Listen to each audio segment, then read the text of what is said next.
എല്ലാവർക്കും നമസ്കാരം. ആദ്യമായിട്ടാണ് യുക്തിവാദി പഠനകേന്ദ്രത്തിൻ്റെ ഒരു വേദിയിൽ ഞാൻ വരുന്നത്. ഇതിനുവേണ്ടി ക്ഷണിച്ച എല്ലാവർക്കും ആദ്യമേ നന്ദി രേഖപ്പെടുത്തിട്ട് ഈ പഠനകേന്ദ്രത്തിൻ്റെ എല്ലാ ഭാരവാഹികൾക്കും പ്രത്യേകം നന്ദി. അപ്പോൾ ഇന്നത്തെ നമ്മുടെ വിഷയം സമറിയയിലെ വ്യാപാരി എന്നുള്ളതാണ്. അപ്പോൾ നമ്മൾ ആ ഒരു പ്രസൻറ്റേഷനിലേക്ക് അധികം ആമുഖമില്ലാതെ കടക്കുകയാണ്.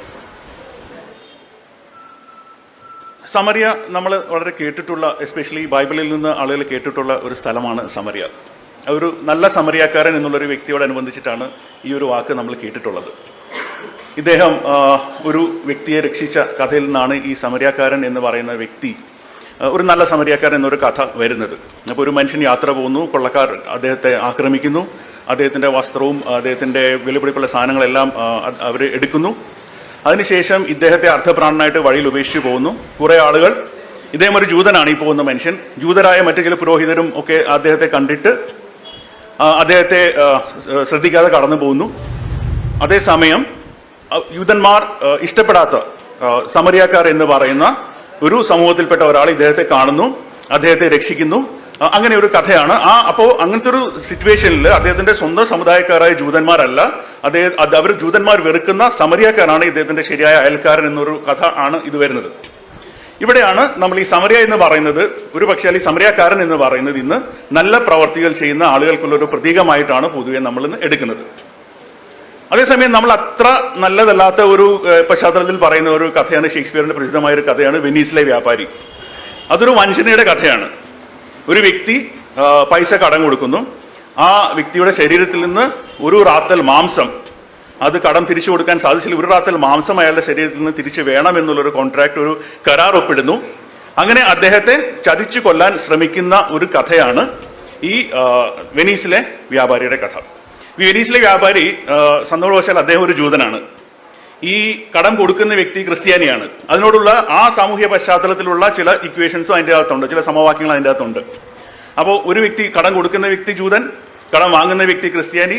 അതിനുശേഷം ഈ കടം കൊടുത്ത ഷൈലോക്ക് എന്ന് പറയുന്ന വ്യക്തി അദ്ദേഹത്തെ കുറ്റക്കാരനായി അവസാനം കാണുകയും അദ്ദേഹത്തെ ശിക്ഷിക്കുകയൊക്കെ ചെയ്യുമ്പോൾ അതിൻ്റെ കൂടെ ഉള്ളൊരു ടേമാണ്, അതിൻ്റെ ഉള്ളൊരു വ്യവസ്ഥയാണ് അദ്ദേഹവും ക്രിസ്തു മതത്തിലേക്ക് ചേരുക എന്ന്, അദ്ദേഹത്തിന്റെ ജൂതമതം വെടിഞ്ഞിട്ട് ക്രിസ്തു മതത്തിലേക്ക് വരിക എന്നൊരു കോംപ്ലിക്കേറ്റഡ് ആയിട്ടുള്ള ഒരു കഥയാണ് ഇത്.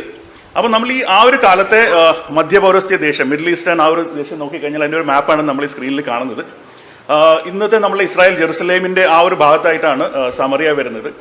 അവിടെ നിന്ന് ഇറ്റലിയുടെ ഭാഗത്തായിട്ടാണ് വെനീസ് വരുന്നത്. ഈ രണ്ട് വ്യത്യസ്തമായ സ്ഥലങ്ങളെ നമ്മളൊരു വ്യത്യസ്തമായ പ്രതീകങ്ങളായിട്ട് കണക്ക് കൂട്ടിയിട്ടാണ് നമ്മൾ ഈ ഒരു ആശയം ഇവിടെ അവതരിപ്പിക്കുന്നത്.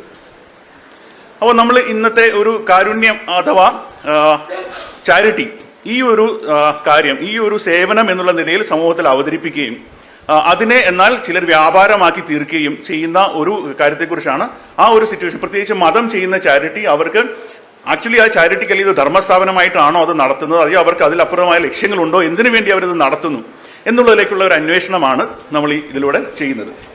അപ്പോൾ ഇങ്ങനൊരു 8-9 സെക്ഷനായിട്ടാണ് നമ്മൾ ചെയ്യുന്നത്. ആദ്യത്തെ 1-2 ഇൻട്രൊഡക്ഷൻ ആണ്. അതിലൊരു 6 പാർട്ടായിട്ടാണ് നമ്മൾ മെയിൻ ടോപ്പിക്ക് കവർ ചെയ്യുന്നത്. ഈ മതസ്ഥാപനങ്ങൾ നടത്തുന്ന ചാരിറ്റി, അതിൽ സാമ്പത്തികമായ സുതാര്യത ഉണ്ടോ, അവർ ചെയ്യുന്നത് കേവലം ഒരു സാമൂഹ്യ സേവനമായിട്ടാണോ, അതൊരു വ്യാപാരത്തിന്റെ ഒരു ആസ്പെക്ട് അതിലുണ്ടോ, അങ്ങനെ ഒരു ഘടകം അതിലുണ്ടോ. ഇവർ ഈ ചാരിറ്റി എന്ന് പറയുന്ന കാര്യങ്ങൾ ചെയ്യുമ്പോൾ അതിനൊപ്പം, അല്ലെങ്കിൽ ധർമ്മസ്ഥാപനങ്ങൾ നടത്തുമ്പോൾ സമൂഹത്തിൽ നമ്മുടെ രാജ്യത്തിന്റെ നിയമങ്ങൾക്ക് അംഗീകരിക്കാൻ പറ്റാത്ത, അതിന് വിരുദ്ധമായ കാര്യങ്ങൾ ഇവർ ചെയ്യുന്നുണ്ടോ. അതുപോലെ തന്നെ ഇവരുടെ ഈ ധർമ്മസ്ഥാപനങ്ങളിൽ നിന്ന് ഇവരുടെ ബെനിഫിറ്റ്സ് ഇവരുടെ കയ്യിൽ നിന്ന് വാങ്ങിക്കുന്ന ആളുകൾ, ഇവരുടെ ഗുണഭോക്താക്കളായിട്ടുള്ള ആളുകൾ അവരെ ചൂഷണം ചെയ്യുന്നുണ്ടോ. അതോടൊപ്പം ഇവരുടെ ഒപ്പം നിൽക്കുന്ന സന്നദ്ധ പ്രവർത്തകരെ, ഇവരുടെ തന്നെ പ്രവർത്തകരെ എന്തുമാത്രം ഇവർ ചൂഷണം ചെയ്യുന്നുണ്ട്. മറ്റൊന്ന്, ഈ ധർമ്മസ്ഥാപനങ്ങൾ ഇവർ ചെയ്യുന്നത് മതപരിവർത്തനം, ആ ഒരു കാര്യത്തിന് വേണ്ടി ഇവർ ഉപയോഗിക്കുന്നുണ്ടെങ്കിൽ അത് ശരിയോ തെറ്റോ. ഇതിനുശേഷം അവസാനമായിട്ട് മതം ഉൾപ്പെടുത്താതെ സന്നദ്ധ സേവനം ചെയ്യാൻ സാധിക്കുമോ എന്നുള്ള ഒരു അന്വേഷണമാണ് അവസാനം. അങ്ങനെ നമ്മൾ ഏറ്റവും അവസാനം ഇത് കൺക്ലൂഡ് ചെയ്യുന്നത് പുതിയ സമറിയാക്കാരൻ്റെ, പഴയ സമറിയാക്കാരൻ്റെ കഥ നമ്മൾ പറഞ്ഞു, ഒരു പുതിയ സമറിയാക്കാരൻ്റെ കഥയും പറഞ്ഞാണ് നമ്മളിത് ഇന്ന് ഉപസംഹരിക്കാനായിട്ട് ഉദ്ദേശിക്കുന്നത്. അപ്പോൾ നമ്മളുടെ ആദ്യത്തെ അതായത് സർവ്വവ്യാപിയായ കാരുണ്യം, ലോകത്ത് നമ്മൾ എവിടെ നോക്കിയാലും കാണുന്ന ഒരു കാരുണ്യം, അതിനെക്കുറിച്ചാണ് നമ്മളുടെ ആദ്യത്തെ ഭാഗം. ലോകത്ത് എവിടെയെങ്കിലും ഒരു ദുരന്തം നടന്നിട്ടുണ്ടെങ്കിൽ അവിടെ ആദ്യം ഓടിയെത്തുന്ന ആളുകളിൽ ഒരു വിഭാഗമാണ് സന്നദ്ധ പ്രവർത്തകർ. ഇതിനെ പല രാജ്യങ്ങളിലും പല പേരുകളിലാണ് വിളിക്കുന്നത്. ഇപ്പം ചിലർ അതിനെ NGO, നോൺ ഗവൺമെൻറ്റൽ ഓർഗനൈസേഷൻസ് എന്ന് പറയും, ചിലർ അതിന് നോൺ പ്രോഫിറ്റ് ഓർഗനൈസേഷൻ എന്ന് പറയും, ചിലർ വോളണ്ടറി ഓർഗനൈസേഷൻ, പല പേരിലാണ് ഇത് അറിയപ്പെടുന്നത്. അപ്പോൾ ഈ ഒരു എൻ്റെ പേഴ്സണലി എക്സ്പീരിയൻസ് ഉള്ളൊരു കാര്യം ഞാൻ ഷെയർ ചെയ്യാം. അതെൻ്റെ പേഴ്സണൽ എക്സ്പീരിയൻസ് ആയിട്ട് ബന്ധമൊന്നുമില്ല, ഞാൻ നേരിട്ട് കണ്ടതായതുകൊണ്ട് പറയുന്നത്. വേറെ ഏതൊരു സ്ഥലത്ത് ദുരന്തം നടന്ന സ്ഥലത്തെയും കഥയാവാം. ഈ കഥ എല്ലാ സ്ഥലത്തും ഏകദേശം ഒരുപോലെയാണ്. ഏകദേശം ഒരു 2006 എന്ന വർഷത്തിലാണ് ഞാൻ പോർട്ട് ബ്ലെയറിൽ ചെല്ലുന്നത്. ആൻഡമാൻ്റെ തലസ്ഥാനമാണ് പോർട്ട് ബ്ലെയർ. അവിടെ ചെല്ലുന്നത്. അപ്പോൾ അവിടെ ചെല്ലുമ്പോൾ ഈ സുനാമി നടന്നിട്ട് ഏകദേശം 18 മാസം കഴിഞ്ഞൊരു സമയത്താണ് ഞാൻ അവിടെ ചെല്ലുന്നത്. അവിടെ ചെല്ലുമ്പോൾ ഞാൻ അവിടെ പോകുന്നതിന് ഞാനൊരു ജോലിയായിട്ടാണ് അവിടെ പോയത്. അപ്പോൾ എൻ്റെ സുഹൃത്തിനോട്, അവിടെ നേരത്തെ വർക്ക് ചെയ്തിരുന്ന നേവിയിലുള്ളൊരു സുഹൃത്തിനോട് ഞാൻ ചോദിച്ചിരുന്നു അവിടുത്തെ കാര്യങ്ങൾ എങ്ങനെയൊക്കെ. അദ്ദേഹം പറഞ്ഞു അവിടെ വലിയ ചിലവൊന്നുമില്ല, 3000-4000 രൂപ കൊടുത്ത വീട് കിട്ടും എന്നൊക്കെ പറഞ്ഞിട്ടാണ് ഞാൻ അവിടെ ചെല്ലുന്നത്. അവിടെ ചെന്നിട്ട് ഞാൻ വീട് അന്വേഷണം ആരംഭിച്ചു. 3000-4000 ഒന്നുമല്ല, 10000 രൂപയ്ക്ക് പോലും വീട് കിട്ടാനില്ല അവിടെ. എന്താണ് സംഭവം എന്ന് വെച്ചാൽ, ഈ സുനാമിക്ക് ശേഷം സന്നദ്ധ പ്രവർത്തകർ എന്ന് പറഞ്ഞിട്ട് കുറേ അധികം ആളുകൾ അവിടെ വന്നിട്ടുണ്ട്. ഇവരാണ് ആ ആൻഡമാനിലുള്ള വീടുകൾ മുഴുവൻ അന്ന് എടുത്തിരിക്കുന്നത്. ഇത് നാട്ടിലില്ലാത്ത വില. നമ്മളുടെ അടുത്ത് പണ്ടൊക്കെ ഈ ഗൾഫുകാരെ കളിയാക്കിയിട്ട് പറയും മാർക്കറ്റിൽ 100 രൂപയുള്ള മീൻ 500 രൂപ കൊടുക്കുക, 200 രൂപ കൊടുക്കുന്ന എന്ന് പറയുന്ന അവസ്ഥയിൽ മാർക്കറ്റിലുള്ളതിനേക്കാളും വളരെ കൂടുതൽ പൈസ കൊടുത്ത് വീടുകൾ എടുക്കാൻ അവർ തയ്യാറാണ്. അതിനോടൊപ്പം തന്നെ അവിടെ നടക്കുന്ന വേറൊരു സംഭവം എന്ന് പറഞ്ഞാൽ, ഇവരെല്ലാം ഈ കുറേ പേര് ഇപ്പം ഇന്ത്യയുടെ മെയിൻ ലാൻഡിൽ നിന്ന് വരുന്നവരാണ്. ആൻഡമാൻ ഒരു ദ്വീപാണല്ലോ. അപ്പോൾ ഇവിടുന്ന് പോകുന്ന ആളുകൾ അവരുടെ സാധനങ്ങളൊന്നും കൊണ്ടുപോകുന്നില്ല. അപ്പോൾ അവർക്കൊരു ഫേർണിഷ്ഡ് വീട് എന്ന് പറയുന്ന ഒരു വീട് അവർക്ക് വേണം. അപ്പം അവിടുത്തെ ബിൽഡിംഗ് ഉടമസ്ഥർ, വീട്ടുടമസ്ഥർ എന്താ ചെയ്യുന്നതെന്ന് വെച്ചാൽ, ഒരു വീട്ടിൽ അത്യാവശ്യം വേണ്ട ചില സാധനങ്ങളൊക്കെ വാങ്ങിക്കും. ഒരു ഫ്രിഡ്ജ്, ഒരു വാഷിംഗ് മെഷീൻ, ഒരു സ്റ്റൗവ്, ഗ്യാസ്, കുറച്ച് കുക്ക് ചെയ്യാനുള്ള പാത്രങ്ങൾ, കുറച്ച് മേശ, കസേര, ഒരു TV, DVD പ്ലെയർ. ഇതൊക്കെ DVD പ്ലെയർ ഭയങ്കര ഇതാണ്, കാരണം അവിടെ വേറെ എൻ്റർടൈൻമെൻ്റ് ഒന്നും ഇല്ല. TV ചാനൽ, കേബിൾ TV ഒന്നും അന്നില്ല അവിടെ. അപ്പോൾ ഇത് വാങ്ങിച്ച് കൊടുക്കുക. ഇതെല്ലാം കൂടി ഏകദേശം ഒരു 50,000 രൂപയുടെ ചിലവുണ്ടാവും ഈ സാധനങ്ങൾ, ഈ വീട്ടിൽ ഇത്രയും സാധനങ്ങൾ വാങ്ങിച്ചു കൊടുക്കാനായിട്ട്. ഈ 50,000 രൂപയുടെ സാധനം വീട്ടിൽ വാങ്ങിച്ചു കൊടുത്താൽ 3000-4000 രൂപയ്ക്ക് വാടകയ്ക്ക് കൊടുത്തിരുന്ന വീടുകൾ അന്ന് അവിടെ വാടകയ്ക്ക് പോകുന്നത് 30,000-40,000 രൂപയ്ക്കാണ്. ഓക്കെ, എന്തുകൊണ്ട് ഈ 30,000-40,000 രൂപ എന്ന് ചോദിച്ചാൽ അതിനൊരു കണക്കുണ്ട്.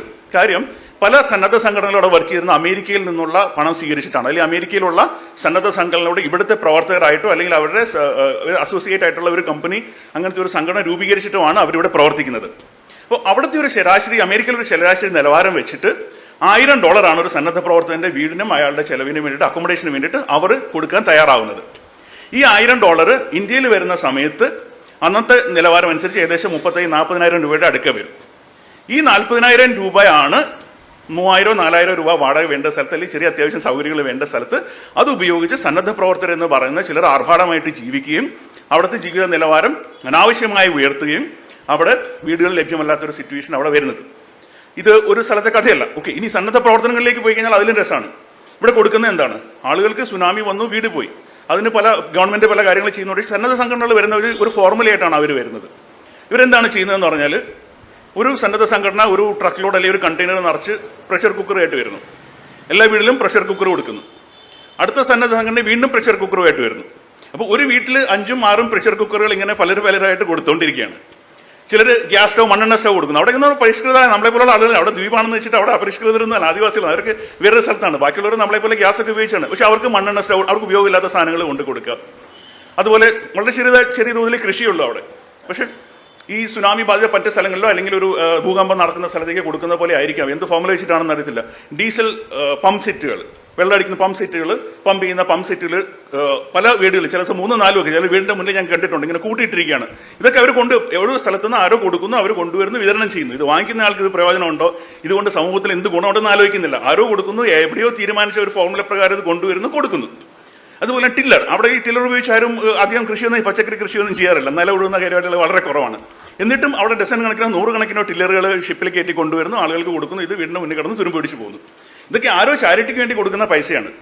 അതുപോലെ ഞാൻ അവിടെ ഒരു ഓഫീസിൽ വർക്ക് ചെയ്യുന്നു. അവിടെ ചെന്ന ഒരാഴ്ച കഴിഞ്ഞ സമയത്ത് എൻ്റെ ഒരു സുഹൃത്ത് പറഞ്ഞു, അദ്ദേഹത്തിൻ്റെ ഭാര്യ ഒരു സന്നദ്ധ സംഘടനയിൽ വർക്ക് ചെയ്യായിരുന്നു, പുള്ളിക്കാരി റിസൈൻ ചെയ്തു, ഇനിയിപ്പോൾ വേറെ എന്തെങ്കിലും ജോലി നോക്കണം. എന്താ കാര്യം എന്ന് ചോദിച്ചാൽ, സന്നദ്ധ സംഘടനയ്ക്ക് പൈസ വന്നു, ഇവർ ചിലവാക്കി, കണക്കൊന്നുമില്ല. ഇനിയിപ്പം 1 വർഷം കഴിഞ്ഞപ്പോൾ സായിപ്പിന് കണക്ക് കൊടുക്കണം. അപ്പോൾ ഇവിടെ ഇരുന്ന സ്റ്റാഫിനോട് പറയുന്നത് എന്താണെന്ന് വെച്ചാൽ, നിങ്ങൾ കണക്കുണ്ടാക്കണം. അവിടെ ഇരുന്ന് ബില്ലുകൾ, വൗച്ചറുകൾ, ഫുൾ സായിപ്പിന് കാണിക്കാനുള്ള കണക്കുകൾ മുഴുവൻ ഈ സ്റ്റാഫ് ഉണ്ടാക്കി കൊടുക്കണം. അപ്പോൾ ഈ സ്ത്രീ പറഞ്ഞു, അവർ കാലിക്കറ്റിൽ നിന്ന് വന്നൊരു സ്ത്രീയാണ്, അവർ പറഞ്ഞു, ഞാനിങ്ങനെ ഒരു NGOയ്ക്ക് ഒരു സന്നദ്ധ സേവനത്തിന് വേണ്ടിയിട്ടുണ്ട്, കള്ളത്തരം കാണിക്കാൻ വേണ്ടിയിട്ടല്ല ഞാൻ വന്നത്, അതിന് കൂട്ടി നിൽക്കാൻ ഞാനില്ല എന്ന് പറഞ്ഞിട്ട് അവരവിടുന്ന് ജോലി രാജിവെച്ച് പോവുകയാണ് ചെയ്തത്. അപ്പം ഞാൻ ഇങ്ങനെ ഈ കഥ എന്താ പറഞ്ഞതെന്ന് പറഞ്ഞാൽ, നമ്മൾ ഈ ചാരിറ്റി എന്ന് പറയുന്നത് പല രീതിയിൽ പല ലെവലുകളിൽ നടക്കുന്നുണ്ട്. അതിൻ്റെ ഉള്ളുകള്ളികൾ പല വ്യത്യസ്തം, നമുക്ക് പലപ്പോഴും അറിഞ്ഞുകൂടാത്ത രീതിയിലാണ് അതിൻ്റെ കാര്യങ്ങൾ നടക്കുന്നത്. ഇതൊന്ന്. മറ്റൊന്ന്, നമ്മളിപ്പോൾ ഒരു മതം നടത്തുന്ന ചാരിറ്റിയെ വിമർശിക്കുമ്പോൾ അത് മതമായതുകൊണ്ട് മാത്രമല്ല നമ്മൾ വിമർശിക്കുന്നത്. അങ്ങനെ ഒരു ധാരണ ആർക്കെങ്കിലും ഉണ്ടെങ്കിൽ ആ ധാരണ നമ്മൾ മാറ്റണം. തെറ്റായ ചാരിറ്റി പ്രവർത്തനം അല്ലെങ്കിൽ സന്നദ്ധ സേവനത്തിന് ജനങ്ങൾ കൊടുക്കുന്ന സംഭാവനകൾ തെറ്റായി ഉപയോഗിക്കുന്ന കേവലം മതം മാത്രമല്ല, പലരും അങ്ങനെ ചെയ്യുന്നവരുണ്ട്. മതം കൂടി ചെയ്യുന്നതിനെ നമ്മളിപ്പോൾ ഒന്ന് ഫോക്കസ് ചെയ്യുന്നു, അതിനെ വിമർശിക്കുന്നു. കാരണം നമ്മുടെ ഇന്നത്തെ കേരള സമൂഹത്തിൽ പ്രത്യേകിച്ച് ഏറ്റവും കൂടുതൽ അതിനെ ദുരുപയോഗം ചെയ്യുന്ന മതമായതുകൊണ്ട് നമ്മൾ അവരെക്കുറിച്ച് സംസാരിക്കുന്നു. ഇതിങ്ങനെ ഒരു ചെറിയൊരു ഈ ഒരു പിക്ചറിൽ നിങ്ങൾ കാണുന്നത് ലോകത്തിലുള്ള പല സംഘടനകളുടെ പേരുകളാണ്. ഇതിൽ ചിലതൊക്കെ നിങ്ങൾ കേട്ടിട്ടുണ്ടാവും. ഇങ്ങനെ വിവിധങ്ങളായ സന്നദ്ധ സംഘടനകളിലെ വോളണ്ടറി ഓർഗനൈസേഷൻ ലോകത്ത് 100 കണക്കിന് പ്രവർത്തിക്കുന്നുണ്ട്. ഇതിനെക്കുറിച്ച് പല രാജ്യങ്ങളിലും ഈ ചാരിറ്റി സംഘടനകൾ അല്ലെങ്കിൽ സന്നദ്ധ സംഘടനകളെ റേറ്റ് ചെയ്യുന്ന ഏജൻസികളുണ്ട്. അതായത് ഏത് സംഘടന നല്ല പ്രവർത്തനം നടത്തുന്നു, ഏത് സംഘടനയുടെ പ്രവർത്തനങ്ങൾ മോശമാണ്, ഇങ്ങനെയുള്ള രീതിയിൽ ഇപ്പം പല റാങ്കിങ്ങിലുണ്ട്. ഇപ്പം ഇന്ത്യയിൽ നമ്മൾ ഏത് റാങ്കിങ് എടുത്താലും എല്ലാവർക്കും ഒരുപോലെ സ്വീകാര്യമായ റാങ്കിങ്ങുകൾ ഉണ്ടാവില്ല. ഇപ്പം ഇന്ത്യയിലെ കമ്പനികൾ എടുത്താൽ ടോപ്പ് 10 കമ്പനികൾ ഏതാണെന്ന് ചോദിച്ചാൽ എല്ലാവരും യോജിക്കുന്ന ഉണ്ടാവില്ല. പക്ഷേ ചില മാനദണ്ഡങ്ങൾ അനുസരിച്ച് പല റേറ്റിങ്ങുകളിൽ പല രീതികളിൽ കമ്പനികളെ റേറ്റ് ചെയ്യുന്നു. എന്ന് പറയുന്ന പോലെ സന്നദ്ധ സംഘടനകളെ റേറ്റ് ചെയ്യുന്ന ഒരു സിസ്റ്റമാണിത്. അപ്പോൾ അതിൻ്റെ അകത്ത് പല ഏജൻസികളുടെ റേറ്റിംഗ് ആണ് അവിടെ കൊടുത്തിരിക്കുന്നത്. അതുപോലെ ഇപ്പം ഫേസ്ബുക്കിലെ ലൈക്കുകൾ എത്രയുണ്ട് അവരുടെ പേജിന്, ട്വിറ്ററിൽ എത്ര ഫോളോവർ ഉണ്ട്, ഇങ്ങനെയുള്ള കാര്യങ്ങളും പലരും നോക്കുന്നുണ്ട് ഒരു സന്നദ്ധ സംഘടനയുടെ സ്വീകാര്യത അറിയാൻ വേണ്ടി. ഇതൊക്കെ പോപ്പുലാരിറ്റിയാണ്. അപ്പോൾ അതൊക്കെ ആക്ച്വലി അവരുടെ ചെയ്യുന്ന പ്രവൃത്തിയായിട്ട് ബന്ധമില്ല. പക്ഷേ ഇങ്ങനെ പല രീതിയിൽ ഈ സന്നദ്ധ സംഘടനകളെ ആളുകൾ റേറ്റ് ചെയ്യാറുണ്ട്. ഇനി ഈ മതത്തെക്കുറിച്ച് പറഞ്ഞു, സന്നദ്ധ സംഘടനകളെക്കുറിച്ച് പറഞ്ഞു. ഇനിയും ചാരിറ്റി ചെയ്യുന്ന വേറെ ആളുകളുണ്ട്. അപ്പോൾ നമ്മൾ ഉദ്ദേശിക്കുന്ന ഒരു പശ്ചാത്തലത്തിലുള്ള വിവിധ പശ്ചാത്തലത്തിൽ ചാരിറ്റികൾ അല്ലെങ്കിൽ ധർമ്മ സ്ഥാപനങ്ങൾ ഇങ്ങനെ ചെയ്യുന്നുണ്ട്. ആളുകൾ മനുഷ്യർക്ക് ഉപയോഗമുള്ള അല്ലെങ്കിൽ സമൂഹത്തിന് സേവനം ചെയ്യുന്നു എന്നുള്ള അല്ലെങ്കിൽ കാരുണ്യം നടത്തുന്നു എന്നുള്ള രീതിയിൽ പല ആളുകൾ ചെയ്യുന്നുണ്ട്. അപ്പം നമ്മുടെ കേരളത്തിൽ പലർക്കും പരിചയമുള്ള ഒരു സാധനമാണ് ഫാൻ ക്ലബ്ബുകൾ. നടന്മാരുടെ ഫാൻ ക്ലബ്ബുകൾ. അവർ എന്താ പറയുന്നത്, അവരുടേതായ സന്നദ്ധ അല്ലെങ്കിൽ അവരുടെ ഇനീഷ്യേറ്റീവിൽ അവർ ഇത് നടത്തുന്നുണ്ട്, ഏത് സന്നദ്ധ സേവനം നടത്തുന്നുണ്ട്. മറ്റൊന്നാണ് ഈ സോഷ്യൽ ക്ലബ്ബുകൾ. അവർ സാമൂഹ്യ പ്രവർത്തനം നടത്തുന്നുണ്ട്. ഇപ്പം ലയൺസ് ക്ലബിൻ്റെ അവിടെ പോയിട്ടുള്ള ഒരു VServe, അപ്പോൾ ഇന്റർനാഷണൽ ലയൺസ് ക്ലബിൻ്റെ അല്ല, ഇന്ത്യയിലെ ലയൺസ് ക്ലബിൻ്റെ ഒരു പശ്ചാത്തലത്തിലാണ് ഞാനിവിടെ പറയുന്നത്. VServe എന്താണ് സെർവ് ചെയ്യുന്നതെന്ന് വെച്ചാൽ നമ്മൾ എല്ലാ ബ്രാൻഡും സെർവ് ചെയ്യുന്നുണ്ടെന്ന് പറയാം. അതാണ് അവിടുത്തെ ഒരു സിറ്റുവേഷൻ. ഒരു സോഷ്യൽ ഡ്രിങ്കിങ് ക്ലബ്, അതാണ് നമ്മൾ ഇതിൽ ആളുകൾ ഉപയോഗിക്കുന്നത്. ഇന്റർനാഷണലിൽ അവരെന്താണ് ഉദ്ദേശിക്കുന്നത് അല്ലെങ്കിൽ അവർ ചെയ്യുന്നത് വേറൊരു കാര്യം. നമ്മുടെ കേരളത്തിലെ പശ്ചാത്തലത്തിൽ ഇതൊരു ഡ്രിങ്കിങ് ക്ലബ്ബ് അല്ലെങ്കിൽ അങ്ങനെ ഒരു സോഷ്യൽ ക്ലബ്ബായിട്ടാണ് ചെയ്യുന്നത്. പക്ഷേ ആ സോഷ്യൽ ക്ലബ്ബ് എന്ന് പറയാൻ ഈ മദ്യപിക്കുന്ന തെറ്റാന്ന് ഞാൻ പറയുന്നില്ല. അത് അവരുടെ സ്വാതന്ത്ര്യം, നിയമപരമായിട്ട് ഇരിക്കുന്നിടത്തോളം കാലം അത് അവരുടെ സ്വാതന്ത്ര്യം. പക്ഷെ അങ്ങനെയാണെങ്കിൽ നിങ്ങൾ അഭിമാനപൂർവ്വം പറയൂ, ഞാൻ മദ്യപിക്കുന്നു, ഞങ്ങൾ സ്വന്തമായി മദ്യപിക്കുന്നു. അവിടെ ഒരു ചാരിറ്റിയുടെ ഒരു ഫ്രണ്ട് ഫേസ് നമ്മളവിടെ കൊടുക്കേണ്ട ആവശ്യമുണ്ടോ എന്നുള്ളതാണ് ചോദ്യം. ഇപ്പം റോട്ടറി എന്ന് പറയുന്ന സംഘടന, ഇപ്പം റോട്ടറി ഇന്റർനാഷണൽ ഒരു സംഘടനയാണ്. അതിൻ്റെ മറ്റൊരു സംഘടനയാണ് റോട്ടറി ഫൗണ്ടേഷൻ ആണെന്ന് തോന്നുന്നു. റോട്ടറി ഫൗണ്ടേഷൻ വളരെ നല്ല പ്രവർത്തനങ്ങൾ ചെയ്യുന്ന ഒരു സംഘടനയാണ്. റോട്ടറി ക്ലബ്ബ് വേറെ. അത് പല വിദേശ രാജ്യങ്ങളിൽ ചെയ്യുന്നത് ഇന്ത്യയിൽ വളരെ വ്യത്യാസമുണ്ട്. ഇപ്പോൾ അമേരിക്കയിലൊക്കെ പോയാൽ പലരും പറയുന്നത് അവിടെ ഒരു റോട്ടറി ക്ലബ്ബിൽ പോയാൽ അവിടെ സാമൂഹ്യ സേവനം മാത്രമേ ആളുകൾ സംസാരിക്കുന്നുള്ളൂ. ഇവിടെ എന്ന് പറഞ്ഞാൽ ഒരു 95% മറ്റ് കാര്യങ്ങളും പിന്നെ ആളുകളെ കാണിക്കാൻ, പൊതുജനങ്ങളെ കാണിക്കാൻ വേണ്ടി ചെറിയൊരു 5% എന്താ പറയുക ചാരിറ്റി സന്നദ്ധ സേവനം കാരുണ്യ പ്രവർത്തനങ്ങളൊക്കെയാണ് നമ്മുടെ നാട്ടിൽ കാണുന്നത്. അപ്പോൾ നമ്മൾ ഈ പറഞ്ഞു വന്നത് ഒരു മതമോ അല്ലെങ്കിൽ ചില സംഘടന സേവനമല്ല, പല രീതിയിൽ പല തരത്തിലുള്ള ആളുകൾ സമൂഹത്തിൽ കാരുണ്യ പ്രവർത്തനങ്ങൾ നടത്തുന്നുണ്ട്. ഇതിൻ്റെ സമൂഹത്തിലേക്ക് വരുന്നത് പലപ്പോഴും വളരെ രസകരമായ, ഇപ്പോൾ സിനിമാ നടന്മാരുടെ കാര്യം ഞാൻ പറഞ്ഞു. അപ്പോൾ നമ്മളെ സമൂഹത്തിലേക്ക് ഒരു ചോദ്യമായിട്ട് നമ്മുടെ രീതിയിൽ വരുന്നത് വളരെ രസകരമാണ്. ഇപ്പോൾ ഒരു നടൻ അല്ലെങ്കിൽ അങ്ങനെ ഒരാൾ ഒരു ക്രിമിനൽ കുറ്റത്തിൽ ഏർപ്പെടുമ്പോൾ ആദ്യം വരുന്നത് ഏട്ടൻ പാവാട, ഏട്ടൻ എത്ര പേർക്ക് വീട് വെച്ചു കൊടുത്തു, ഏട്ടൻ എത്ര പേർക്ക് ചോറ് മേടിച്ചു കൊടുത്തു.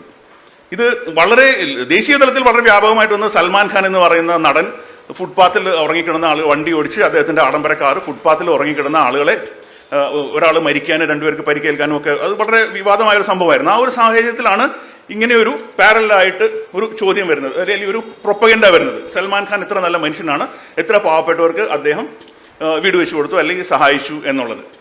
അപ്പം അപ്പോൾ ഇങ്ങനെ ഒരു സെലിബ്രിറ്റികൾ അല്ലെങ്കിൽ സിനിമാ നടന്മാർ ഇങ്ങനെയുള്ള ആളുകൾ ചെയ്യുന്ന കാര്യം നമ്മൾ പറഞ്ഞു. മറ്റേപ്പോൾ സോഷ്യൽ ക്ലബിൻ്റെ കാര്യം പറഞ്ഞു. അവരുടെ ഒരു സമൂഹത്തിലൊരു മാന്യതയ്ക്ക്, ഒരു റെസ്പെക്റ്റബിലിറ്റിക്ക് വേണ്ടിയിട്ട് സാമൂഹ്യ സേവനം അല്ലെങ്കിൽ ഒരു സന്നദ്ധ സേവനം എന്നുള്ള കാര്യങ്ങൾ അവർ ചെയ്യുന്നുണ്ട്. ഇതുപോലെ ഈ സെലിബ്രിറ്റികൾ ചെയ്യുന്നതിന് വേറൊരു ആസ്പെക്റ്റ് ഉണ്ട്. അതായത് ഈ പല സെലിബ്രിറ്റികളും സിനിമാ നടന്മാർ ഉൾപ്പെടെയുള്ളവർ അവരെ സംബന്ധിച്ച് ഈ ഒരു സക്സസ് അവർ പലരും ആർക്കും പ്രതീക്ഷിക്കാൻ പറ്റില്ല. നമ്മൾ ബോളിവുഡിൽ അല്ലെങ്കിൽ ബോംബെ സിനിമാ ലോകത്ത് പോയി കഴിഞ്ഞാൽ അവിടുത്തെ എന്താ പറയുക ഏറ്റവും അവിടെ ചായ കൊണ്ടുവരുന്ന പയ്യൻ പോലും അല്ലെങ്കിൽ അവർ പോലും ഇവിടെ അടുത്ത ഷാറുഖ് ഖാൻ ആവാനുള്ള ഒരു ലക്ഷ്യത്തിൽ വേണ്ടി വരുന്ന ആൾക്കാരാണ്. ആയിരക്കണക്കിന് ലക്ഷക്കണക്കിന് ആൾക്കാരാണ് ആ ഒരു സ്റ്റാർഡം, ഒരു താര പദവി മോഹിച്ചെത്തുന്നത്. പക്ഷെ അതിൽ വളരെ ചുരുക്കം പേർക്ക് ഈ ഒരു താരം, കോടികൾ പ്രതിഫലം വാങ്ങുന്ന ഒരു താരം എന്നുള്ള ഒരു നിലയിലേക്ക് എത്താൻ പറ്റുള്ളൂ. അപ്പോൾ ആ ഒരു താരത്തിന് പോലും പലപ്പോഴും അറിയില്ല താൻ എന്തുകൊണ്ടാണ് ഇത്രയധികം പ്രതിഫലം വാങ്ങുന്നത്, എങ്ങനെ സംഭവിച്ചു എന്ന് അദ്ദേഹത്തിന് പോലും അറിയില്ല. അപ്പോൾ എങ്ങനെ വന്നു എന്നറിയാത്ത ധനം പോകാതിരിക്കണമെങ്കിൽ ഇത് എങ്ങനെ പോകാതിരിക്കുമെന്ന് അവർക്കറിയില്ല. അപ്പോൾ പല ദൈവങ്ങളുടെ അടുത്ത് പോകുന്നതിൻ്റെ കൂടെ അതുപോലെ തന്നെ ചെയ്യുന്ന ഒരു കാര്യം കൂടിയായിട്ടാണ് ഈ സന്നദ്ധ സേവനം ചെയ്താൽ ഒരുപക്ഷെ എൻ്റെ ഈ നേട്ടത്തിന് കണ്ണ് കിട്ടാതിരിക്കും എന്നൊരു അന്ധവിശ്വാസം കൂടി ഇതിൻ്റെ പുറയിലുണ്ട്. മറ്റൊരു ഇതിൻ്റെ ആസ്പെക്ട് എന്ന് പറഞ്ഞാൽ ഇപ്പം ബോംബെയിൽ ഇതൊരു ചെക്കിൻ തുടങ്ങിയത് ഹാജി മസ്താൻ എന്ന് പറയുന്ന ഒരു കള്ളക്കടത്തുകാരനെ കുറിച്ച് നിങ്ങൾ കേട്ടിരിക്കും. അദ്ദേഹം കള്ളക്കടത്തൊക്കെ നടത്തി വളരെ സമ്പത്തൊക്കെ ഉണ്ടാക്കി കഴിഞ്ഞപ്പം അദ്ദേഹത്തിന് കുറച്ച് മാന്യനാവണം എന്നൊരു തോന്നൽ വന്നു. അദ്ദേഹം ഉടനെ ചെയ്തതെന്ന് പറഞ്ഞാൽ അദ്ദേഹം ചെയ്യുന്നത് ചാരിറ്റിയാണ്, പാവപ്പെട്ടവർക്ക് പൈസ കൊടുക്കുക. അങ്ങനെ അദ്ദേഹം മാന്യത കടം വാങ്ങിക്കുകയാണ്. നമ്മുടെ പ്രാഞ്ചിയേട്ടൻ്റെ ഒക്കെ കുറച്ച് കൂടി ഒരു രൂപം എന്ന് വേണമെങ്കിൽ പറയാം. പൈസ കൊടുത്ത് അല്ലെങ്കിൽ ആളുകൾക്ക് ദാനധർമ്മങ്ങൾ ചെയ്ത് മാന്യത വാങ്ങിക്കുകയാണ്. ഇങ്ങനെയുള്ള ആളുകളും ഇത് ചെയ്യുന്നുണ്ട്. ഇപ്പം നമ്മുടെ അടുത്ത് വേറൊരു അവർക്ക് അറിയാവുന്ന ഒരു കാര്യമായിരിക്കും, കിഴക്കമ്പലം എന്ന് പറയുന്നൊരു സ്ഥലമുണ്ട്. അവിടെ ഒരു കമ്പനി ചെയ്യുന്ന എന്താണ്, അവർ സാമൂഹ്യ സേവനം എന്ന പേരിൽ പഞ്ചായത്തിൽ പൈസ വിതരണം ചെയ്യുന്നു, ഒരു സൊസൈറ്റി ഉണ്ടാക്കുന്നു, ആ സൊസൈറ്റി കൊണ്ട് പഞ്ചായത്തിൻ്റെ ഭരണം പിടിച്ചെടുക്കുന്നു. അപ്പം ചില മലിനീകരണങ്ങൾ എന്നുള്ള പ്രശ്നം അതിൽ ഡീലായിട്ട് വ്യക്തിപരമായിട്ട് എനിക്കറിയില്ല. പക്ഷെ നമ്മൾ മാധ്യമങ്ങളിൽ വരുന്നത് വെച്ച് നോക്കിക്കഴിഞ്ഞാൽ പഞ്ചായത്ത് ചില നിയന്ത്രണങ്ങൾ ആവശ്യപ്പെട്ടു, അതിന് സൗകര്യമില്ല എന്ന് പറഞ്ഞുകൊണ്ട് പഞ്ചായത്തിലെ അല്ലെങ്കിൽ ജനങ്ങളെ മൊത്തം രാഷ്ട്രീയ പാർട്ടിക്കാരെ വിഡ്ഢികളാക്കിക്കൊണ്ട് അവരൊരു പ്രസ്ഥാനം ഇറക്കുകയും ആ പ്രസ്ഥാനത്തിലേക്ക് അവർ ചെയ്യേണ്ട, അതായത് ഇന്ത്യയിൽ ഇന്നത്തെ നിയമം 2013 മുതലൊരു നിയമമുണ്ട്. അതായത് ഇന്ന ഒരു നിലയിൽ മുകളിലുള്ള കമ്പനികളുടെ അവരുടെ ലാഭത്തിൻ്റെ 2% സാമൂഹ്യ സേവനത്തിന് വേണ്ടി ചെലവാക്കണം. അപ്പോൾ 100 കോടി ലാഭമുള്ള ഒരു കമ്പനി ആണെങ്കിൽ 2 കോടി അവർ സമൂഹത്തിന് വേണ്ടി ചെലവാക്കിയേ പറ്റുള്ളൂ. ആ 2 കോടി അവർ നിയമപരമായിട്ട് ചെയ്യേണ്ട സാധനം സമൂഹത്തിൽ കൊണ്ടുവരുന്നു. ഞങ്ങൾ നിങ്ങൾക്ക് വേണ്ടി ഫ്രീ ആയിട്ട് പലതും ചെയ്തു, നിങ്ങളുടെ പഞ്ചായത്ത്, ഒരു ചെറിയ പഞ്ചായത്തിന് 2 കോടി എന്നൊക്കെ പറഞ്ഞാൽ വളരെ വലിയ തുകയാണ്, അത് കൊണ്ടുവരുന്നു. അങ്ങനെ നിയമപരമായിട്ട് കിട്ടാത്ത പല ലൈസൻസുകളും പണം കൊടുത്താൽ ഈ സാമൂഹ്യ സേവനം ഇത് ചെയ്തു കഴിഞ്ഞാൽ പിന്നെ അവരെ ചോദ്യം ചെയ്തുകൂടാ. തത്വത്തിൽ ഒരു കോർപ്പറേറ്റ് ഒരു പഞ്ചായത്തിൻ്റെയോ നാളെ അതൊരു നിയമസഭയുടെയോ ഒരു രാജ്യത്തിൻ്റെയോ ഭരണം പിടിച്ചെടുക്കാം പണം ഉപയോഗിച്ച്, അങ്ങനെ ഒരു സിറ്റുവേഷൻ വരുന്നത് വളരെ അപകടകരമാണ്. ആ ഒരു തത്വത്തെ നമ്മൾ എതിർക്കുമ്പോൾ ഇതിന് സപ്പോർട്ട് ചെയ്യുന്നവർ പറയുന്നത് എഗെയിൻ ഇന്ന സാറ് എത്ര പേർക്ക് ചികിത്സിക്കാൻ പണം കൊടുത്തു. ഓക്കെ, അപ്പം ഈ പല രീതിയിലാണ് ഈ കാരുണ്യം നമ്മൾ സമൂഹത്തിലേക്ക് ആളുകൾ കൊണ്ടുവരുന്നത്. നമ്മൾ ഈ പല ആളുകൾ പല ലക്ഷ്യങ്ങളോടുകൂടി ചാരിറ്റി അല്ലെങ്കിൽ ധർമ്മസ്ഥാപനങ്ങൾ ചെയ്യുന്നതിനെ കുറിച്ച് നമ്മൾ കണ്ടു. എന്തിനാണ് മതം ഈ ഒരു രംഗത്തേക്ക് വരുന്നത്? ഈ ഒരു രംഗത്തേക്ക് മതം വരുന്നതിന് പല കാരണങ്ങളുണ്ട്. ഒന്ന്, ഒരു കാലഘട്ടത്തിൽ മതത്തിന്റെ തുടക്കത്തിൽ അല്ലെങ്കിൽ ചില നൂറ്റാണ്ടുകൾക്ക് മുമ്പ് ഒരു സമൂഹത്തിലെ സാമ്പത്തികവും സാമൂഹ്യവും രാഷ്ട്രീയവുമായ എല്ലാ അധികാരങ്ങളും മതമാണ് കൈയടക്കിയിരുന്നത്.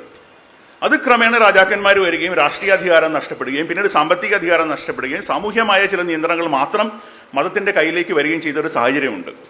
അപ്പോൾ ഒരു രീതിയിൽ പറഞ്ഞാൽ മതത്തിന് നിർബന്ധിച്ച് നിങ്ങളുടെ കയ്യിൽ നിന്ന് പണം വാങ്ങാൻ നിവൃത്തിയില്ല. ഇപ്പോൾ 20-ാം നൂറ്റാണ്ടിൽ കഴിഞ്ഞ 100 വർഷം കൊണ്ട് വന്ന ഒരു പ്രത്യേക ഒരു സാമൂഹ്യ സാഹചര്യത്തിൽ നിങ്ങളെ കൊണ്ട് മിക്ക രാജ്യങ്ങളിലും നിർബന്ധിച്ച് പണം വാങ്ങാൻ മതത്തിന് സാധിക്കില്ല. അതേസമയം ദൈവം പ്രാർത്ഥന എന്ന് പറഞ്ഞ് നിങ്ങളുടെ നിന്ന് പണം വാങ്ങിക്കാനും അത് വളരെ കഠിനമായ ഭക്തിയുള്ള അങ്ങേറ്റത്തെ ഭക്തിയുള്ള റിലീജിയസ് ഫനറ്റിക്സ് ആയിട്ടുള്ള ചെറിയൊരു ശതമാനം ആളുകളെ അങ്ങനെ ഒരു കാര്യത്തിന് വേണ്ടി മതത്തിലേക്ക് പണം കൊടുക്കുള്ളൂ. പിന്നെ ഒരു ശരാശരി സാധാരണക്കാരൻ്റെ നിന്ന് പണം വാങ്ങിക്കണമെങ്കിൽ പിന്നെ അടുത്തുള്ളൊരു വഴി എന്ന് പറഞ്ഞാൽ ഞങ്ങൾ പാവപ്പെട്ടവർക്ക് വേണ്ടി അല്ലെങ്കിൽ ദരിദ്രർക്ക് വേണ്ടി കഷ്ടപ്പെടുന്നവർക്ക് വേണ്ടി ഞങ്ങൾ മതം പ്രവർത്തിക്കുന്നു, അതുകൊണ്ട് നിങ്ങൾ സംഭാവന ചെയ്യൂ എന്ന് പറയുന്ന ഒരു സിറ്റുവേഷനിലേക്കാണ് ഈ മതം ഒരു രീതിയിൽ പറഞ്ഞാൽ ഈ ചാരിറ്റി ചെയ്യാൻ മതത്തിനെ പ്രേരിപ്പിക്കുന്ന ഒരു കാര്യം. അപ്പോൾ അതുകൊണ്ട് മതം എപ്പോഴും ചെയ്യുന്നത് ഈ ആരോഗ്യരംഗം അല്ലെങ്കിൽ വിദ്യാഭ്യാസം, ഇങ്ങനെയുള്ള വൈദ്യസഹായം, ഇങ്ങനെയുള്ള രംഗങ്ങളിലേക്കാണ് മതം എപ്പോഴും പ്രവർത്തിക്കുന്നത്. അവരുടെ വ്യാപാരം എന്ന് തന്നെ പറയാം. ഈ രംഗങ്ങളിലേക്ക് അവർ കൊണ്ടുപോവുകയും അതിനുശേഷം ഈ രംഗങ്ങളിൽ നിന്ന് അവരുടേതായ വരുമാനം ഉണ്ടാക്കുകയുമാണ് ചെയ്യുന്നത്. ഓക്കെ, അപ്പം ഇങ്ങനെ മതം നടത്തുന്ന വ്യാപാരത്തെ നമ്മൾ എങ്ങനെ കാണുന്നു? ഇതിനെയാണ് നമ്മൾ ആക്ച്വലി ഇതിൻ്റെ വിവിധ കോണുകളിൽ നിന്ന് നമ്മൾ നോക്കി കാണുകയാണ്. അപ്പം മതം പറയുന്നത് ഞങ്ങൾ ലോകത്തിന് വളരെ നല്ല കാര്യം ചെയ്യുന്നു, നമ്മളതിനെ വ്യത്യസ്തമായ ഒരു രീതിയിൽ നിന്ന് നോക്കിക്കാണും, ഒരു വേറൊരു പെർസ്പെക്റ്റീവ് എന്ന് പറയാം. ഇപ്പോൾ എല്ലാവരും ഒരേ സ്ഥലത്ത് നിന്ന് ആയിക്കൊള്ളുന്നില്ല നോക്കും. നമ്മളിപ്പം ഡ്രോൺ ക്യാമറയൊക്കെ വന്ന സമയത്ത് നമുക്കറിയാം. അപ്പം എല്ലാവരും പണ്ട് എല്ലാ ഫോട്ടോ നേരെ മുന്നിൽ നിന്ന് എടുക്കുന്നതായിരുന്നു. ഇപ്പം മേളിൽ നിന്ന് ഹെലികോപ്റ്റർ ഷോട്ട്, അങ്ങനെ പല തരത്തിലുള്ള ആംഗിളുകൾ നമ്മൾ കാണുന്നുണ്ട്. എന്ന് പറയുന്ന പോലെ ഈ മതം നടത്തുന്ന ചാരിറ്റിയെ മതം ഒരു രീതിയിൽ നോക്കി കാണുന്നു, നമ്മൾ അതിൽ നിന്ന് വ്യത്യസ്തമായ ഒരു പക്ഷേ അതിൻ്റെ നേരെ വിപരീതമായ ദിശയിൽ നിന്ന് ഈ ചാരിറ്റി എങ്ങനെയാണ് നടക്കുന്നത് അല്ലെങ്കിൽ ഇവരെന്തൊക്കെയാണ് ചെയ്യുന്നത് എന്നുള്ളതിനെ കുറിച്ചുള്ളൊരു അന്വേഷണത്തിലേക്കാണ് നമ്മൾ അടുത്ത് കടക്കുന്നത്. അപ്പം ഈ മതത്തിൻ്റെ ഒരു പൊതുബോധത്തിൽ നിന്ന് വരുന്ന മറ്റൊരു സംഭവമാണ് ഈ പാപപുണ്യങ്ങൾ. പാപപുണ്യം എന്ന് പറഞ്ഞാൽ ഒരു ബാലൻസ് ആണ്, ഒരു ത്രാസിൽ വെച്ചിട്ട് തൂക്കി നോക്കിയാണ്. അപ്പോൾ ഒരു സാമാന്യ മതം കൊണ്ടുവരുന്ന ഒരു പൊതുബോധം എന്ന് പറഞ്ഞാൽ നിങ്ങൾ കുറേ ചീത്ത കാര്യങ്ങൾ ചെയ്യുന്നു, കുറേ നല്ല കാര്യങ്ങൾ ചെയ്യുന്നു. അപ്പോൾ ഈ ചീത്ത കാര്യം എത്ര ചെയ്താലും അതിനെ ഓവർകം ചെയ്യാനായിട്ട്, അതിനെ അതിജീവിക്കാനായിട്ട് നിങ്ങൾ അതിൽ കൂടുതൽ നിങ്ങൾ നല്ല കാര്യങ്ങൾ പുണ്യപ്രവർത്തിയിൽ നിന്ന് മതം പറയുന്ന കാര്യങ്ങൾ ചെയ്താൽ അവിടെ ഭാരം കൂടുകയും നിങ്ങൾ ഓവറോൾ നിങ്ങൾക്ക് പാസ് മാർക്ക് കിട്ടുകയും ചെയ്യും. ഇതാണ് മതം നമുക്ക് തരുന്ന ഒരു സാമൂഹ്യ ബോധം. ഏത് മതമാണെങ്കിലും നമുക്ക് തരുന്ന ഒരു സാമൂഹ്യ ബോധം ഇതാണ്. നിങ്ങൾ എത്ര തെറ്റ് ചെയ്താലും അതിനെ കവച്ചു വെക്കാൻ, അതിനെ മറികടക്കാനായിട്ട് നിങ്ങൾ അതിൽ കൂടുതൽ പുണ്യപ്രവർത്തികൾ ചെയ്യാം. അപ്പൊ ഇതേ തത്വമാണ് നമ്മൾ ഈ പറഞ്ഞ സിനിമാ നടന്മാരുടെ ഒരു ഉദാഹരണമായിട്ട് എടുത്താൽ. അവരോട് പ്രത്യേകിച്ച് വിരോധമൊന്നുമില്ല. അവരൊരു ഉദാഹരണം പബ്ലിക് നമ്മൾ എപ്പോഴും കാണുന്ന ഒരു ഉദാഹരണമായിട്ട് പറയാനാണ്. അപ്പോൾ ഒരു കുറ്റകൃത്യം ചെയ്തു, അല്ലെങ്കിൽ അതിലൊരാൾക്കൊരു പങ്കുണ്ട് എന്ന് പറയുമ്പം അയാളെ ന്യായീകരിക്കാനായിട്ട് എന്തുകൊണ്ട് അയാൾ ചെയ്ത ധർമ്മപ്രവർത്തികൾ കൊണ്ടുവരുന്നു? കാരണം ഈ ഒരു മതബോധമാണ്. അതായത് ഇത് രണ്ട് ത്രാസിൽ വെച്ച് തൂക്കി നോക്കുക. അയാൾ ചെറിയൊരു ദോഷം ചെയ്ത് കാണും, അല്ലെങ്കിൽ ഒരു പക്ഷേ പക്ഷെ അതിൽ വളരെയധികം കൂടുതൽ ലക്ഷക്കണക്കിന് കോടിക്കണക്കിന് രൂപയുടെ ചാരിറ്റി കാരുണ്യ പ്രവർത്തനം അദ്ദേഹം ചെയ്തു, അതുകൊണ്ട് ത്രാസിന്റെ ഈ തട്ട് താഴ്ന്നിരിക്കുന്നു എന്നുള്ള ഒരു ബോധമാണ് നമുക്ക് ഇവർ തരുന്നത്. തീർച്ചയായിട്ടും ആ ഗോത്രവർഗ മതബോധത്തിൽ നിന്ന് വരുന്ന പാപപുണ്യങ്ങളുടെ ഒരു കൂട്ടിക്കുഴിക്കലിന്റെ ഫലമായിട്ട് വരുന്ന ഒരു പെർസ്പെക്റ്റീവാണിത്. ജനാധിപത്യത്തിൽ ഇങ്ങനെയാണോ? ജനാധിപത്യത്തിലേക്ക് നമ്മൾ വരുമ്പോൾ നിങ്ങൾ എത്ര വർഷങ്ങൾ, 50 70 എത്രയോ വർഷങ്ങൾ നിങ്ങൾ വളരെ മാന്യനായിട്ട് ജീവിച്ചു എന്നുള്ളത് കൊണ്ട് അത് നിങ്ങൾക്ക് കുറ്റം ചെയ്യാനുള്ള ഒരു ലൈസൻസ് ആകുന്നില്ല. നിങ്ങൾ വളരെ വർഷങ്ങൾ മാന്യനായിട്ട് ജീവിച്ചു, അവസാനം ഒരു പക്ഷേ ഒരു ട്രാഫിക് വയലേഷൻ ചെയ്താൽ അതിനുള്ള ശിക്ഷ നിങ്ങൾക്ക് കിട്ടിയിരിക്കും. ഒരു പക്ഷേ ഞാൻ വർഷങ്ങളായിട്ട് അല്ലെങ്കിൽ ഇതുവരെ മദ്യപിക്കാത്ത മനുഷ്യനായിരിക്കും. ഞാൻ ആദ്യമായിട്ട് മദ്യപിച്ച ദിവസം വണ്ടി ഓടിച്ച് പോലീസിനെ പിടിച്ചാൽ എന്നെ ശിക്ഷിക്കും. ഞാൻ എത്ര നാൾ മദ്യപിച്ചില്ല, അല്ലെങ്കിൽ ഞാൻ ആൾക്കാർക്ക് മറ്റുള്ളവരെ സഹായിച്ചു, അല്ലെങ്കിൽ ഞാൻ ചാരിറ്റി ചെയ്തു, കാരുണ്യ പ്രവർത്തനം ചെയ്തു എന്നുള്ളതുകൊണ്ട് അതിനൊരു മറുപടി ആകുന്നില്ല. അപ്പോൾ ജനാധിപത്യ ബോധത്തിൽ മറ്റുള്ളവരെ സഹായിക്കുക, അല്ലെങ്കിൽ സമൂഹത്തിലെ എല്ലാവർക്കും സുരക്ഷിതത്വം ഉറപ്പുവരുത്തുക എന്നുള്ളത് അതൊരു ആരോട് ചെയ്യുന്ന ഒരു ഔദാര്യമല്ല, മറിച്ച് അത് നമ്മളുടെ സമൂഹം എന്ന നിലയിൽ സമൂഹത്തിലെ പാവപ്പെട്ടവരോട് അല്ലെങ്കിൽ കഴിവിൽ കുറവുള്ളവരോട് നമ്മൾ ചെയ്യേണ്ട ഒരു അടിസ്ഥാനപരമായ നമ്മളൊരു കടമയാണ് നമ്മൾ ചെയ്യുന്നത്. അതേസമയം ഈ പുണ്യപ്രവർത്തികൾ അതാകുന്നില്ല. നമ്മൾ അവർക്ക് വേണ്ടി ചെയ്യുന്ന നമ്മുടെ ഒരു കടമ മാത്രമാണ്, അത് പുണ്യപ്രവർത്തികൾ ആകുന്നില്ല. അതേസമയം നമ്മൾ ചെയ്യുന്ന എന്തെങ്കിലും തെറ്റുകൾ അല്ലെങ്കിൽ നമ്മൾ നിയമലംഘനം ചെയ്യുന്നത് ഒരു കാരണവശാലും നമ്മൾ എത്രയധികം നന്മ പ്രവർത്തികൾ ചെയ്തിട്ടുണ്ടെങ്കിലും നമ്മളുടെ പുണ്യപ്രവർത്തികളെ അത് ന്യായീകരിക്കുന്നില്ല. അപ്പോൾ നമ്മൾ ഈ മതസ്ഥാപനങ്ങളെയൊക്കെ കാണുമ്പോൾ നമ്മൾ ഈ ഒരു തത്വം, കാര്യം അവർ ഈ ഒരു പെർസ്പെക്റ്റീവിനാണ് സംസാരിക്കുന്നത്. ഞാൻ കുറച്ച് ദോഷങ്ങൾ ഉണ്ടെങ്കിലും അതിൽ എത്രയോ അധികം നന്മകൾ നമ്മൾ ചെയ്തു എന്നുള്ള ഒരു പെർസ്പെക്റ്റീവിൽ അവർ സംസാരിക്കുമ്പോൾ ഈ ഒരു ബാക്ക്ഗ്രൗണ്ട് നമുക്കുണ്ടാവുന്ന നല്ലതാണ്. ഇനി ഇവരുടെ വ്യാപാരത്തെക്കുറിച്ച് പറഞ്ഞതിന് മുന്നേ എന്താണ് വ്യാപാരം നമുക്ക് എല്ലാവർക്കും അറിയാം. കച്ചവടം എന്താണെന്നുള്ളത് നമുക്ക് എല്ലാവർക്കും അറിയാം. ഇതിപ്പോൾ നമ്മൾ ബോയിങ് കമ്പനി നടത്തുകയാണെങ്കിലും അല്ലെങ്കിൽ ഒരു പെട്ടിക്കട നടത്തുകയാണെങ്കിലും എല്ലാവർക്കും കോമൺ ആയ ചില ഇതുണ്ട്. ഞാനൊരു സാമ്പത്തിക വിദഗ്ധനല്ല, എങ്കിലും നമ്മളെ ചില ഫ്രണ്ട്സിനോടൊക്കെ ചോദിച്ചും കമ്പനികളിലൊക്കെ ജോലി ചെയ്യുമ്പോൾ അറിഞ്ഞ കാര്യങ്ങളൊക്കെയാണ്. അതിൽ ലാഭം, ഇത് നമ്മൾ സ്കൂളിൽ പഠിക്കുന്ന കാര്യമാണ്. നമുക്ക് എത്ര പൈസയ്ക്ക് നമ്മൾ സാധനം വിറ്റു, അത് നമുക്ക് അതിന് എത്ര സാധനം വാങ്ങിച്ചപ്പോൾ നമുക്ക് എത്ര ചിലവായി, ഇതിൻ്റെ ബാക്കി ലാഭം. ഇതിൽ വേറെ പ്രത്യേകിച്ച് വേറെ സയൻസ് ഒന്നുമില്ല. ഓക്കെ, പക്ഷെ എല്ലാ സ്ഥലത്തും ഈ ഒരു പ്രിൻസിപ്പൾ നമ്മൾ അപ്ലൈ ചെയ്യണം. ഈ ഒരു തത്വം നമ്മൾ എല്ലായിടത്തും ഉപയോഗിച്ചേ പറ്റുള്ളൂ. അടുത്തത് മുതൽ മുടക്ക്. ഓക്കെ, എനിക്ക് ലാഭം എത്ര ഉണ്ടായി? ഓക്കെ, ഞാനൊരു പെട്ടിക്കട നടത്തുന്നു, എനിക്ക് മാസം 5000 രൂപ ലാഭം ഉണ്ടായി. വേറൊരാളൊരു സൂപ്പർ മാർക്കറ്റ് നടത്തുന്നു, അയാൾക്ക് 10000 രൂപ ലാഭം ഉണ്ടായി, പക്ഷേ അയാൾ എത്ര പൈസ ചിലവാക്കി? ഓക്കെ, എനിക്ക് പെട്ടിക്കട ഇടാൻ 10000 രൂപ ചിലവായുള്ളൂ, അതിൽ നിന്ന് ഞാൻ മാസം 5000 രൂപ വരുമാനം ഉണ്ടാക്കി. വേറൊരാൾക്ക് ഒരു സൂപ്പർ മാർക്കറ്റ് തുടങ്ങാൻ 10 ലക്ഷം രൂപ ചിലവാക്കി, അതിൽ നിന്ന് അയാൾ 10000 രൂപ വരുമാനം ഉണ്ടാക്കി. ചില വരുമാനം നേരെ ഇരട്ടിയായി, പക്ഷേ മുതൽ മുടക്ക് 10 100 ഇരട്ടിയായിട്ടാണ് മുതൽ മുടക്ക് വരുന്നത്. അപ്പോൾ അങ്ങനെ വരുമ്പോഴും കുറഞ്ഞ മുതൽ മുടക്കിൽ കൂടുതൽ ലാഭം കിട്ടുന്നതാണ് എപ്പോഴും നല്ല ബിസിനസ്സിനെ സംബന്ധിച്ച് ഏറ്റവും നല്ല കാര്യം എന്ന് പറഞ്ഞാൽ കുറഞ്ഞ മുതൽ മുടക്കിൽ ഏറ്റവും കൂടുതൽ ലാഭം നിങ്ങൾക്ക് ഉണ്ടാക്കാൻ പറ്റുമെങ്കിൽ അങ്ങനെയുള്ള ആളാണ് ഏറ്റവും ഷ്രൂഡായിട്ടുള്ള ബിസിനസ്മാൻ. മൂന്നാമത്തെ കാര്യം, ഇപ്പോൾ ലാഭനഷ്ട കണക്കുകളൊക്കെ പറഞ്ഞു. നമ്മുടെ ആസ്തി എന്താണ്? ഞാൻ റോഡ് സൈഡിൽ ഒരു പെട്ടിക്കടയിട്ടാണ് 10 കൊല്ലം മുന്നേ തുടങ്ങിയത്. ഇപ്പം എൻ്റെ ആസ്തി എന്താണ്? ഇപ്പം ഞാൻ 5 സ്റ്റാർ ഹോട്ടലാണോ നടത്തുന്നത്? ഇപ്പം ഞാൻ 5 സ്റ്റാർ ഹോട്ടൽ നടത്തിയിട്ട് ഒരു പക്ഷേ കഴിഞ്ഞ മാസത്തിൽ അല്ലെങ്കിൽ കഴിഞ്ഞ വർഷത്തെ കണക്കെടുത്തിട്ട് ഞാൻ എനിക്ക് ഭയങ്കര നഷ്ടമായി പോയി എന്ന് പറയാം. അങ്ങനെ സംഭവിക്കാറുണ്ട്. കാര്യം ചെറിയൊരു ബിസിനസ്സിൽ നിന്ന് വലിയൊരു രീതിയിലേക്ക് എക്സ്പാൻഡ് ചെയ്യുമ്പോൾ ചിലപ്പോൾ 1-2 വർഷം നഷ്ടങ്ങളാവും. ആ നഷ്ടം കാണിച്ചിട്ട് എൻ്റെ ബിസിനസ് മൊത്തം നഷ്ടമാണെന്ന് പറയുന്നത് ശരിക്കും പറഞ്ഞാൽ അർത്ഥസത്യമാണ്. കാര്യം റോഡ് സൈഡിൽ പെട്ടിക്കട ഇരുന്ന് നടത്തിയ ഞാൻ ഇന്ന് 2 ഏക്കർ അല്ലെങ്കിൽ 5 ഏക്കർ സ്ഥലത്തിൽ വളരെ വിശാലമായ ഒരു 5 സ്റ്റാർ ഹോട്ടലിൻ്റെ ഉടമസ്ഥനാണ്. 100-200 കോടി വില വരുന്ന ഒരു സ്വത്തിൻ്റെ ഉടമസ്ഥനാണ് ഞാൻ. അതിൽ നിന്നാണ് കഴിഞ്ഞ ഒരു മാസം നഷ്ടക്കണക്ക് കാണിച്ചിട്ട് എനിക്ക് ഭയങ്കര കഷ്ടമായി പോയി എന്ന് പറയുന്നത് ഒരു അർത്ഥസത്യമാണ്. അപ്പം ഇങ്ങനെയുള്ള പല ബേസിക് അടിസ്ഥാനപരമായിട്ട് ഈ 2-3 രീതിയിൽ നിന്ന് നമ്മൾ കാര്യങ്ങൾ നോക്കിക്കഴിഞ്ഞാൽ ഒരു ബിസിനസ് അല്ലെങ്കിൽ ഇവർ ചെയ്യുന്ന ബിസിനസ് എന്താണ്, എങ്ങനെയാണെന്നുള്ളതിനെക്കുറിച്ച് വ്യക്തമായ കാര്യങ്ങൾ നമുക്ക് മനസ്സിലാക്കാൻ പറ്റുള്ളൂ. അതുപോലെ ഈ ലാഭത്തിൻ്റെ കാര്യം പറഞ്ഞാൽ നമ്മൾ ചിലവുകൾ പറയുമ്പോൾ പണ്ടത്തെ കാലത്ത് എന്നൊക്കെ പറഞ്ഞാൽ അല്ലെങ്കിൽ ഒരു അടിസ്ഥാനപരമായ ഒരു ട്രേഡിങ്ങിൻ്റെ അകത്ത് നമ്മൾ വാങ്ങിക്കുക വിൽക്കുക എന്ന് പറഞ്ഞാൽ വളരെ സ്ട്രേറ്റ് ഫോർവേഡാണ്. പക്ഷെ ഇപ്പോഴത്തെ പല ബിസിനസ്സിലും അങ്ങനെയല്ല. ഓക്കെ, അതിന് പരസ്യത്തിനുള്ള ചിലവുകളുണ്ട്. ഉദാഹരണമായിട്ട് ഇപ്പോൾ നമ്മൾ ഈ പെപ്സി അല്ലെങ്കിൽ എയറേറ്റഡ് കാർബണേറ്റഡ് ഡ്രിങ്ക്സ് എന്നൊക്കെ പറയുന്ന സാധനം, പെപ്സി, കൊക്കക്കോള, ഇവർക്കൊക്കെ എന്ന് പറഞ്ഞാൽ ഒരു 10 രൂപയ്ക്ക് ഒരു പെപ്സി വിൽക്കുമ്പോൾ അതിൻ്റെ ഉണ്ടാക്കാനുള്ള കോസ്റ്റ് എന്ന് പറഞ്ഞാൽ 1 രൂപയേ ഉള്ളൂ. ബാക്കി 5-6 രൂപ നമ്മൾ ഈ പറഞ്ഞ സിനിമാ നടന്മാർക്കും സെലിബ്രിറ്റികൾക്കും പരസ്യത്തിന് വേണ്ടിയും പരസ്യ ചിത്രങ്ങൾ ഉണ്ടാക്കാനും ക്രിക്കറ്റ് താരങ്ങൾക്കൊക്കെയാണ് കൊടുക്കുന്നത്. അപ്പോൾ അവരുടെ ഉൽപ്പാദനത്തിന്റെ ചെലവിൽ വളരെ വലിയൊരു ശതമാനം, ഒരുപക്ഷെ 40-50% വരെ അവരുടെ പരസ്യത്തിന്റെ ചെലവാണ്. അപ്പോൾ ഇത് മാത്രമല്ല, ഒരു ഉൽപ്പന്നം ഉണ്ടാക്കുന്ന ചെലവ് മാത്രമല്ല, കമ്പനി നടത്താൻ അതിന്റെ പരസ്യം അല്ലെങ്കിൽ അതിന്റെ പബ്ലിക് റിലേഷൻ, പൊതുജനങ്ങളുമായിട്ടുള്ള ഇടപെടൽ, ഇങ്ങനെ പല കാര്യങ്ങളും ചെയ്യുന്നതെല്ലാം അതിന്റെ ചെലവായിട്ട് നമ്മൾ കണക്ക് കൂട്ടുന്നുണ്ട്. അപ്പം നമ്മൾ ഈ മതത്തിനെ കുറിച്ച് നമ്മൾ പഠിക്കും, അല്ലെങ്കിൽ മതം ചെയ്യുന്ന ബിസിനസിനെ കുറിച്ച് പഠിക്കുമ്പോൾ ഇതെല്ലാം നമ്മൾ മനസ്സിൽ വെക്കണം. ഓക്കെ, ഇനി നമ്മൾ ഈ പല ലോകത്ത് വിവിധ തര ചാരിറ്റികളെ കുറിച്ച് പറഞ്ഞു, ലോകത്ത് വിവിധ സംഘടനകളുണ്ട് അതൊന്ന് പറഞ്ഞു. അതിനെക്കുറിച്ച് ചെറിയൊരു റേറ്റിംഗ് നമ്മൾ കണ്ടു. ഈ പല ഒരു റാങ്കിങ്, ഒരു 7 കമ്പനികളുടെ ഒരു സംഘടനകളുടെ റാങ്കിങ് നമ്മൾ കണ്ടു, യൂണിസെഫ് മുതലുള്ള. അതിൻ്റെ അകത്ത് ഏറ്റവും പ്രധാനമായിട്ട് ആളുകൾ നോക്കുന്ന ഒരു കാര്യം എന്ന് പറഞ്ഞാൽ ഇതിൻ്റെ സുതാര്യതയാണ്. അതായത് ഈ കമ്പനി അവരുടെ വരവ് ചെലവുകളുടെ കണക്കുകൾ വളരെ വ്യക്തമായി സമൂഹത്തിന് മുമ്പിൽ അവതരിപ്പിക്കുന്നുണ്ടോ എന്നതാണ് പ്രശ്നം. ഓക്കെ, ഇത് ഒരു ഉദാഹരണമാണ് ഒരു കമ്പനിയുടെ. ഏത് കമ്പനിയാണെന്നുള്ളത് ഇതില്ല. ആ ഒരു വൃത്തം നിങ്ങൾക്ക് കാണാമെന്ന് വിചാരിക്കുന്നത് ഒരു കേക്കായിട്ട് സങ്കല്പിക്കുക. ഈ കമ്പനിയുടെ മൊത്തം വരുമാനമാണ് ആ കേക്കായിട്ട് കാണിച്ചിരിക്കുന്നത്.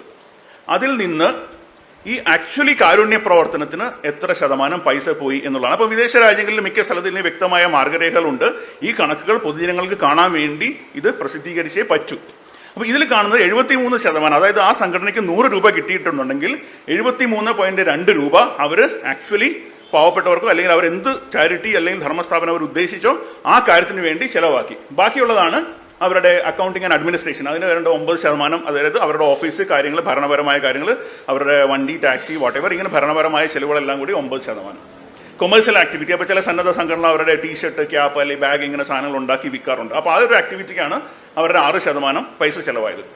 ബട്ട് ഈ ഫണ്ട് റേസിംഗ് എന്ന് പറയുന്നത് അവർക്കൊരു വലിയ ചിലവാണ്. ചില സംഘടനകൾക്ക് വലിയ ചിലവാണ്. കാര്യം വെറുതെ ആരും സംഭാവന കൊടുക്കില്ല. ഇപ്പം മതത്തെ മാറ്റി നിർത്തിയിട്ട് നമ്മൾ നോക്കിയാലും ഞങ്ങൾ ഇന്ന ആക്ടിവിറ്റികൾ ചെയ്യുന്നുണ്ട്, അതിൻ്റെ ഗുണഭോക്താക്കൾ ഇങ്ങനെയാണ്, സമൂഹത്തിന് ഇന്ന ഗുണമുണ്ട്, അതിനെ പോയി ഇതിൽ മീറ്റിങ്ങുകളിൽ സംസാരിക്കുക, അല്ലെങ്കിൽ മെയിൽ ബ്രോഷർ ഉണ്ടാക്കി അയക്കുക, ഇമെയിൽ ചെയ്യുക, ടെലികോളിംഗ് ചെയ്യുക, ഇങ്ങനെ പല ചിലവുകൾ. ഫണ്ട് റേസിംഗ്, അതായത് സംഭാവനകൾ സ്വീകരിക്കാൻ അല്ലെങ്കിൽ ഉണ്ടാക്കിയെടുക്കാനുള്ള ചിലവും കൂടിയിട്ട് അവരുടെ ചിലവിൻ്റെ ഒരു. അപ്പം മൊത്തം 100 രൂപ കിട്ടിയാൽ നമ്മളിപ്പം കൃഷി ചെയ്യുമ്പം വിത്തിനായിട്ട് കുറച്ച് മാറ്റി വയ്ക്കില്ല എന്ന് പറഞ്ഞ പോലെ 100 രൂപ കിട്ടിക്കഴിഞ്ഞാൽ അടുത്ത 100 രൂപ കൊണ്ടുവരാൻ വേണ്ടിയിട്ട് നമ്മൾ ആദ്യം കിട്ടിയ 100 രൂപയെന്ന് 11 രൂപ 60 പൈസ, ഓക്കെ, 11.6% അതിനു വേണ്ടി മാറ്റി വയ്ക്കുന്നത്. അപ്പം ഇങ്ങനെ വ്യക്തമായ കണക്കുകൾ ഇങ്ങനെ പല രാജ്യങ്ങളിലും ഈ സന്നദ്ധ സംഘടനകൾ അല്ലെങ്കിൽ കാരുണ്യ സംഘടനകളിലെ പ്രവർത്തകർ കൊടുക്കുന്നുണ്ട്.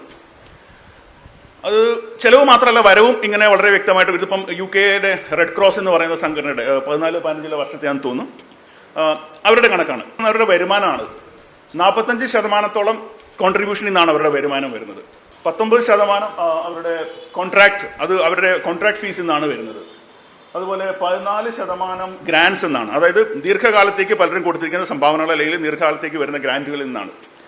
8% അവരുടെ ലെഗാസീസ്, അവരുടെ തുടർച്ചയായിട്ട് വരുന്ന അല്ലെങ്കിൽ അവരുടെ സ്വത്തുക്കളിൽ നിന്നുള്ള വരുമാനം.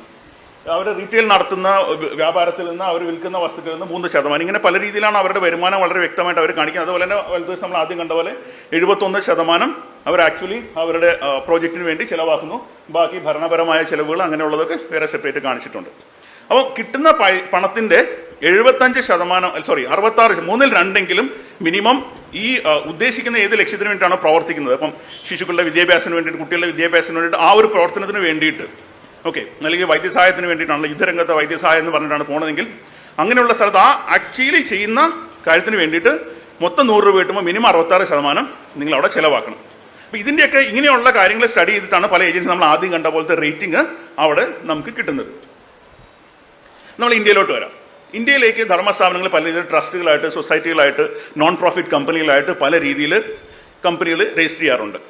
ഇവിടെ ഒരു വ്യത്യാസം എന്ന് പറഞ്ഞാൽ ഈ മാതിരി ഒരു സുതാര്യത നമ്മുടെ ഇന്ത്യയിൽ വരുന്നില്ല, അല്ലെങ്കിൽ നിയമപരമായിട്ട് നിഷ്കർഷിക്കുന്നില്ല, അല്ലെങ്കിൽ അവർ മനഃപൂർവ്വമായിട്ട് നമുക്ക് കിട്ടുന്നില്ല. നമ്മൾ നെറ്റിൽ പോയി സെർച്ച് ചെയ്താൽ അറിയാം. ഇതുപോലെ ഇപ്പോൾ റെഡ് ക്രോസ് അല്ലെങ്കിൽ അമേരിക്കയിലോ യൂറോപ്പിലോ ഒക്കെ ബേസ്ഡ് ആയിട്ടുള്ള സംഘടനകളുടെ കണക്കുകൾ നമുക്ക് വ്യക്തമായിട്ട് കിട്ടുന്ന പോലെ ഇന്ത്യയിലെ ഒരു ചാരിറ്റിയുടെയും കണക്കുകൾ നമുക്ക് കിട്ടുന്നില്ല. അതുപോലെ ഇവർക്ക് ഇൻകം ടാക്സിൽ ഇതുണ്ട്, റിലീഫുണ്ട്. അപ്പം ഈ സന്നദ്ധ സംഘടനകൾക്ക് ഇൻകം ടാക്സ് കൊടുക്കേണ്ട ആവശ്യമില്ല, അവർ ടാക്സിൽ നിന്ന് എക്സംപ്റ്റഡ് ആണ്. അതുപോലെ അവർക്ക് നമ്മൾ സംഭാവന കൊടുക്കുന്ന, അല്ലെങ്കിൽ അവർക്ക് സംഭാവന കൊടുക്കുന്ന ആളുകളുടെ ആ സംഭാവന, ഇപ്പം ഞാൻ 1000 രൂപ അവർക്ക് സംഭാവന കൊടുത്താൽ എൻ്റെ വരുമാനത്തിൽ നിന്ന് 1000 രൂപ നമുക്ക് ഡിസ്കൗണ്ട് ആയിട്ട് കിട്ടും, അത് കുറഞ്ഞു കിട്ടും. ഇങ്ങനെയുള്ള പല ബെനിഫിറ്റുകളും ഇവർ ചെയ്യുന്നുണ്ട്. പക്ഷേ ഇതിൻ്റെ അകത്ത് ഇന്ത്യയിലൊരു നിയമം ഉള്ളതെന്ന് പറഞ്ഞാൽ നമ്മൾ കിട്ടുന്നതിൻ്റെ ഏകദേശം 85% ആ വർഷം തന്നെ ചിലവാക്കണം. ഈ ചിലവാക്കലും വളരെ വിചിത്രമാണ്. കാര്യം അത് പല ചിലവാക്കുന്നവരും കോർപ്പസ് ഡൊണേഷൻ എന്ന് പറഞ്ഞിട്ട് അത് അവരുടെ സ്വത്തുക്കൾ വാങ്ങിക്കാനായിട്ട് യൂസ് ചെയ്ത് കഴിഞ്ഞാൽ അവർക്ക് അങ്ങനെ ചെയ്യാം. അപ്പോൾ എന്താ പറ്റുന്നതെന്ന് വെച്ചാൽ 100 രൂപ കിട്ടിക്കഴിഞ്ഞാൽ അത് നമ്മളൊരു ഏതൊരു ഉദ്ദേശിക്കുന്ന അല്ലെങ്കിൽ പാവങ്ങൾക്ക് കാരുണ്യ പ്രവർത്തനങ്ങൾക്ക് വേണ്ടി എന്ന് പറഞ്ഞ് പൈസ വാങ്ങിക്കുന്നത് ആ റെസിപ്റ്റ് എഴുതുന്നതിൽ ഒരു വ്യത്യാസം വരുത്തി കഴിഞ്ഞാൽ അത് നിങ്ങൾക്ക് കെട്ടിടം പണിയുന്ന ഫണ്ടിനോ സ്ഥലം വാങ്ങിക്കുന്ന ഫണ്ടിനോ ഒക്കെ ആയിട്ട് മാറ്റാൻ പറ്റും. അങ്ങനെ നമ്മൾ നോക്കി കഴിഞ്ഞാൽ നമ്മുടെ കേരളത്തിലെ ക്രിസ്തീയ സഭകളായാലും അല്ലെങ്കിൽ ഈ ഹിന്ദു സന്യാസിമാരായാലും ഗുരുക്കന്മാരായാലും ഇസ്ലാമിലെ പല സംഘടനകളായാലും ഏത് മതസംഘടനകൾ നോക്കിക്കഴിഞ്ഞാലും വളരെ വ്യാപകമായിട്ട് വളരെ ചുരുങ്ങിയ കാലം കൊണ്ട് വളരെയധികം സ്വത്തുക്കൾ അവർ സമ്പാദിച്ചു കൂട്ടുന്നതായിട്ട് നമുക്ക് കാണാൻ പറ്റും. അപ്പം നമ്മൾ ഈ പറഞ്ഞ ചുരുക്കത്തിൽ ഇവർ കണക്കുകൾ വ്യക്തമായിട്ട് പറയുന്നില്ല, എവിടെ പൈസ ചെലവാക്കുന്നു എന്ന് പറയുന്നില്ല, നികുതി കൊടുക്കുന്നില്ല. ഈ നികുതി വളരെ പ്രധാനമാണ്. കാര്യം ഇവർ ഈ കിട്ടുന്ന വരുമാനത്തിന്റെ ചെറിയൊരു സംഖ്യ ഇവർ കാരുണ്യ പ്രവർത്തനത്തിന് വേണ്ടി ചെലവാക്കുന്നു. അതേസമയം എത്ര കോടിയാണ് മതപ്രവർത്തനത്തിന് വേണ്ടിയും മറ്റും ചെലവാക്കുന്ന പണങ്ങളിൽ ഗവൺമെന്റിന് നികുതി നഷ്ടപ്പെടുന്നത്. ഈ നികുതി ഗവൺമെന്റിന് കിട്ടിയാൽ അതും പൊതുജനങ്ങൾക്ക് താല്പര്യമുള്ള അല്ലെങ്കിൽ പൊതുജന ക്ഷേമത്തിന് വേണ്ടിയിട്ടാണ് ഇത് ചെലവാക്കുന്നത്. അപ്പം ഒരു സ്ഥലത്ത് നിന്ന് എടുത്തിട്ട് വേറൊരു സ്ഥലത്തേക്ക് കൊടുക്കുക എന്ന് പറയുന്ന വളരെ അതിൽ വലിയൊരു എന്താ പറയുക വലിയൊരു പ്രയോജനം സമൂഹത്തിന് ഉണ്ടാകുന്നില്ല. അപ്പോൾ ചുരുക്കത്തിൽ ഇവര് സമൂഹത്തിന് പൊതുവെ പ്രയോജനപ്പെടേണ്ട സർക്കാരിലേക്ക് പോകേണ്ട പണം നികുതി പിടിച്ചു വെക്കുകയും കൊടുക്കാതിരിക്കുകയും ചില പ്രൊവിഷനുകൾ ഉപയോഗിച്ച് കൊടുക്കാതിരിക്കുകയും അത് അവർക്ക് വേണ്ട ചില പോക്കറ്റുകളിലേക്ക് മാത്രം ഈ പണത്തെ ഡൈവേർട്ട് ചെയ്യുകയാണ് ആക്ച്വലി ചെയ്യുന്നത്. ഇനി നമ്മൾ ഈ മതത്തിന്റെ വ്യാപാരത്തിലേക്ക് കുറച്ച് ഡീറ്റെയിൽ ആയിട്ട് കടക്കാം. ഈ ഒരു പടം നിങ്ങൾക്ക് എല്ലാവർക്കും വളരെ പരിചിതമായിരിക്കും. മതവ്യാപാരി വ്യാപാരി വ്യവസായി ഏകോപന സമിതിയുടെ ഒരു ലോക സമ്മേളനമോ രാജ്യ സമ്മേളനമോ എന്നൊക്കെ പറയാം. ഈ വ്യവസായികളുടെ സമ്മേളനം അതിൻ്റെ ബാക്ക്ഗ്രൗണ്ടിൽ ഒരു ചെറിയ ഇതുണ്ട്. നമ്മൾ മാർക്സിസ്റ്റിന് സർവ്വരാജ്യ തൊഴിലാളികളെ സംഘടിക്കുവിൻ എന്നൊക്കെ പറഞ്ഞ പോലെ അതിൻ്റെ പിറകിൽ നിങ്ങൾക്ക് വായിക്കാൻ പറ്റുന്ന പോലെ ചുവന്ന കളറിലുള്ള ബാനറുണ്ട്. അപ്പം സർവ്വരാജ്യ വിശ്വാസികളെ സംഘടിക്കുവിൻ എന്നാണ് ആ ബാക്കിൽ എഴുതിയിരിക്കുന്ന ഒരു വാക്യം. Okay, faiths of the world unite എന്നോ മറ്റാണ് എഴുതിയിരിക്കുന്നത്. ഓക്കെ, അപ്പോൾ ഇങ്ങനെയൊരു ആഹ്വാനം ഇവരും ചെയ്തിട്ട് ഇവരുടെ താല്പര്യങ്ങൾ സംരക്ഷിക്കാനുള്ള ശ്രമത്തിലാണ്. ഇനി ഞാനിപ്പം ഈ ഒരു അതിൽ മെയിനായിട്ട് ഫോക്കസ് ചെയ്യുന്ന 2 അമ്മമാരാണ്. ഒന്ന് കൽക്കട്ടയിലെ അമ്മ മദർ തെരേസയും ഒന്ന് നമ്മുടെ വള്ളിക്കാവിലെ അമ്മയും. ഈ 2 അമ്മമാരെ ഫോക്കസ് കാര്യം ഒത്തിരി അധികം ആളുകളെ കുറിച്ച് പറയാം, പക്ഷേ അത് ഒത്തിരി സമയം എടുക്കും. നമ്മളൊരു അപ്രോച്ചാണ് നമ്മൾ കാണിക്കുന്നത്. അതുകൊണ്ട് ഒരു ഉദാഹരണമായിട്ട് നമ്മൾ എടുക്കുന്നുള്ളതേ ഉള്ളൂ. ഇന്ത്യയിലുള്ള എല്ലാ ചാരിറ്റികളെയും അതിനെക്കുറിച്ച് വിശദമായിട്ട് പറയാനുള്ള സമയമില്ലല്ലോ. അപ്പം ഇവർ പറയുന്നത് നമ്മൾ വലിയ വില കൊടുത്ത് വേദനയോടെ സ്വയം സമർപ്പിക്കുന്നതാണ് യഥാർത്ഥ ത്യാഗം. അങ്ങനെ നിങ്ങൾ ചെയ്യുന്ന ത്യാഗമാണ് ഒരു സേവനത്തിൻ്റെ മുഖമുദ്ര എന്നാണ് ഇവരുടെ ഒരു വളരെ പ്രസിദ്ധമായ ഒരു വാചനം. ഇനി ഇതിൽ നിന്ന് ഇവരുടെ ആക്ച്വൽ എന്താണ് ചെയ്തത്, ഇത് കഴിഞ്ഞ കുറച്ച് ദിവസങ്ങൾക്ക് മുമ്പ് വന്ന ഒരു ന്യൂസ് റിപ്പോർട്ടാണ്. 90കളിൽ ബാങ്ക് ഓഫ് വത്തിക്കാൻ കത്തോലിക്ക സഭയുടെ മൊത്തം സമ്പാദ്യം ഹാൻഡിൽ ചെയ്യുന്ന നമ്മുടെ ഇന്ത്യയുടെ റിസർവ് ബാങ്ക് പോലെ വത്തിക്കാൻ ഒരു സ്വതന്ത്ര പരമാധികാര രാഷ്ട്രമാണെങ്കിൽ അതിൻ്റെ ബാങ്കാണ് bank of Vatican. Bank of Vatican 90കളിൽ സാമ്പത്തിക പ്രതിസന്ധികളിൽ കൂടി കടന്നു പോകുമ്പോൾ അവരെ ആ ബാങ്കിനെ നിലനിർത്തിയത് മദർ തെരേസയുടെ മില്യൺ കണക്കിനോ പക്ഷേ ബില്യൺ കണക്കിനോ ഉള്ള നിക്ഷേപങ്ങളാണ് വത്തിക്കാൻ ബാങ്കിനെ നിലനിർത്തിയത് എന്നാണ് ഇവിടെ പറയുന്നത്. അപ്പോൾ നമ്മളിവിടെ നോക്കേണ്ടത് ഒന്ന്, ഇവർ പറയുന്നത് നിങ്ങൾ വളരെ കഷ്ടം സഹിച്ച് നിങ്ങൾ ത്യാഗം സഹിച്ച് ഇപ്പം മേളി പറഞ്ഞ കാര്യം വളരെ വില കൊടുത്ത് ത്യാഗത്തോടെ സഹിച്ച് നിങ്ങൾ കൊടുക്കുന്നതാണ് യഥാർത്ഥ ചാരിറ്റി എന്ന് പറയുന്നു. ഇവിടെ ആദ്യത്തെ നമ്മൾ ചെയ്ത ഒരു എന്താ പറയുന്നത് ഒരു പ്രിൻസിപ്പിൾ അപ്ലൈ ആണ്. മദർ തെരേസ കൽക്കട്ടയിൽ വന്നപ്പോൾ കയ്യിൽ എന്തുണ്ടായിരുന്നു? ഒരു സൂട്ട് കേസോ ഒരു എയർ ബാഗോ ഉണ്ടായിരുന്നിരിക്കാം. ഒരു 50-60 വരുമ്പോൾ അവർ മരിക്കുന്ന സമയത്ത് എന്തുണ്ട്? ബില്യൺ കണക്കിന് ശതകോടി കണക്കിന് ഡെപ്പോസിറ്റ് ഉപയോഗിക്കാത്ത പൈസ വത്തിക്കാൻ ബാങ്കിൽ കിടക്കുകയാണ്. നമ്മളോട് എന്താണ് പറയുന്നത്? കത്തോലിക്ക സഭയുടെ ചാരിറ്റി. ഇപ്പം ബിൽ ഗേറ്റ്സ് ചാരിറ്റി എന്ന് പറഞ്ഞിറങ്ങി. ബിൽ ഗേറ്റ്സ് ചാരിറ്റി എന്ന് പറഞ്ഞാൽ എന്താണ് ചെയ്യേണ്ടത്? അദ്ദേഹത്തിന്റെ കോടിക്കണക്കിന് സമ്പത്തിൽ നിന്ന് 1 കോടിയോ 100 കോടിയോ 1000 കോടിയോ എടുത്ത് ഒരു സാമൂഹ്യ സേവന പ്രവർത്തനം നടത്തും. തന്റെ കയ്യിലുള്ള പൈസ എടുത്തിട്ട് ഞാൻ മറ്റുള്ളവർക്ക് കൊടുക്കുക, അതാണ് ചാരിറ്റി. അതാണ് മദർ തെരേസ പറഞ്ഞത്. അതേസമയം ബിൽ ഗേറ്റ്സ് ഇന്ത്യയിൽ വന്നിട്ട് ഇന്ത്യയിലെ വ്യവസായികളെല്ലാം ടാറ്റയും ബിർള എല്ലാവരെയും വിളിച്ചിട്ട് അവരുടെ പോക്കറ്റിൽ എടുക്കുന്ന പൈസ എടുത്ത് ഇന്ത്യക്കാർക്ക് കൊടുത്താൽ അതെന്തൊരു ചാരിറ്റിയാണ്? അല്ലെങ്കിൽ ബിൽ ഗേറ്റ്സ് ഇന്ത്യയിൽ വന്നിട്ട് ഇവരുടെ എല്ലാം കയ്യിൽ നിന്ന് പൈസ കൊണ്ടിട്ട് അമേരിക്കയിലെ ബിൽ ഗേറ്റ്സിന്റെ ഇപ്പം ബാങ്ക് ഡെപ്പോസിറ്റ് 100 കോടി ഉണ്ടായിരുന്നു 200 കോടി, ഒരു ഉദാഹരണം പറഞ്ഞെന്നുള്ളൂ, നേരെ ഇരട്ടിയായി കഴിഞ്ഞാൽ അത് എന്തൊരു ചാരിറ്റിയാണ്? അത് വ്യവസായമല്ലേ? നിങ്ങൾ കയ്യിലൊന്നുമില്ലാതെ ഖാലി എന്താ പറയുന്നത് ഖാലി ഹാത്ത് എന്നൊക്കെ ഹിന്ദി പറയുന്ന പോലെ വെറും കൈയായിട്ട് നിങ്ങൾ ഒരു രാജ്യത്ത് വരുന്നു, അവിടെ നിങ്ങൾ കാരുണ്യ പ്രവർത്തനം നടത്തുന്നു എന്ന് അവകാശപ്പെടുന്നു. ചില ദശാബ്ദങ്ങൾക്ക് ശേഷം കോടിക്കണക്കിന് നിങ്ങളുടെ ബാങ്കിൽ സമ്പത്ത് വരുന്നു. വളരെ വ്യക്തമായിട്ട് നിങ്ങൾ കിട്ടിയത് പണത്തിൽ നിന്ന് വളരെ ചെറിയൊരു ശതമാനം മാത്രമേ നിങ്ങൾ അവിടെ ചിലവാക്കിയുള്ളൂ. ഇപ്പം കൽക്കട്ടയിലെ കണക്ക് തന്നെ പറഞ്ഞാൽ, ഞാൻ ജീവിച്ചിട്ടുണ്ട് അവിടെ, പോയിട്ടുണ്ട് ഈ സ്ഥലങ്ങളിലൊക്കെ. കൽക്കട്ട എന്ന് പറയുന്ന സ്ഥലത്ത് ഉള്ള ചാരിറ്റികൾ ക്രിസ്തീയ മതപ്രവർത്തനങ്ങൾ തന്നെ എടുത്തു കഴിഞ്ഞാൽ ഏറ്റവും വലിയതല്ല. ഒരു പക്ഷേ ഒരു ഏറ്റവും വലിയ 5 എടുത്തു കഴിഞ്ഞാൽ അതിലൊന്നും പോലും മദർ തെരേസയുടെ അല്ല. അതിൽ കൂടുതൽ ആളുകളെ, അനാഥരെ സംരക്ഷിക്കുന്ന വേറെ സ്ഥാപനങ്ങൾ കൽക്കട്ടയിലുണ്ട്. പക്ഷെ ഏറ്റവും പ്രസിദ്ധി വന്നത് മദർ തെരേസയ്ക്കാണ്. അതിൽ പല കാരണങ്ങളുണ്ട്. അവരുടെ വെളുത്ത തൊലി തന്നെ വളരെ വ്യക്തമായിട്ടൊരു കാര്യം, BBC പോലുള്ള മാധ്യമങ്ങൾ അവർക്ക് കൊടുത്ത പ്രചരണവും, അതുപോലെ തന്നെ ഈ 80കളിലും 90കളിലൊക്കെ നമ്മളിവിടെ അത്ര നമ്മുടെ പത്രത്തിലൊരു സെൻസറാണ്. ഇപ്പം മതത്തിനെതിരായ വാർത്തകളൊക്കെ വളരെ കുറവാണ്. ഇപ്പോൾ 90കളിലൊക്കെ എന്ന് പറഞ്ഞാൽ യൂറോപ്പിലും അമേരിക്കയിലും ഒക്കെ ഈ ശിശു പീഡനം, ലൈംഗിക പീഡനങ്ങളിലൊക്കെ വളരെയേറെ സമ്മർദ്ദത്തിലൂടെ കത്തോലിക്ക സഭ കടന്നു പോയൊരു സമയം. അവരുടെ പ്രതിച്ഛായ വളരെ നശിച്ചു പോയൊരു സമയമായിരുന്നു അതൊക്കെ. കോടിക്കണക്കിന് ചില എന്താ പറയുക രൂപതകൾ ബാങ്ക്രപ്സി, പള്ളി വിറ്റ് വരെ നഷ്ടപരിഹാരം കൊടുക്കേണ്ട സിറ്റുവേഷനൊക്കെ വന്നിട്ടുണ്ട്. ആ സമയത്ത് കത്തോലിക്ക സഭയ്ക്ക് മുഖം മിനുക്കാൻ കിട്ടിയ ഒരു ഒരു വ്യക്തിയാണ്, അല്ലെങ്കിൽ ഒരു ബിംബമാണ് മദർ തെരേസ. ഇവർ ആക്ച്വലി ഈ മദർ തെരേസയെ കാണിച്ച് കത്തോലിക്ക സഭ പണം ഉണ്ടാക്കിയല്ല, അത് കത്തോലിക്ക സഭ മദർ തെരേസ വന്നപ്പോൾ നിന്നുള്ള ₹1 അല്ലെങ്കിൽ $1 അല്ലെങ്കിൽ $1 അവരുടെ സമ്പാദ്യം കുറഞ്ഞിട്ടില്ല. മില്യൺ കണക്കിന്, ശതകോടി കണക്കിന് കത്തോലിക്ക സഭയുടെ ആസ്തി അത് ലോകത്തെമ്പാടും ഒരു പക്ഷേ 100 കണക്കിന് ആശ്രമങ്ങളായിട്ട് കത്തോലിക്ക സഭയ്ക്ക്, ഓരോ ആശ്രമവും കോടിക്കണക്കിനുള്ള ഡോളറുകളുടെ അല്ലെങ്കിൽ ലക്ഷക്കണക്കിന് രൂപയുടെ ഒരു സ്വത്താണ് സഭയ്ക്ക്. ഇങ്ങനെ ഇപ്പോൾ ഇന്ന് സംഘപരിവാരം പറയുന്നത് ഇന്ത്യൻ റെയിൽവേസ് കഴിഞ്ഞാൽ ഏറ്റവും വലിയ property owner, real estate owner കത്തോലിക്ക സഭയാണ്. ഒരു പക്ഷേ ശരിയായിരിക്കാം. കാര്യം 100 കണക്കിന് പള്ളികളും സ്കൂളുകളും എല്ലാം ഉള്ള ഈ റിയൽ എസ്റ്റേറ്റിന്റെ വില ആർക്കും അറിയില്ല എന്നുള്ളതാണ് സത്യം. ഇത് നമ്മളുടെ അടുത്ത അമ്മയുടെ പൂർവാശ്രമം എന്ന് വേണമെങ്കിൽ പറയാം. ആദ്യം ഒരു ചെറിയ പാട്ടും ഭജനയൊക്കെ ആയിട്ടാണ് തുടങ്ങുന്നത്. പിന്നീട് മറ്റു പലരുടെയും ഫോട്ടോകൾ വെച്ച് അമ്മ പൂജിക്കുന്നു. അതിനുശേഷം അമ്മ ചെറിയൊരു തുള്ളലിലേക്ക് പ്രവേശിക്കുന്നു. ഇതെല്ലാം ആത്മീയത അല്ലെങ്കിൽ ചില വെളിപാടുകൾ, വിഭ്രാന്തികളുടെ ആ ഒരു രീതിയിലാണ് തുടങ്ങുന്നത്. ഇതാണ് അമ്മയുടെ തുടക്കം. ഇന്നോ മാതാ അമൃതാനന്ദമയി ദേവിയായി. എന്താണ് ഇവരുടെ ആസ്തി? ഇവരാരെങ്കിലും കയ്യിൽ നിന്ന് പൈസ മുടക്കിയോ? ഇല്ല. ഇന്ന് ഇന്ത്യയിലെ സ്ത്രീ ആൾ ദൈവങ്ങളിൽ, സ്ത്രീ പുരുഷ സമത്വം ഒക്കെ എന്താ പറയുന്നത്, അതിലേക്ക് ഞാൻ കടക്കുന്നില്ല. പക്ഷേ കണക്കുകൾ മാധ്യമ റിപ്പോർട്ടിൽ പലപ്പോഴും വരാറുള്ളതുകൊണ്ട് ഞാൻ പറഞ്ഞു പോകുന്നതാണ്. ഇന്ത്യയിലെ സ്ത്രീ ആൾ ദൈവങ്ങളിൽ ഏറ്റവും ധനികയാണ് മാതാ അമൃതാനന്ദമയി, നമ്മുടെ വള്ളിക്കാവിലമ്മ. ഒരു 1000 കോടിയൊക്കെയാണ് ശരാശരി അവരുടെ ഈ എന്താ പറയുക സ്വത്ത് എന്ന് പറയുന്നത്. പക്ഷേ ഇവരുടെ വിദ്യാഭ്യാസ സ്ഥാപനങ്ങൾ, യൂണിവേഴ്സിറ്റികൾ, അതുപോലെ ബ്രഹ്മസ്ഥാനം എന്നൊക്കെ പറഞ്ഞിട്ട് അമ്പലങ്ങൾ ഉണ്ടാക്കുന്നുണ്ട് ഇവർ. ഈ അമ്പലങ്ങളൊക്കെ പല സിറ്റികളിലും പല പട്ടണങ്ങളിലും കണ്ണായ സ്ഥലത്താണ് ഇതൊക്കെ അമ്പലങ്ങളൊക്കെ പണിത് വരുന്നത്. ഇതിൻ്റെയൊക്കെ ആക്ച്വലി റിയൽ എസ്റ്റേറ്റിന്റെ വില എന്താണെന്ന് വെച്ചാൽ നമുക്കറിയില്ല. ഇതൊന്നും ആരും എടുത്തിട്ടില്ല. മറ്റൊരു കാര്യം, ഇപ്പം ഈ ഫൈനാൻഷ്യലി ഡീൽ ചെയ്യുന്നവർക്കറിയാം. ഇപ്പോൾ നമ്മളൊരു സ്ഥലം വാങ്ങിച്ചു കഴിഞ്ഞാൽ ഡിപ്രീഷിയേറ്റ് ചെയ്യാത്ത ഒരേ ഒരു അസറ്റ് സ്ഥലമാണ്. പക്ഷേ അതിൻ്റെ അപ്രീഷിയേഷനും പലപ്പോഴും കണക്കിൽ കാണിക്കാറില്ല. അപ്പോൾ ഞാൻ 1 ലക്ഷം രൂപ കൊടുത്ത് സ്ഥലം വാങ്ങിച്ചു, ഓക്കെ, 10 വർഷം മുന്നേ. ആ സ്ഥലത്തിന് ഇന്ന് എറണാകുളത്ത് 1 കോടിയായിരിക്കും വില. 1 കോടി വിലയുള്ള സ്ഥലം. പക്ഷേ ഞാൻ എൻ്റെ കണക്ക് പുസ്തകത്തിൽ എൻ്റെ സ്വത്ത് കാണിക്കുമ്പോൾ ചിലപ്പോൾ കാണിച്ചെന്ന് വരില്ല. അത് വളരെ കുറച്ച് പല രീതിയിൽ കാണിക്കാൻ പറ്റും. അപ്പോൾ അങ്ങനെ വരുമ്പോൾ ഇവരുടെ യഥാർത്ഥ സ്വത്തുകാർ ഇവരെല്ലാം ഞാൻ ആദ്യം പറഞ്ഞതുപോലെ കിട്ടുന്ന സംഭാവനകൾ അതായത് വർഷങ്ങൾ പാവപ്പെട്ടവർക്ക് അല്ലെങ്കിൽ ചാരിറ്റിക്ക് വേണ്ടി ചെലവഴിക്കാതെ വലിയൊരു ശതമാനം ഇവർ സ്വത്തുക്കളിലേക്ക് മാറ്റുകയാണ് ചെയ്യുന്നത്. കെട്ടിടങ്ങളായിട്ടും സ്ഥലമായിട്ടും, ഇത് രണ്ടാണ് ഇവരുടെ മെയിൻ ഇൻവെസ്റ്റ്മെന്റ്. ഇതിലേക്ക് മാറ്റുമ്പോൾ ഇത് ഇവിടെ കിടക്കുന്ന ക്യാഷായിട്ട് നമ്മൾ കാണുന്നില്ലെങ്കിലും കോടിക്കണക്കിന് ആസ്തികൾ ഇവരുടെ നിയന്ത്രണത്തിൽ നമ്മുടെ സമൂഹത്തിൽ കിടക്കുകയാണ്. ബാക്കി ചില ഇപ്പം ഇന്ത്യയിലെ പ്രസിദ്ധരായ അടുത്തൊരു 3-4 പേരാണ്. ഇവർ 2 പേരും ഇപ്പം ജയിലിലാണ്. ഒന്ന് യോഗ ഗുരു ബാബ രാംദേവ്. ഇദ്ദേഹം ഇതുപോലെ തന്നെ വളരെ പാവപ്പെട്ട ഒരു കർഷക കുടുംബത്തിൽ വന്നത്. ഇന്നും 1000-2000 കോടി ആണ് ഇദ്ദേഹത്തിന്റെ ആസ്തി. യഥാർത്ഥമായിട്ട് എത്രയാണെന്ന് അറിയില്ല.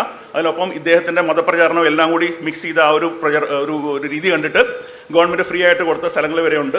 ശ്രീ രവിശങ്കർ ജീവനകല എന്നൊക്കെ പറഞ്ഞിട്ട് അദ്ദേഹത്തിന്റെ ബാംഗ്ലൂരിലത്തെ ആസ്ഥാനം തന്നെ വലിയൊരു മണിമന്ദിരമാണ്. അതുപോലെ ആശാറാം ബാപ്പു, ഇദ്ദേഹം ഇപ്പോൾ ജയിലിലാണ്. ഗുർമീത് റാം റഹീം സിംഗ് ഈ അടുത്ത കാലത്തായിട്ട് വളരെ മോശമായ കാര്യങ്ങൾ, വളരെ റോങ് റീസൺസിന് വേണ്ടിയിട്ട് വാർത്തകളിൽ വന്നൊരു വ്യക്തിയാണ്. ഇങ്ങനെ ഗുരുക്കളെല്ലാം നോക്കിക്കഴിഞ്ഞാൽ ഇവരുടെ തുടക്കത്തിലെ സ്വത്തും ഇപ്പോഴത്തെ സ്വത്തും നോക്കിക്കഴിഞ്ഞാൽ യാതൊരു താരതമ്യവും ഇല്ല. ഓക്കെ, യാതൊരു താരതമ്യവും ഇല്ല. വെറും കൈയായിട്ട് ഒരു പ്രസ്ഥാനത്തിന് കാരുണ്യം എന്ന് പറഞ്ഞാൽ ഒരു ഭക്തി എന്നൊരു തുള്ളലായിട്ട് ഇറങ്ങിയവർ ഇന്ന് കോടിക്കണക്കിന്, ശതകോടിക്കണക്കിന്, ആയിരക്കണക്കിന് കോടിക്കണക്കിന് സ്വത്തിന്റെ ഉടമസ്ഥരും അത് നിയന്ത്രിക്കുന്നവരുമാണ്. ഇവരുടെ ഇവർ ചെയ്യുന്ന കാരുണ്യം എന്താണ്? ആക്ച്വലി ഇവർ ചെയ്യുന്ന കാരുണ്യം ഇവർക്ക് സംഭാവനകൾക്ക് വേണ്ടി വെറും ഒരു പരസ്യം. ഞാൻ ആദ്യം പറഞ്ഞ പോലെ പെപ്സി കമ്പനി സിനിമാ താരങ്ങൾക്കും ക്രിക്കറ്റ് താരങ്ങൾക്കും പൈസ കൊടുക്കുന്നു. അതൊരു ചാരിറ്റി അല്ല. സിനിമാ താരങ്ങളോടുള്ള സ്നേഹം കൊണ്ടോ അല്ലെങ്കിൽ മഹേന്ദ്ര സിംഗ് ധോണിയോ അല്ലെങ്കിൽ വിരാട് കോഹ്ലിയോ നന്നായിക്കോട്ടെ എന്ന് വിചാരിച്ച് കൊടുക്കുന്ന പൈസയല്ല. അവരുടെ ബിസിനസ്സിന് വേണ്ടി ചിലവാക്കുന്ന ഒരു പണമാണ്. അതുപോലെ എത്ര കോടികൾ ഇവർ ചിലവാക്കുന്നുണ്ടോ കാരുണ്യത്തിന്, ആ പണം ഒരു പ്രചരണമല്ലേ എന്ന് നമ്മൾ ന്യായമായിട്ട് സംശയിച്ചു പോകും. കാര്യം അതുപോലെ വേറൊരു കാര്യം നമ്മൾ മനസ്സിലാക്കേണ്ടത്, ഇപ്പം മാതാ അമൃതാനന്ദമ എടുത്തു അല്ലെങ്കിൽ മദർ തെരേസ എടുത്തു, ഇവർ ഒരു രോഗിക്ക് ശുശ്രൂഷ ചെയ്യുമ്പോൾ ആ രോഗിയുടെ പേരിൽ സംഭാവന കൊടുക്കുന്നത് 100 പേരാണ്. ഈ 100 പേരും പരസ്പരം അറിയുന്നില്ല. നമ്മൾ നോക്കുന്ന ഒരു രോഗിക്ക് ഇവർ ശുശ്രൂഷ, ഒരു അനാഥനെ പരിപാലിക്കുന്ന ഒരു അനാഥ കുട്ടിയെ ഇവർ നോക്കുന്നു എന്നുള്ളതാണ് നമ്മൾ കാണുന്നത്. അതേസമയം ഇവർക്ക് സംഭാവന കൊടുക്കുന്ന 100 കണക്കിനോ 1000 കണക്കിനോ ആളുകൾ എത്ര കൊടുക്കുന്നു എന്നുള്ളത് നമ്മൾ കാണുന്നില്ല.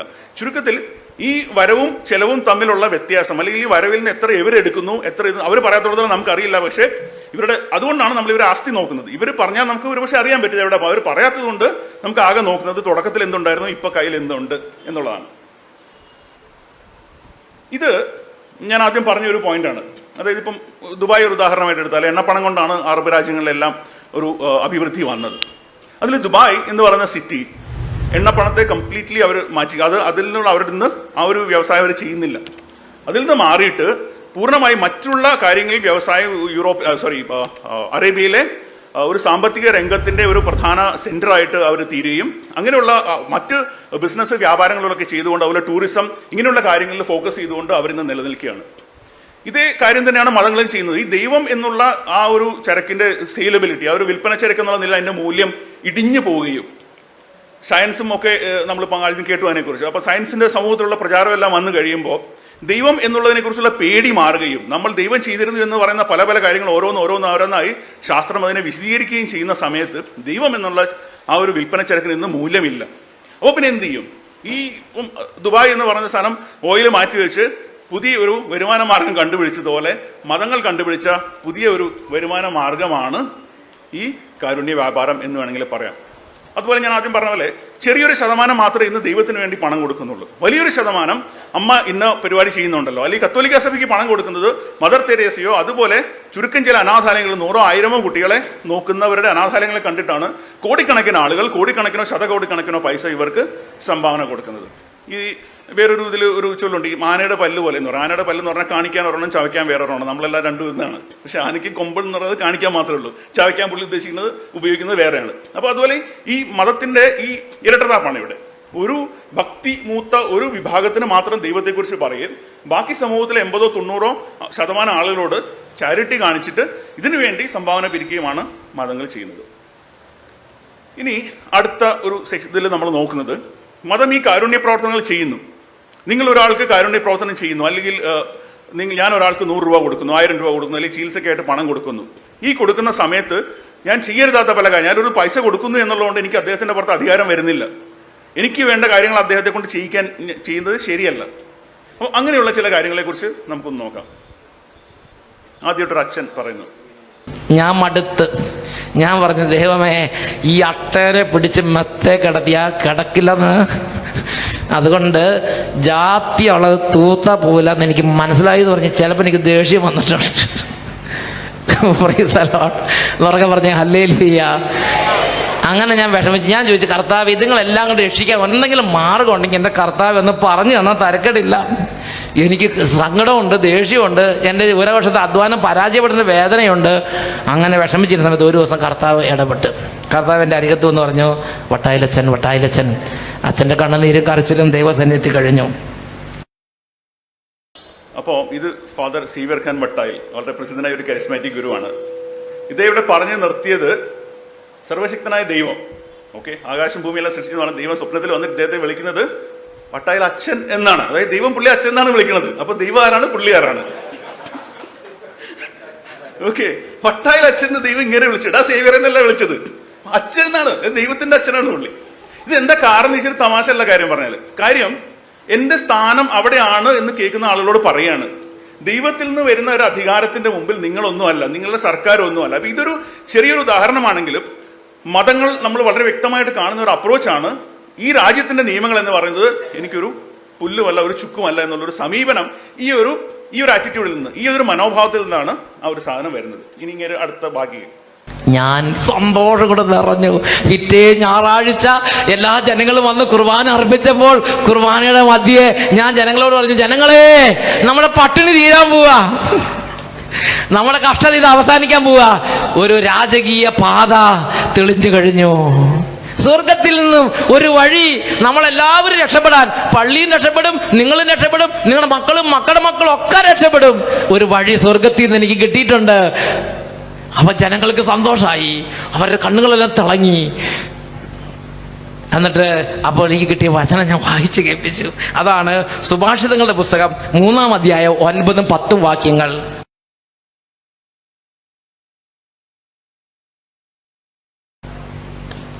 അപ്പൊ ആളുകൾക്കൊന്നും മനസ്സിലായില്ല. നിങ്ങൾ ഇപ്പൊ ഇരിക്കണ മാതിരി തന്നെ അവരിരുന്ന് ഞാൻ പറഞ്ഞു, മക്കളെ ഞാൻ പറഞ്ഞ് മനസ്സിലാക്കി തരാം. നിങ്ങളുടെ വീട്ടിലുള്ള സമ്പത്തിന്റെ 10 ഭാഗം വേഗം എടുത്ത് പള്ളി കൊടുന്ന് വെക്കാൻ പറഞ്ഞു. 10 തേങ്ങയുള്ളവർ 1 തേങ്ങ, 100 തേങ്ങ കിട്ടുന്നവർ 10 തേങ്ങ വേഗം പള്ളി കൊടുന്ന് വെക്കുക.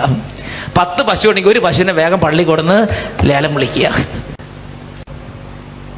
ഉടനെ ആ കണ്ണിന്റെ തിളക്കം പോയെന്ന് മാത്രമല്ല, പള്ളി കഴിഞ്ഞ് പുറത്തേക്ക് ഇറങ്ങിയപ്പോ ഞാൻ വിചാരിച്ചു ഇത്രയും കഷ്ടപ്പെട്ട് പ്രാർത്ഥിച്ച് മുട്ടുമ്മൽ നിന്ന് ഒരു വലിയ വഴി കണ്ടുപിടിച്ച അച്ഛനെ അവര് സന്തോഷത്തോടെ എന്തെങ്കിലും താങ്ക്സ് ഒക്കെ പറയുമെന്ന് വിചാരിച്ചത്. പുറത്തേക്ക് ഇറങ്ങിയപ്പം ചില ആളുകള് ക്ഷുഭിതരായി സംസാരിക്കുന്നത് എന്റെ ശ്രദ്ധയിൽപ്പെട്ടു. അവരെന്താ പറഞ്ഞതെന്ന് ഞാൻ ചെവി ഓർത്തു. അവര് പറഞ്ഞെങ്ങനെയാണ്, നമ്മുടെ വികാരി അച്ഛൻ ഒരു പുതിയ തട്ടിപ്പുമായി രംഗപ്രവേശം ചെയ്തിരിക്കുന്നു.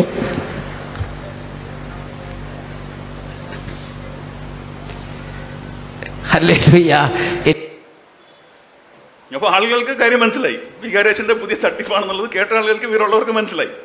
അതിന് അച്ഛൻ ഉളുപ്പിൽ അവിടുന്ന് ഹല്ലേലൂയ പറയുന്നുണ്ട്. അപ്പോൾ ചുരുക്കത്തിൽ ഇദ്ദേഹത്തിൻ്റെ സമ്പത്തുണ്ടാക്കുന്ന അല്ലെങ്കിൽ പിരിക്കുന്നതിൻ്റെ ഇതാണ്. അപ്പം ഒരു അവസാനം ഒരു ഭാഗം കൂടിയുണ്ട്. അതായത് ഒരു വളരെ ധനികനായ ഒരു വ്യക്തിയുടെ വീട്ടിൽ പള്ളി പണിയാൻ പിരിവിന് വേണ്ടി പോകുന്ന ഒരു സീനാണ് ഇതെല്ലാം കഴിഞ്ഞിട്ട്. അപ്പോൾ ഇത് ഇടയ്ക്ക് കട്ട് ചെയ്താണ് നമ്മൾ ഈ കാര്യം, ഇത്രയും കാര്യം പുള്ളി പറഞ്ഞു തരേണ്ട അരമണിക്കൂർ. നമ്മുടെ ഫുൾ പ്രസന്റേഷൻ ഇത് മാത്രം ഇടേണ്ടി വരും. അതുകൊണ്ട് നമ്മൾ കട്ട് ചെയ്ത് ഇടയ്ക്കുള്ള ഭാഗം മാത്രം കാണിക്കുകയാണ്. കൈക്കാരന്മാർക്ക് എല്ലാവരും ചായയൊക്കെ വെച്ചു. അപ്പോൾ ആ ചേട്ടൻ പോയിട്ട് 2 കൈക്കകത്ത് നിറയെ നോട്ടുകെട്ടുകൾ വാരി കൊണ്ടുവന്ന് ഇത് നിങ്ങൾ കൊണ്ടുപോകോളാൻ പറഞ്ഞു. ഞാൻ നോക്കിയപ്പോൾ 500, 100 എൻ്റെ ഇടവക ഞാൻ കണ്ട നോട്ടുകളൊക്കെ എന്ന് പറയട്ടെ. ഈ മീൻകാരൻ പോലും എടുക്കാൻ അറയ്ക്കുന്ന വിധമുള്ള കീറിയതും പലതവണ വെള്ള ഈ സ്റ്റിക്കർ ഇത് ഉണ്ടല്ലോ പ്ലാസ്റ്റിക് വെച്ച് ഒട്ടിച്ചതുമായ 2 റുപ്യയുടെ നോട്ടുകൾ. പിന്നെ 1 റുപ്യ, അന്നത്തെ കാലത്ത് അതൊക്കെ ഉണ്ടായിരുന്നു. 1 റുപ്യ, 2 മാക്സിമം ഏറ്റവും വലുത് 5 റുപ്യ. അതിൽ കൂടുതൽ നേർച്ച കണ്ടിട്ടില്ല. പ്രിയപ്പെട്ട സഹോദരങ്ങളെ, അങ്ങനെയുള്ള സമയത്താണ് ആ 5 റുപ്യ, 1 റുപ്യ, 2 റുപ്യ, 10 റുപ്യ ഒന്നും ഇല്ല, 50, 100, 500 ഇങ്ങനെ പോവുകയാണത്. അത് എണ്ണില്ല. ഞാൻ ചോദിച്ചു, ചേട്ടാ എണ്ണിത്തരൂ. അപ്പോൾ പറഞ്ഞു, അച്ഛാ ഞാൻ എണ്ണുകയോ? എൻ്റെ കർത്താവിന് ഞാൻ എണ്ണിക്കൊടുക്കുകയോ? ഞാൻ ചെയ്യില്ലെന്ന് പറഞ്ഞു. അച്ഛാ ഇത് നിങ്ങൾ കൊണ്ടുപോകോളാൻ പറഞ്ഞു. ഞാൻ കൈക്കാരൻ ചേട്ടന്മാരോട് ചേട്ടന്മാരെ എണ്ണിയെടുത്തോ അറിയാം, അല്ലെങ്കിൽ പിന്നെ വേറെ പദ്ധതി വരും, എണ്ണിയെടുത്തോളാൻ പറഞ്ഞു. അപ്പം ഞാനും മറ്റേ ചേട്ടനും ചായ കുടിക്കാൻ പോയി. ബാക്കി എൻ്റെ കൂടെ ഉണ്ടായിരുന്നവർ എല്ലാവരും കൂടെ ഇത് വേഗം സോർട്ട് ചെയ്ത് അവർ ടക്കടക്കെന്ന് പറഞ്ഞ് അത് എണ്ണി ശരിയാക്കിക്കൊണ്ടിരിക്കുകയാണ്. അപ്പോൾ ഞാൻ ചേട്ടനോട് ചോദിച്ചു, ചേട്ടാ ഈ വരുമാന മാർഗം ഇതിൻ്റെയൊക്കെ സോഴ്സ് എന്താണെന്ന് ചോദിച്ചു. വല്ല കള്ളക്കടത്തോ വല്ല ആണെങ്കിൽ പറഞ്ഞാൽ നേരത്തെ തന്നെ ഇത് ഇട്ടിട്ട് പോകാം. അങ്ങനത്തെ ഞാൻ ഒരിക്കലും മേടിക്കുകയല്ല. ബാറ് നടത്തിയ പണം, പലിശയ്ക്ക് ഉണ്ടാക്കുന്ന പണം, പിന്നെ ലോട്ടറി കിട്ടിയ പണം, കള്ളക്കടത്ത് നടത്തിയ പണം, ഗവൺമെൻറ്റിൻ്റെ കണക്ക് വെട്ടിച്ചുണ്ടാക്കിയ പണം, ഇതൊന്നും ഒരു കാരണവശാലും പള്ളിക്ക് കൊടുക്കാൻ പാടില്ല. അപ്പം ഞാൻ പറഞ്ഞു, അതൊക്കെയാണെങ്കിൽ ഞാൻ ഇപ്പോഴത്തെ ഇട്ടിട്ട് പോകുമെന്ന് പറഞ്ഞു. അതൊക്കെയാണെങ്കിൽ ഞാൻ പൈസ ഇവിടെ ഇട്ടിട്ട് പോകുന്നതാണ് അച്ഛൻ പറയണത്. ഓക്കെ, എന്തൊക്കെയാണ്? ബാർ നടത്തിയ പണം, പലിശയ്ക്ക് കൊടുത്ത പണം, ലോട്ടറി അടിച്ച പണം, കള്ളക്കടത്ത് നടത്തിയ പണം, ഗവൺമെന്റിനെ കണക്ക് വെട്ടിച്ചുണ്ടാക്കിയ പണം, ഇതൊന്നും വാങ്ങിക്കില്ലെന്നാണ് അച്ഛൻ പറയണത്. ഈ ചെങ്ങാതി എന്താ ചെയ്തത്? കിട്ടിയ പണത്തിൽ നിന്ന് കുറെ കയറ്റ് വാരി ഒരു കെട്ടായിട്ട് അച്ഛൻ്റെ മുന്നേ വെച്ച് കൊടുത്തു. ഈ കെട്ടുകണക്കിന് പൈസ ഉണ്ടെന്നുണ്ടെങ്കിൽ ഇതിൽ വേറെ സ്ഥലത്ത് പറയുന്നുണ്ട് ഏകദേശം മാസം 5 ലക്ഷം രൂപയാണ് അദ്ദേഹത്തിന്റെ വരുമാനം എന്ന് ഏകദേശം പറയുന്നുണ്ട്. 5 ലക്ഷം രൂപ വരുമാനം ഉണ്ടെങ്കിൽ ഒരു വർഷം അദ്ദേഹത്തിന്റെ വരുമാനം 60 ലക്ഷമാണ്. 60 ലക്ഷത്തിന്റെ വരുമാനം ഉണ്ടെങ്കിൽ 30% സർക്കാരിന് കൊടുക്കേണ്ട ടാക്സ് ആണ്. ആ 30% കൊടുക്കുന്നതിന് പകരമാണ് കൈയിട്ട് വാരി കുറെ ഒരു കുത്ത് അച്ഛനും മുന്നിൽ വെച്ച് കൊടുത്തിട്ട് ഇദ്ദേഹം മാന്യനായി, അച്ഛനും മാന്യനായി. അദ്ദേഹം പറയുന്നത് ഗവൺമെന്റിന് കണക്ക് വെട്ടിച്ച പൈസയാണെങ്കിൽ വാങ്ങിക്കില്ല എന്നാണ്. ഈ കണക്കില്ലാതെ ബക്കറ്റിൽ വാരിയിട്ട പൈസ എവിടെ കണക്ക് നോക്കി എവിടെ ഗവൺമെന്റിന് ടാക്സ് കൊടുത്തു? അപ്പൊ ഇദ്ദേഹം പറയുന്നതൊന്ന് പക്ഷെ വളരെ വ്യക്തമായിട്ട് ഞാൻ ആദ്യം പറഞ്ഞ പോലെ സർക്കാർ നിയമമൊക്കെ പറയുന്നത് മാത്രമേ ഉള്ളൂ. പ്രായോഗികമായി യാതൊരു ബഹുമാനമോ യാതൊരു റിഗാർഡ്സോ സർക്കാരിനെ കുറിച്ചോ നിയമങ്ങളെ കുറിച്ചോ സർക്കാരിന്റെ സാമ്പത്തിക നിയമങ്ങളെ കുറിച്ചോ ഇല്ല. കിട്ടിയ പൈസ വാങ്ങിക്കുക, വീട്ടിൽ പോവുക, എന്നിട്ട് സ്റ്റേജിൽ വന്ന് മാന്യരാവാൻ വേണ്ടിയിട്ട് ഞാൻ ഇങ്ങനെയുള്ള പണം വാങ്ങിക്കില്ല എന്ന് പറയുന്നത്. അതുപോലെ ബാർ നടത്തിയ പണം നമ്മൾ സോഷ്യൽ മീഡിയയിലൊക്കെ എപ്പോഴും എല്ലാവരും ചോദിക്കുന്ന ഒരു ചോദ്യമാണ്. ഈ റോഡിൽ കിടന്ന് വെയിൽ കൊണ്ട് മദ്യവിരുദ്ധ സമരം നടത്താന്നതിന് പകരം മദ്യപാനികൾ നാളെ മുതൽ പള്ളിയിലേക്ക് വരണ്ട എന്നങ്ങ് പറഞ്ഞാൽ പോരെ, പ്രശ്നം തീർന്നില്ലേ? അപ്പൊ ഇവരെല്ലാം പൈസ വാങ്ങിക്കുകയും ചെയ്യും, എന്നിട്ട് നമ്മുടെ മുന്നേ വന്നിട്ട് നമ്മളെ എന്താ പറയാ സദാചാരം പഠിപ്പിക്കും. അപ്പം ഇത് ഞാൻ ആദ്യം പറഞ്ഞ പോലെ ഒരു നിയമത്തിനോടുള്ള കംപ്ലീറ്റ്ലി ഒരു ബഹുമാനമില്ലായ്മ, അതിനോടുള്ള ഒരു പുച്ഛമാണ് ഈ ഒരു മനോഭാവത്തിൽ നമ്മൾ കാണുന്നത്. ഇനി അടുത്ത ഒരാള് ചാൾസ് കീറ്റിംഗ് എന്ന് പറഞ്ഞാൽ അമേരിക്കയിലെ 80കളുടെ അവസാനത്തിൽ നമ്മുടെ ഇന്നത്തെ വിജയ് മല്യ അല്ലെങ്കിൽ ജയിലിൽ കിടക്കുന്ന സുബ്രത റോയ് സഹാറ ഗ്രൂപ്പിന്റെ എന്നൊക്കെ പറയുന്ന ഒരു കഥാപാത്രമാണ്.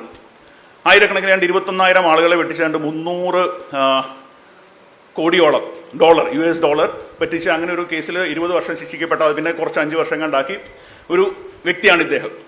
അദ്ദേഹത്തിന് കൈ കൊടുക്കുന്നത് മദർ തെരേസയാണ്.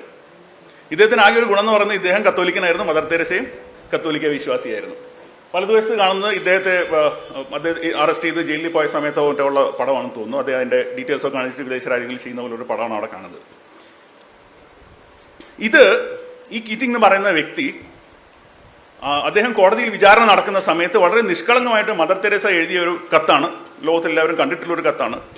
അവർ പറയുന്നത് ഈ ചാൾസ് കീറ്റിംഗ് എന്ന് പറയുന്ന വ്യക്തി ആരാണെന്നോ എന്താണെന്നോ എനിക്കറിയില്ല. അയാളിൽ നിന്ന് 1-2 മില്യൺ എത്രയോ മില്യൺ കണക്കിന് പൈസ മേടിച്ചു. അയാളുടെ പ്രൈവറ്റ് ജെറ്റിൽ അമേരിക്ക മുഴുവൻ മദർ തെരേസ കറങ്ങി നടന്നു. പക്ഷെ അവർ പറഞ്ഞു എനിക്ക് ഇദ്ദേഹം അതൊന്നും അറിയില്ല, പക്ഷേ ചാരിറ്റിക്ക് വേണ്ടി, പാവപ്പെട്ട കുട്ടികൾക്ക് വേണ്ടി ഇദ്ദേഹം വളരെ സംഭാവന ചെയ്ത മനുഷ്യനാണ്. അതുകൊണ്ട് നിങ്ങൾ യേശുവിനെ കുറിച്ച് ഓർക്കണം, യേശു ഈ സാഹചര്യത്തിൽ എന്ത് ചെയ്യും എന്ന് ആലോചിച്ച് അതിനുവേണ്ടി ആ രീതിയിലുള്ള ഒരു ശിക്ഷ അല്ലെങ്കിൽ അവരോട് ദയവ് കാണിക്കണം എന്ന് പറഞ്ഞ് മദർ തെരേസ ഇവർക്കൊരു എഴുതിയാണ് ഈ ജഡ്ജിക്ക്, വളരെ നിഷ്കളങ്കമായിട്ട്. അപ്പം അവരുടെ ഈ പ്രോസിക്യൂഷൻ വക്കീൽ ഒരു എഴുത്തെനിക്ക് കാണാൻ പറ്റിയില്ല, ഞാൻ കേട്ടതാണ്. അദ്ദേഹം പറഞ്ഞത് ആ സമയത്ത് യേശു എന്ന് പറയുന്ന വ്യക്തി, നിങ്ങൾ പറയുന്ന വ്യക്തി സത്യസന്ധനാണെങ്കിൽ അദ്ദേഹം ചെയ്യേണ്ടത് നിയമവിരുദ്ധമായിട്ട് അവരുടെ കയ്യിൽ നിന്ന് വാങ്ങിച്ച പണം ആദ്യം തിരിച്ചു കൊടുക്കുകയാണ് വേണ്ടത്. കാര്യം ഇത് തെളിവുകളുണ്ട്, അമേരിക്കൻ കോടതിയിൽ തെളിയിച്ച സാധനമാണ്. അതുകൊണ്ട് നിങ്ങൾ യേശുവിന്റെ ഉദാഹരണം പറയുകയാണെങ്കിൽ, യേശു നല്ലൊരു വ്യക്തിയാണെന്നുണ്ടെങ്കിൽ, അദ്ദേഹം നീതിബോധമുള്ള വ്യക്തിയാണെങ്കിൽ, ഈ നിങ്ങൾ വാങ്ങിച്ച $2-3 മില്യൺ ഇദ്ദേഹത്തിന് ആദ്യം തിരിച്ചു കൊടുക്കുകയാണ് കാര്യം. ആ $1 ബില്യൺ യഥാർത്ഥ ഉടമസ്ഥർ 100 കണക്കിന് ആളുകളുടെ ലിസ്റ്റ് അവിടെ കോടതിയിൽ തെളിയിക്കപ്പെട്ടിട്ടുണ്ട്. അവർക്കാണ് ഈ പണം പോകേണ്ടത്. നിങ്ങളുടെ സഭയുടെ പ്രവർത്തനത്തിന്, നിങ്ങളുടെ സഭയ്ക്ക് സമ്പത്ത് കൂട്ടാനോ വരേണ്ട പണമല്ല ഇത് എന്ന് പറഞ്ഞ് വളരെ വ്യക്തമായിട്ട് അദ്ദേഹം അതിന് മറുപടി പറഞ്ഞു എന്നാണ് നമ്മൾ കേൾക്കുന്നത്. അപ്പം ഈ ആദ്യം അച്ഛൻ പറഞ്ഞത് നിയമവിരുദ്ധമായിട്ട് വാങ്ങിക്കില്ല, അങ്ങേര് തന്നെ വാങ്ങിച്ചു. ഇനി ഔദ്യോഗികമായി വിശുദ്ധ പദവി അംഗീകരിക്കപ്പെട്ട വ്യക്തിയും ഇതേ മാർഗത്തിലൂടെ തന്നെയാണ് നിയമവിരുദ്ധമായി നമ്മൾ ആദ്യം പറഞ്ഞ എന്താ പറയുക ചാരിറ്റി നടത്തി അവരുടെ പഴയകാല ചെയ്തികൾ മറച്ചു വെക്കുന്ന ആളുകളെ കുറിച്ച് തന്നെയാണ് പറയുന്നത്. ഈ ആൾദൈവത്തെ കുറിച്ച് ചർച്ച ഉണ്ടായതുകൊണ്ട് പറയുകയാണ്. ഇപ്പൊ ഈ കേരളത്തിലെ പ്രബലമായിട്ടുള്ള ഒരു ആൾദൈവം ആരാണ് എന്ന് നമ്മൾ പറയാതെ നമുക്ക് എല്ലാവർക്കും അറിയാം. നമ്മൾ അതുകൊണ്ട് പേര് പറയുന്നില്ല. ഈ ആൾദൈവത്തിന് കേരളത്തിൽ ഒരുപാട് സ്കൂളുകളുണ്ട്. ഈ സ്കൂളിൽ ഈ ആൾദൈവത്തെ കുറിച്ച് പഠിപ്പിച്ചു കൊടുക്കുന്ന പുസ്തകമുണ്ട് മാർഷൽ, അതൊന്ന് വായിക്കണം അവരുടെ CBSൽ. ആ പുസ്തകത്തില് ഈ ആൾദൈവത്തെ കുറിച്ച് പറയുന്നത് എന്താണെന്നറിയോ? കുട്ടികളാണ് ഇത് പഠിക്കുന്നത്, കുട്ടികൾക്ക് ഇത് പഠിപ്പിച്ചു കൊടുക്കുകയാണ്. ഈ ആൾദൈവത്തിന്റെ തപസ്സിനെ കുറിച്ച് പറയുകയാണ്. അപ്പൊ നമുക്ക് എന്താണ് തപസ് എന്ന് ഇനിയിപ്പോ തപസ് എന്ന് പറഞ്ഞാൽ ഇതാണെന്ന് ആളുകളുടെ ധാരണ. അപ്പൊ ഇവര് തപസ് ചെയ്യുകയാണ്. അവിടെ ഇങ്ങനെ ഇരുന്ന് തപസ് ചെയ്യുമ്പോൾ ഇവർക്ക് ഭക്ഷണമൊന്നും ഇവർ കഴിക്കുന്നില്ല. അങ്ങനെ ഇരുന്ന് തപസ് ചെയ്ത് ഇപ്പൊ ഭക്ഷണം വേണമല്ലോ. ആ സമയത്ത് പരുന്താണ് എവിടുന്നോ ഭക്ഷണം ശേഖരിച്ച് ഇവരുടെ മടിയിലിട്ട് കൊടുക്കുന്നത്. പിന്നെ പശു ഇങ്ങനെ വന്നിട്ട് മുന്നിൽ നിന്ന് പാല് ചുരത്തി കൊടുക്കുക. ഇത് മാർഷൽ നമ്മൾ പറയുന്നത് ഭൂതകാലത്തിന്റെ ഒരു കാര്യമല്ല. ഇപ്പം വർത്തമാനകാലത്തിൽ ഇന്ന് മാർഷലിന് തെരഞ്ഞ ഈ സാധനം, ഇന്ന് പുസ്തകം ഇവരുടെ വിദ്യാലയത്തിൽ പഠിക്കുന്ന കുട്ടികളുടെ പുസ്തകം നിങ്ങൾ നോക്കിയാൽ മതി. അപ്പൊ ഇതിനെ നമ്മൾ അനുവദിക്കാം? ഇതാണോ തപസ്? തപസ് എന്ന് പറഞ്ഞ് ഋഷി അല്ലെങ്കിൽ ഭാരതീയ ഋഷി അനുഷ്ഠിച്ച തപസ് എന്ന് പറയുന്നത് ഈ പറഞ്ഞതല്ല. അപ്പൊ ഇങ്ങനെ ഗ്ലോറിഫൈ ചെയ്ത് ഉണ്ടാക്കിയെടുക്കുന്ന ഇതിന്റെ ഈ ആൾദൈവത്തിന്റെ ഒരുപാട് കഥകളുണ്ട്. ഒരുപാട് കഥകൾ അവരുടെ ഓട്ടോബയോഗ്രഫി വായിച്ചാൽ മതി. ഓക്കെ, ഇതൊരു ചാനൽ ചർച്ചയിൽ ഒരു പരാമർശമാണ്. നമ്മൾ പറയുന്ന വിഷയവുമായിട്ട് ബന്ധപ്പെട്ടുകൊണ്ട് അവിടെ കാണിച്ചത് ബാക്ക്ഗ്രൗണ്ടിൽ ഇരിക്കുന്ന നമ്മുടെ മുഹമ്മദ് പാറക്കൽ ചേട്ടനാണ്. കണ്ടുള്ളവർക്ക് അദ്ദേഹത്തിന്റെ ചില പോർഷൻ ഉണ്ട് ഇതിൻ്റെ അകത്ത്, ഫുൾ വീഡിയോ കണ്ടാൽ. അപ്പോൾ ഇദ്ദേഹം പറഞ്ഞു വരുന്നത്, നിങ്ങളൊരു ചാരിറ്റി ചെയ്യുന്നു അല്ലെങ്കിൽ ഒരു ജീവകാരുണ്യ പ്രവർത്തനം എന്ന പേരിൽ നിങ്ങളൊരു കാര്യം ചെയ്യുന്നത് കൊണ്ട് നിങ്ങളുടെ വിശ്വാസ പ്രമാണങ്ങൾ, നിങ്ങളെ സ്വയം മഹത്വീകരിച്ച് നിങ്ങൾ പറയുന്ന കാര്യങ്ങൾ ആ കുട്ടികളുടെ പുറത്തോ അല്ലെങ്കിൽ ഗുണഭോക്താക്കളുടെ പുറത്തോ അടിച്ചേൽപ്പിക്കുന്നത് അങ്ങേയറ്റം തെറ്റായ കാര്യമാണ് എന്നുള്ളതാണ്. അപ്പോൾ നമ്മളിപ്പോൾ പറഞ്ഞു വരുന്ന വിഷയം എന്ന് പറഞ്ഞാൽ, നിങ്ങളൊരു ചാരിറ്റി ഒരാൾക്ക് ചെയ്യുന്നു, ജീവകാരുണ്യ പ്രവർത്തനം ചെയ്യുന്നു എന്നുള്ളത് കൊണ്ട് നിങ്ങളുടെ ആശയങ്ങളോ നിങ്ങളുടെ വിശ്വാസങ്ങളോ അവരുടെ പുറത്ത് അടിച്ചേൽപ്പിക്കാനുള്ള ഒരു ന്യായമല്ല അത്. ഇപ്പം നമ്മൾ ആദ്യം കേട്ടതുപോലെ ഈ ലോകത്തിലെ ഏറ്റവും വലിയ നുണയാണ് ദൈവം എന്ന് പറയുന്നത്, ഏറ്റവും കൂടുതൽ ആളുകൾ വിശ്വസിച്ച നുണയാണ്. നിങ്ങളൊരു കാരുണ്യ പ്രവർത്തനം ചെയ്യുന്നതിന് വേണ്ടി എന്തിന് ഒരു നുണ മറ്റൊരു വ്യക്തിയുടെ പുറത്ത് നിങ്ങൾ അടിച്ചേൽപ്പിക്കണം? ഇത് നമുക്ക് അംഗീകരിക്കാൻ പറ്റാത്ത മറ്റൊരു കാര്യമാണ്. ഇത് ഈ ഫോറിൻ കോൺട്രിബ്യൂഷൻ റെഗുലേഷൻ ആക്ടിനെ ലംഘിച്ച സഭകളുടെ, അപ്പം ഇതിൽ പല രൂപതകൾ, ബോംബെയിലെ രൂപതയുണ്ട്, ഇവിടെ ഇരിങ്ങാലക്കുട, തൃശ്ശൂർ ഈ ഭാഗത്തുള്ള രൂപതകളുണ്ട്, ചങ്ങനാശ്ശേരി ഉണ്ടെന്ന് തോന്നുന്നു. ഇങ്ങനെയുള്ള പല ഇന്ത്യയിലെ കത്തോലിക്ക രൂപതകളും ഫോറിൻ കോൺട്രിബ്യൂഷന്റെ റെഗുലേഷൻ ലംഘിച്ചതിന് നോട്ടീസും അതിന് CBIയുടെ അന്വേഷണവും നടപടികളും നേരിടുന്ന കാര്യങ്ങളെക്കുറിച്ചുള്ള പത്രവാർത്തകളാണിത്. ഇത് മറ്റൊരു വാർത്ത. മിഷനറീസ് ഓഫ് ചാരിറ്റീസ് ഒരു 2013-14 ആണെന്ന് തോന്നുന്നു, അവരുടെ ഓഫനേജിൽ അടച്ചുപൂട്ടുന്നു. അതായത് ഹിന്ദുത്വ സർക്കാർ ആയതുകൊണ്ട് അവർക്ക് എന്ത് പറഞ്ഞാലും വാങ്ങിക്കാൻ ആളുണ്ടാവുന്ന ഒരു ധാരണയുണ്ട്. അപ്പോൾ അതുകൊണ്ട് അവിടെ എന്താ ചെയ്തതെന്ന് വെച്ചാൽ കേന്ദ്ര ഗവൺമെന്റ് ഒരു നിയമം കൊണ്ടുവന്നു, അഡോപ്ഷൻ, അതായത് ദത്തെടുക്കുന്നതിന് നിയമങ്ങൾ കുറച്ച് ലഘൂകരിച്ചു. അപ്പോൾ അങ്ങനെ വരുമ്പോൾ സിംഗിൾ ആയിട്ടുള്ള പേരൻസ് വ്യക്തിക്കും കുട്ടികളെ ദത്തെടുക്കാം. അപ്പം പലരും ഇപ്പം ഈ എന്താ പറയുക വളരെ സമ്പന്നരായ ആളുകൾ, സിനിമാ താരങ്ങൾ, ഇങ്ങനെയുള്ളവരൊക്കെ അവർ സിംഗിളാണ്, അവർ വിവാഹം ചെയ്തിട്ടില്ല, പക്ഷേ അവർ കുട്ടികളെ ദത്തെടുത്ത് ആ കുട്ടികൾക്ക് വളരെ നല്ല ജീവിതമാണ് അവർ കൊടുക്കുന്നത്, വളരെ നല്ലൊരു അറ്റ്മോസ്ഫിയറിൽ വളർന്നു വരാനുള്ള സാഹചര്യമാണ് കൊടുക്കുന്നത്. അതുകൊണ്ടാണ് ഗവൺമെന്റ് അങ്ങനെ ചെയ്തത്. പുരോഗമിക്കുന്ന കാലത്ത് നമ്മൾ തീർച്ചയായിട്ടും ചെയ്യേണ്ട ഒരു കാര്യങ്ങളാണ്. അപ്പോൾ അങ്ങനെ വരുമ്പോൾ മറ്റൊരു പ്രശ്നം എന്ന് പറഞ്ഞാൽ സഭയ്ക്ക് ഒട്ടും അംഗീകരിക്കാൻ പറ്റാത്ത മറ്റൊരു കാര്യമാണ് ഈ സ്വർഗാനുകാരികളായ വ്യക്തികളും അങ്ങനെയുള്ള കപ്പിൾസും. ഓക്കെ, അപ്പോൾ അങ്ങനെയുള്ള ഗേ ലെസ്ബിയൻ കപ്പിൾസിനും ഒരുപക്ഷെ കുട്ടികളെ ദത്തെടുക്കാൻ പറ്റും. കാര്യം ഒരു പുരുഷൻ സ്ത്രീ വിവാഹിതരായ ഒരു കപ്പിൾ എന്നുള്ളൊരു കൺസെപ്റ്റ് ഗവൺമെന്റ് എടുത്തു കളയാണ്. ആ ഒരു കാര്യം വരുമ്പോൾ ഈ മദർ തെരേസയുടെ ധാർമ്മിക ബോധവുമായിട്ട് ആ നിയമം പൊരുത്തപ്പെടുന്നില്ല.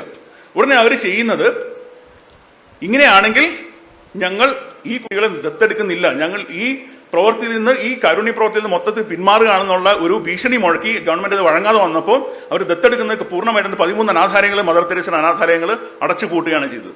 രാജ്യത്തെ നിയമങ്ങൾ ധിക്കരിക്കാൻ അവർ കാണിക്കുന്ന ഒരു ധാർഷ്ട്യം, അതിനെ അംഗീകരിക്കാത്തതാണ് പ്രശ്നം. പക്ഷേ ലോകത്തിന് പുറത്തേക്ക് ഹിന്ദുത്വ സർക്കാർ ക്രിസ്തീയ സംഘടനകളെ അടിച്ചമർത്തുന്നു എന്നുള്ള വാർത്തയാണ് പോകുന്നത്. അവർ ഒത്തിരി വൃത്തിയിൽ കാണിക്കുന്നുണ്ട്, അത് ശരിയാണ്. എന്നുള്ളത് കൊണ്ട് നാട്ടിൽ നല്ല കാര്യം ചെയ്തു കൂടണോ, അല്ലെങ്കിൽ കുട്ടികൾക്ക് ഉപയോഗമുള്ള ഒരു കാര്യം ഗവൺമെന്റ് ചെയ്തു കൂടണോ, അല്ലെങ്കിൽ അതിനെ വ്യാജമായ പ്രചരണം നടത്തുന്നോ വളരെ തീർത്തും തെറ്റായ ഒരു കാര്യമാണ്. ഈ ഒരു സമ്പതി എന്ന് പറയുന്നത് ഈ മദർ തെരേസയുടെ പല സ്ഥലങ്ങളിലും, പല ഇപ്പം ന്യൂയോർക്കിൽ വരെയുള്ള കാര്യങ്ങൾ, അവിടെ ഇപ്പം ഒരു ഉദാഹരണം ഈ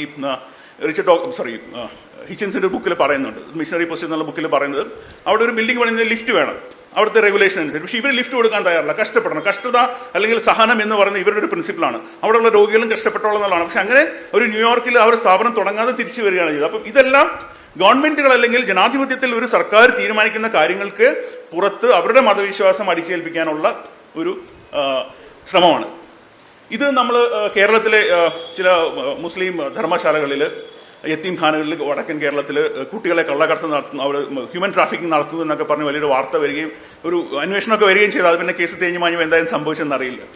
അവിടെയും അങ്ങനെയുള്ള സ്ഥലങ്ങളിലാണ് താഴെ കാണുന്ന വാർത്ത വന്നത്, ഡിഫ്തീരിയ ബാധിച്ച് കുട്ടികൾ മരിക്കുന്നു, കാരണം ഇവരുടെ മതബോധം അടിച്ചേൽപ്പിച്ച് ആ കുട്ടികൾക്ക് വാക്സിൻ കൊടുക്കുന്നില്ല. അപ്പോൾ നിങ്ങൾ ആ കുട്ടികളെ വളർത്തുന്നു, അല്ലെങ്കിൽ അവർക്കൊരു ജീവകാരുണ്യ പ്രവർത്തനം ചെയ്യുന്നു എന്നുള്ളത് കൊണ്ട് അവരുടെ അവകാശങ്ങളെ നിഷേധിക്കാനോ അവർക്ക് കിട്ടേണ്ട ചികിത്സ കൊടുക്കാതിരിക്കാനോ ഉള്ള യാതൊരു അവകാശവും ഈ ജീവകാരുണ്യ പ്രവർത്തനത്തിന്റെ പേരിൽ ഇവർക്കില്ല. അപ്പോൾ ചുരുക്കി പറഞ്ഞാൽ ഇവരുടെ ജീവകാരുണ്യ പ്രവർത്തനങ്ങൾ എന്ന് പറഞ്ഞാൽ ചാരിറ്റി ഇവരൊരു നടത്തുമ്പോൾ നമ്മൾ നോക്കേണ്ട കാര്യം, നമുക്ക് അംഗീകരിക്കാൻ പറ്റാത്ത കാര്യങ്ങൾ ഈ കാരുണ്യത്തിന്റെ ഒന്ന് നിലവാരം. അപ്പം മദർ തെരേസയുടെ ആശ്രമത്തിൽ നിന്ന് മരിക്കുന്ന ആൾക്കാർക്ക് പകർച്ചവ്യാധി ഉള്ളതിൽ എല്ലാവരെയും കൂടെ ഒരൊറ്റ റൂമിൽ ഒരൊറ്റ ഹാളിൽ അടച്ചിടുകയാണ്. അവർ പലർക്കും ചികിത്സ കിട്ടിയാൽ കുറേ അധികം വർഷങ്ങൾ ജീവിക്കാൻ പറ്റുന്ന ആൾക്കാരുണ്ട്. 15 വയസ്സായ കുട്ടിയുടെ കാര്യം വരെ പറയുന്നത്, കിഡ്നിക്ക് ഒരു ചെറിയ പ്രശ്നമുണ്ട്, ആ കുട്ടിക്ക് ഒരു ഓപ്പറേഷൻ ചെയ്താൽ ആ കുട്ടിയെ രക്ഷിച്ചെടുക്കാം. പക്ഷെ അവരുടെ ആ പ്രസ്ഥാനം എന്താണ്? ഹോം ഫോർ ദി ഡൈയിങ്, മരിക്കുന്നവരുടെ ആലയം എന്നാണ് അതിന് പേര്. അതുകൊണ്ട് അവിടെ വരുന്നവരെല്ലാം മരിച്ചിരിക്കണം, ചികിത്സയില്ല. കോടിക്കണക്കിന് ഡോളറുകൾ ബാങ്കിൽ കിടക്കുന്നുണ്ടെങ്കിൽ അവർ ചികിത്സയില്ല. അവിടുത്തെ പോളിസി എന്ന് പറഞ്ഞാൽ ഡീസെന്റ് ആയിട്ട്, അതായത് റോഡിൽ കിടന്ന് മരിക്കുന്നതിന് പകരം വെയിലും മഴയും കൊള്ളാതെ ഒരു കൂരയ്ക്ക് കീഴിൽ കിടന്ന്, ഒരു റൂഫിന് കീഴെ കിടന്ന്, ഒരു മേൽക്കൂരയ്ക്ക് കീഴെ കിടന്ന് മരിക്കുക, അത്രേ ഉള്ളൂ ചാരിറ്റി. അതിന്റെ അപ്പുറത്തേക്ക് യാതൊരു മെഡിക്കൽ അറ്റൻഷനോ, ചികിത്സ കിട്ടാവുന്നവർക്ക് ചികിത്സയോ, അല്ലെങ്കിൽ പകരുന്ന രോഗങ്ങളുള്ളവരെ അല്ലാത്തവരെയും സെപ്പറേറ്റ് ചെയ്യുക, ഇങ്ങനെ യാതൊരു കാര്യവും അവിടെ ചെയ്യുന്നില്ല. അപ്പോൾ ഈ കാരുണ്യത്തിന്റെ നിലവാരം വളരെ വലിയൊരു ചോദ്യചിഹ്നമാണ്. അതുപോലെ നമ്മൾ കണ്ടു ഇവരുടെ സന്മാർഗം. ഇപ്പം പല അനാഥാലയങ്ങളിലും അവിടെ TV കണ്ടുകൂടാ, അല്ലെങ്കിൽ അവരെ പാട്ട് വെച്ചുകൂടാ. ഇങ്ങനെയുള്ള നീതിബോധം, അതായത് കുട്ടികളുടെ അവരുടെ അടിസ്ഥാനപരമായ വ്യക്തിത്വ വികസനത്തിന് വേണ്ട ഒരു എന്റർടൈൻമെന്റോ അല്ലെങ്കിൽ അങ്ങനത്തെ ഒരു കാര്യങ്ങളോ കളിക്കാനോ ഉള്ള സാഹചര്യം പോലും കൊടുക്കാതെ കൃത്യമായ അല്ലെങ്കിൽ അതികഠിനമായ മതബോധം, അതിന്റെ അച്ചടക്കം കുട്ടികളുടെ അല്ലെങ്കിൽ ആ ഗുണഭോക്താക്കളുടെ പുറത്ത് അടിച്ചേൽപ്പിക്കുന്നു. അതുപോലെ നിയമലംഘനം, സർക്കാരിനെതിരെയുള്ള വെല്ലുവിളികൾ, ഇതൊന്നും കൂടാതെ ആഡംബര ജീവിതം. ഇവർ ജെറ്റ് വിമാനങ്ങളിൽ കയറി നടക്കുന്നതും മണിമാളികൾ പടുത്തുയർത്തുന്നതും എല്ലാം ഈ പാവപ്പെട്ടവരെ കാണിച്ചു ഉണ്ടാക്കുന്ന പണം കൊണ്ടാണ്. ഇനി ഇവരുടെ ചൂഷണത്തിലേക്ക് നമ്മൾ കയറുകയാണ്. അതിന് മുന്നേ ഇത് 2 എന്താ പറയുക, കാരുണ്യ പ്രവർത്തനം നടത്തുന്ന പേരുടെ ഒരു ഇതാണ്. ഇതിനെക്കുറിച്ച് വളരെ രസകരമായൊരു കമന്റ് ഈയിടെ സോഷ്യൽ മീഡിയ വന്നു.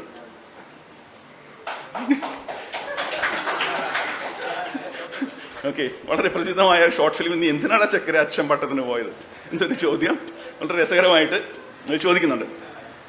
അപ്പം ഈ തമാശയല്ല, നമ്മൾ ഉദ്ദേശിക്കുന്ന കാര്യം എന്ന് പറഞ്ഞാൽ ഇപ്പം മദർ തെരേസ ആണെങ്കിലും വള്ളിക്കാവിൽ അമ്മയാണെങ്കിലും പല സ്ഥാപനങ്ങൾ, ഇപ്പം ശ്രീ രവിശങ്കർ പോലുള്ള പലരുടെയും ബ്രഹ്മചര്യം അവരുടെ ആശ്രമത്തിൽ അവരുടെ അടുത്ത് പ്രവർത്തിക്കാൻ വളരെ നിർബന്ധിച്ച് അടിച്ചേൽപ്പിക്കുന്ന ഒരു കാര്യമാണ്.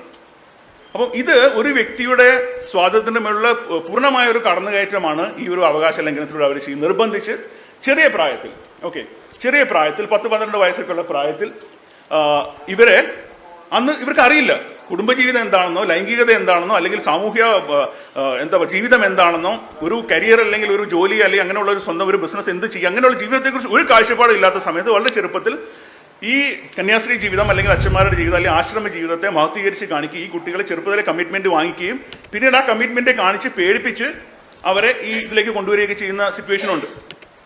ഇപ്പം എനിക്കറിയാവുന്ന ഒരു എക്സാമ്പിൾ ഞാൻ പറയാം. ഒരു പെൺകുട്ടി 12 വയസ്സിൽ മഠത്തിൽ പോകാൻ തീരുമാനിക്കുന്നു. ഒരു 16 വയസ്സായപ്പം 10ാം ക്ലാസ് കഴിയുന്ന സമയത്ത് ആ കുട്ടി പറഞ്ഞു എനിക്ക് താല്പര്യമില്ല, അവർ പോകുന്നില്ല. അവർ വിവാഹം കഴിച്ചു. അവർ വിവാഹം കഴിച്ചതിൻ്റെ പിറ്റേ ദിവസം ആ കുട്ടിയുടെ ഇളയ പെൺകുട്ടി അവൾ മഠത്തിൽ പോകാൻ തീരുമാനിച്ചു, സ്വയം സമർപ്പിച്ചു എന്നാണ് അവർ പറയുന്നത്.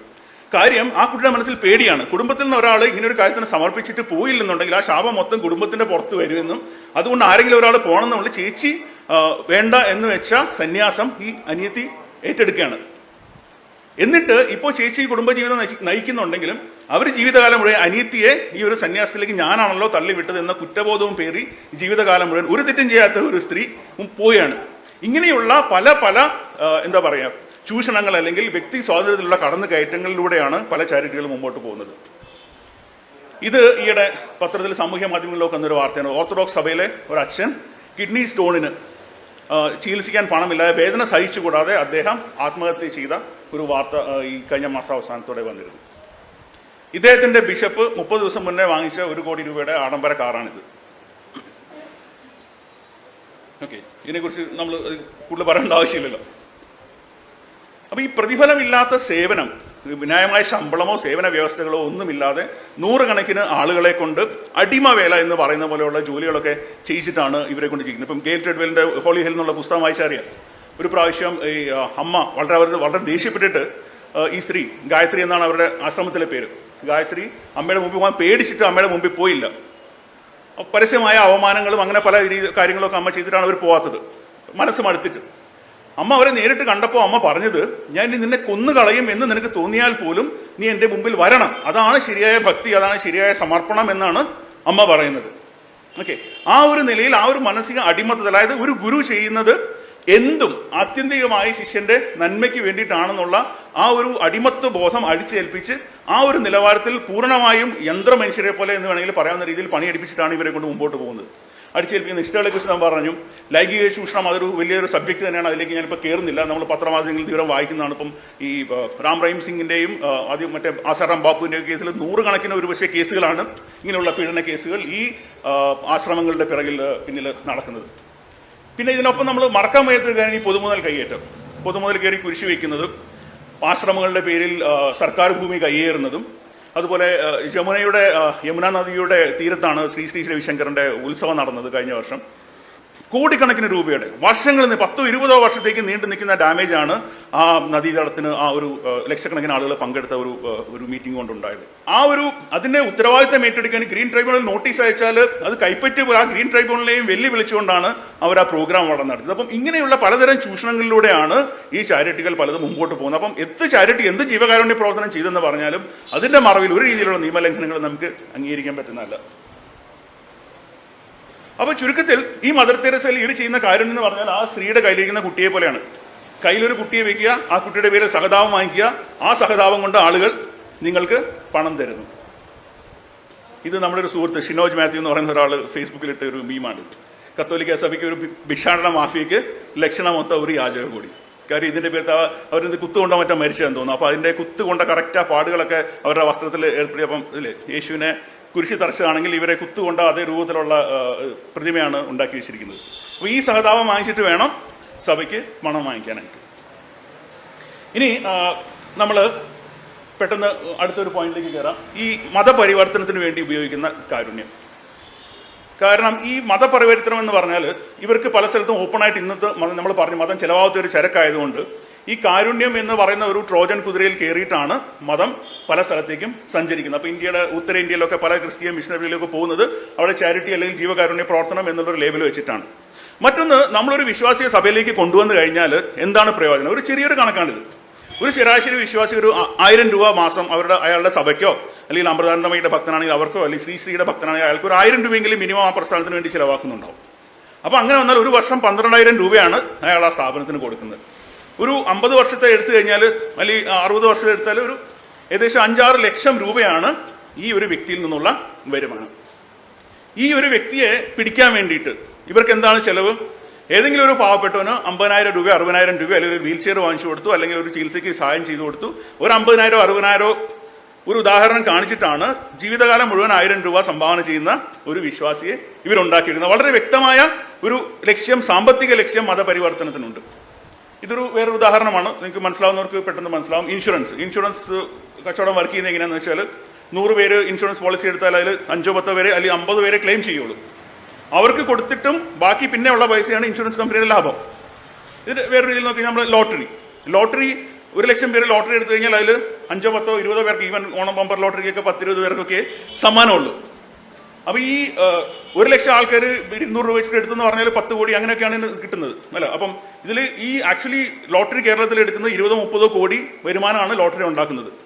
അതിൽ നിന്ന് 10 കോടി അല്ലെങ്കിൽ എല്ലാം കൂടി 15 കോടി സമ്മാനം കൊടുക്കുന്നു. ബാക്കിയുള്ളത് തീർച്ചയായിട്ടും ലോട്ടറി നടത്തുന്നവർക്ക് ലാഭമാണ്.